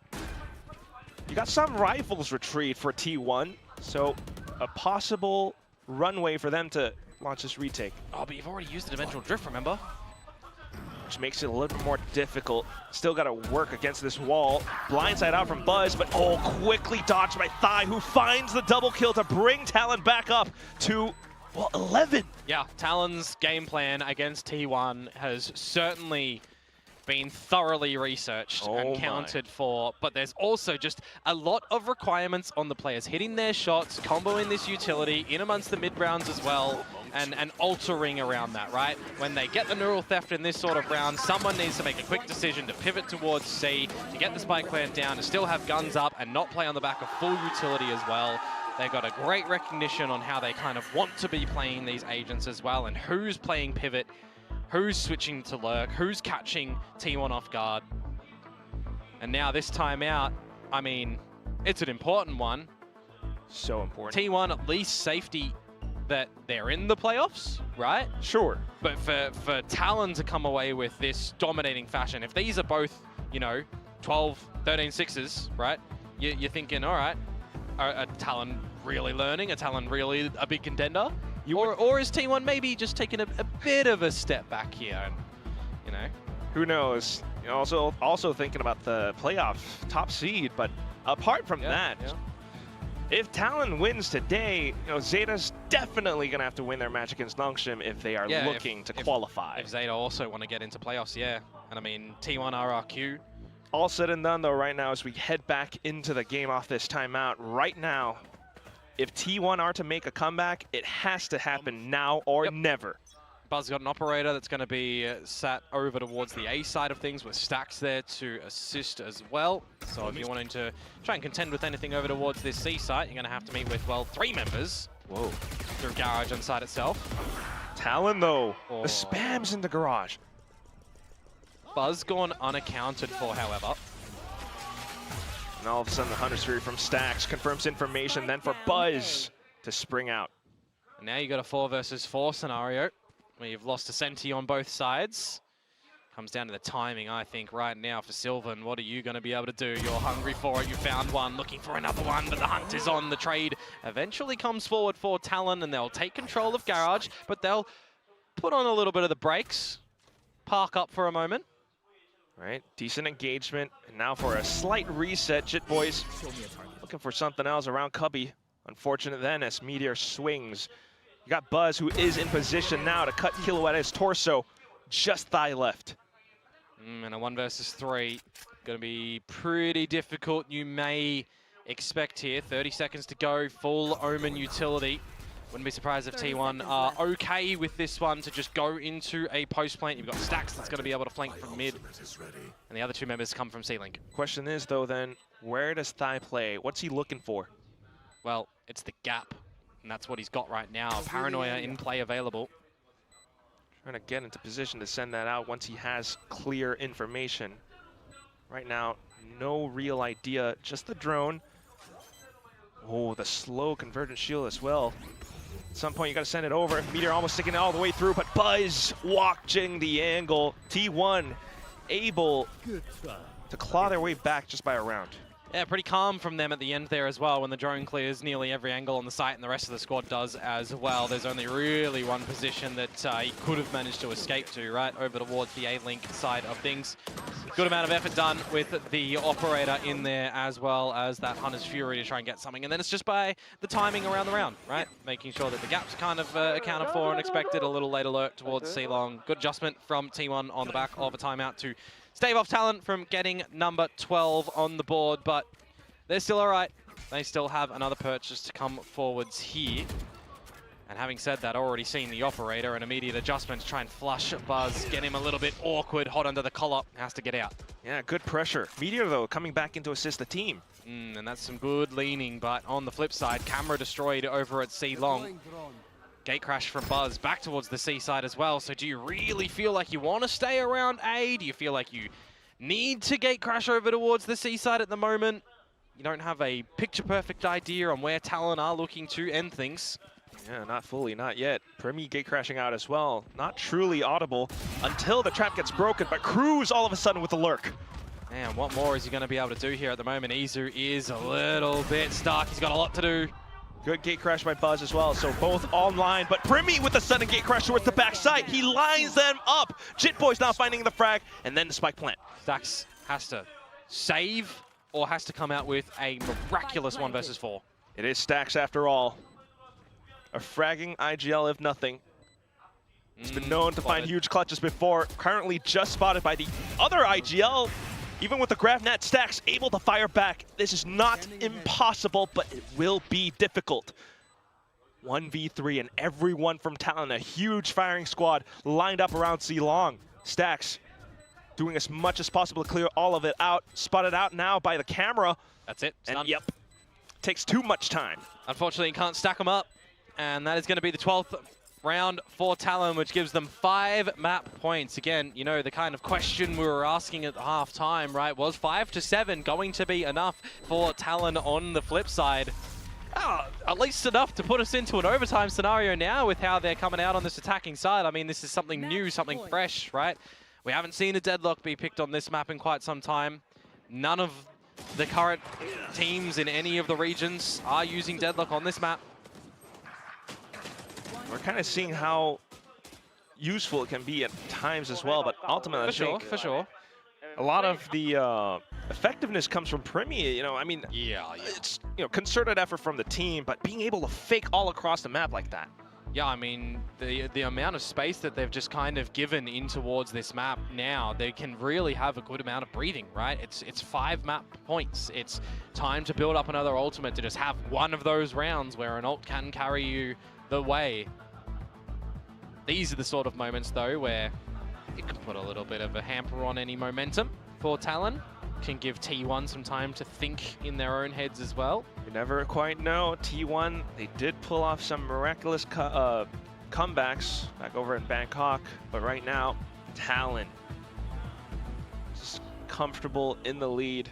We do have a slight tech pause with the gear issue at hand, so we do apologize for that somewhat. Hopefully you'll stick around, but also just to keep your faith up for both teams. T1, again, certainly in front of the home crowd. I gotta say, though, I don't think there's any cause for concern for T1 and T1 fans out there. It's group stage games. They've already qualified. I think, in fact, drawing out more agent lineups from Talon here, you know, is a positive as well, right? What are you talking about, Komodo? How dare T1 not win this group stage match? How can you possibly let this happen? I mean, they have to win every single match. We want all of our caster predictions to be close, best right? team in the world. Did you and Vic go for Talon? Yeah, we went for Talon. No, honestly though, I mean, in Coach Frost we trust, and Coach Frost, I think, alongside Coach Jovi, delivered today. I mean, we heard a little bit ago, right, that they both kind of develop a composition for the team, each on the maps. So I think in my question for Talon is, number 1, who came up with this comp, and number 2, was this a specific T1 counter? Or was this, a comp that they'll play for all the other Haven maps? Well, that they probably won't say. True. You can't. Although maybe they will, and they get spicy and they just give their whole game plan out. Who knows? Who really? We got Pacific drama. Oh boy. Nah, we're not gonna do any of that. I don't know what they're doing with the camera right now. But yeah, we got some Talon fans, we got some T1 fans all across the board. Perhaps if we can get some translation. No, we don't know. Oh, it says I'll shave my head if T1 lose. Really? that's free haircut, buddy. That was my plan. I get to keep my haircut if T1. Oh yeah, what was your one again? It was ridiculous. What was it though? Remind everybody. I did it for a fan. Basically, if T1 doesn't, well, I kind of want to set the record straight. If T1 doesn't win the entire, like at the end of the Stage 2 season, if they're not so if champions of Pacific, so if they don't win Pacific Stage 2. if they do win Pacific Station, do. I'm gonna cut my hair. Okay, so they got to win. Yes, So they gotta if win. they win, you shave your head. Yes. But if they lose, you keep your hair. Yes. Oh. There we go. I'm gonna set the record straight right now. It's not. I don't want to. Top 4 is too easy. Top 4 is way too easy for them to make it. Well, I mean, if they get upset here and it causes a chain reaction for other teams, Oh, to expose boy. some more weaknesses, I mean, You never know. you never know. I mean, That's what I'm saying. who would have had in their bingo book that Boom Esports would come out Beating and potentially PRX. even win 5-0 in this group stage? RRQ also beating T1 last week. It's insane what these teams and what all of these players are capable of, and that's why we all love to watch and support them. But at the same time, you know, sometimes the schedule is what it is, and it's tough for T1 to really prepare as well as they do all throughout. It's miraculous what they're able to do so far, and I certainly hope, you know, if there is a T1 dynasty going forward, that would be pretty fun as well. Who's the best team in Korea now? Let me recheck in towards my notes. Well, DRX looks pretty good. I'm trying to think, you know, who's DRX lost to T1? This might be the second loss. Did DRX have 2 losses? Well, I mean, it looks different if the groups are different, let's be real. We'll see. Still taking a little while, but, you know, we want to let our players all play at their tip-top condition. Here we go. Oh, sweet. They are back in the server, maybe not for too long. Let's see what depth T1 have in them to try and bring us into an overtime here on map number 2. They chose Haven, by the way. If you are just joining us within this map and you missed the first one on Icebox, well, probably a good watch if you want to see Talon's domination on the second half of the map. But here we go, Talon in towards the B site, rapid quick. Oh, it's the same strat, looking for the quick plant. This time not a judge in the hands of Cruz though, but you also have the wall.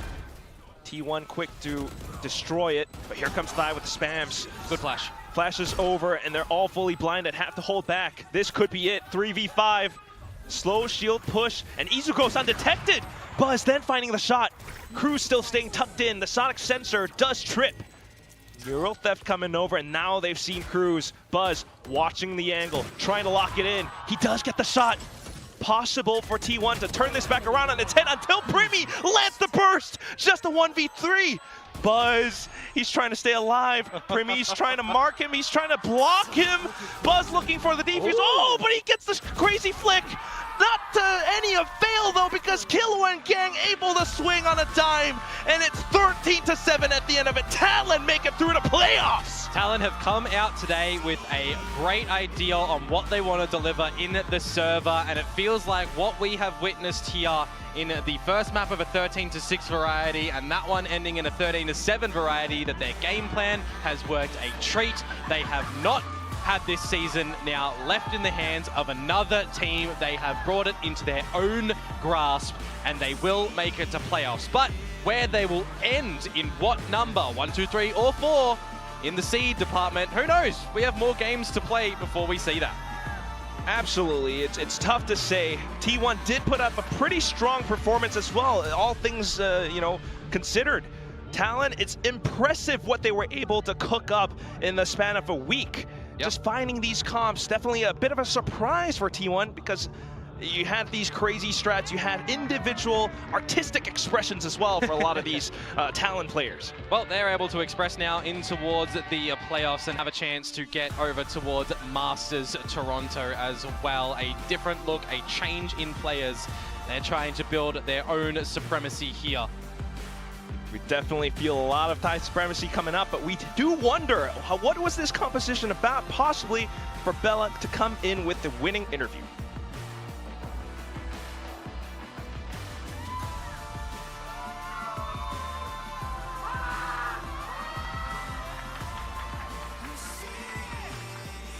Congratulations to Talon. Oh, Thai. Oh, they're ready. Oh, hello, Cruz. Hi, Thai. Hi, nice to meet you. 안녕하세요. Can we step a little bit to the front? 탈론의 타인 선수와 크루즈 선수 인터뷰 만나보겠습니다.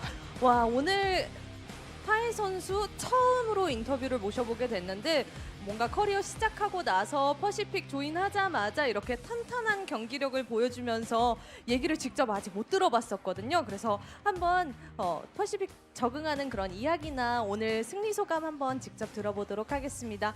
Congratulations, playoffs for TLN. No smiles, but all right, that's good.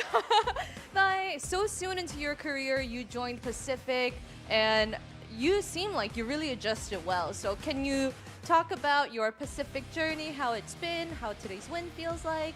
ก็รู้สึกไงที่ได้มาอยู่ในลีกแปซิฟิก ก็เกินคาดมากครับเหมือนตอนแรกผมก็ไม่ได้คิดว่าเหมือนก็เพิ่งได้ก้าวข้ามกับทีมอะคาเดมี่มาได้แค่ 3-4 เดือนอะไรเงี้ยแล้วก็ต้องอัพเลเวลขึ้นมาถึงในลีกในแปซิฟิกเลยก็เป็นเรื่องที่ยากสำหรับผมมาก So it was a bit of a struggle for me because I just started competing since I joined academy for a few months. So it has been like a lot of adaptations that I need to make. So it's kind of hard. But he's doing so well. That's crazy. 아카데미 합류하고 나서 한 3개월 정도 후에 탈론에 합류하게 돼서 적응하느라 좀 고생을 많이 했지만 이제 오늘 경기를 통해서 증명했듯 정말 잘 적응을 완료한 것 같네요. 그리고 크루즈 선수한테 IGL이기도 해서 오늘 경기에 대해서 정말 물어보고 싶었거든요. 경기력이 완성도가 남달랐습니다. 뭔가가 채워진 것 같은데 그 경기력에 대한 무슨 변화가 있었는 건지 한번 물어보도록 하겠습니다. The next one's for you, Cruz. Today's talent performance, it was just perfect. Today, how you played on both maps, what changed? You guys seem so different. I think everybody just played together, and I think we just figured out how to play as a team. I think everybody just felt like everyone in the server was actually a real friend, that we won't let one die. So I think that's how we played everything together. There's so much teamwork, and that's probably why we looked very different.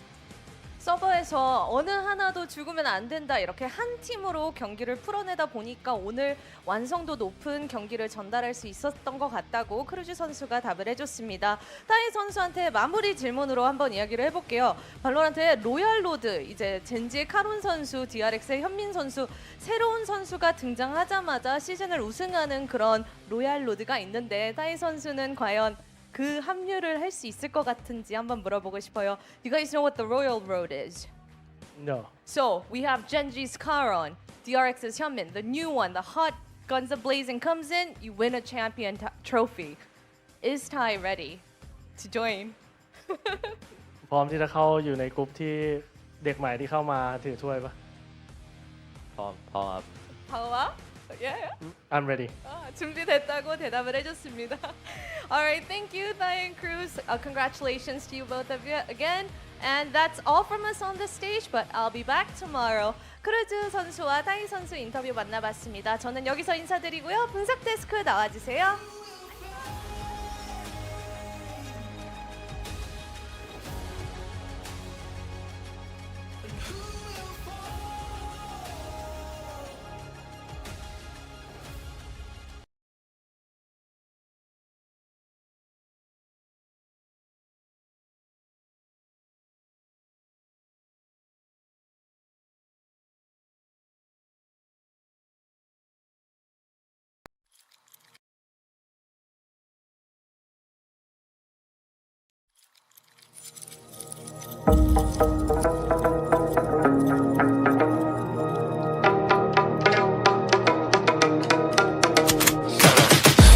I got the juice like a snow cone.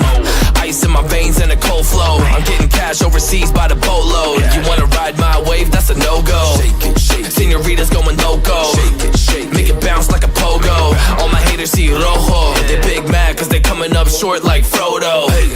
Activate the beast mode. I keep it hot, give your brain a heat stroke. You ain't a big shot, you some basic B-roll. The world is mine like my name's Pacino. Hey, it's Nico, I guess I'm back. Catch me in the fast lane on the right track. And my shorty is a 10 like a dime bag. Got me feeling like a millie, check the price tag.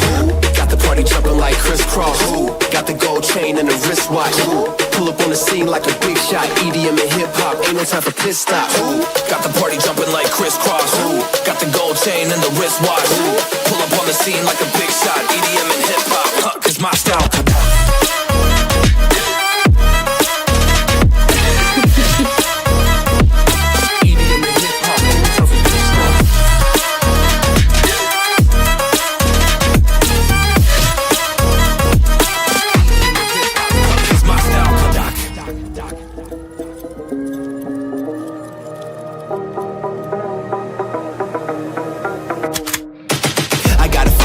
No time for daydreams. All my brothers get money, we call it gangrene. Just another day, but our focus still on the same thing. Us against everyone else, I recommend you change teams. Who the hottest in the city? We the top two. You said your music was litty, but that is not true. Just being honest, you should really just stop, fool. Matter of fact, empty no pockets, give me that watch too. My mind is wicked, that's why I spit it so hostile. Freaky girls in the crib, it's like I live in a brothel. All I spit is Leviticus, but I'm not an apostle. My nuts hang low, long and they're colossal. Black trader black, she messiah to the misfits.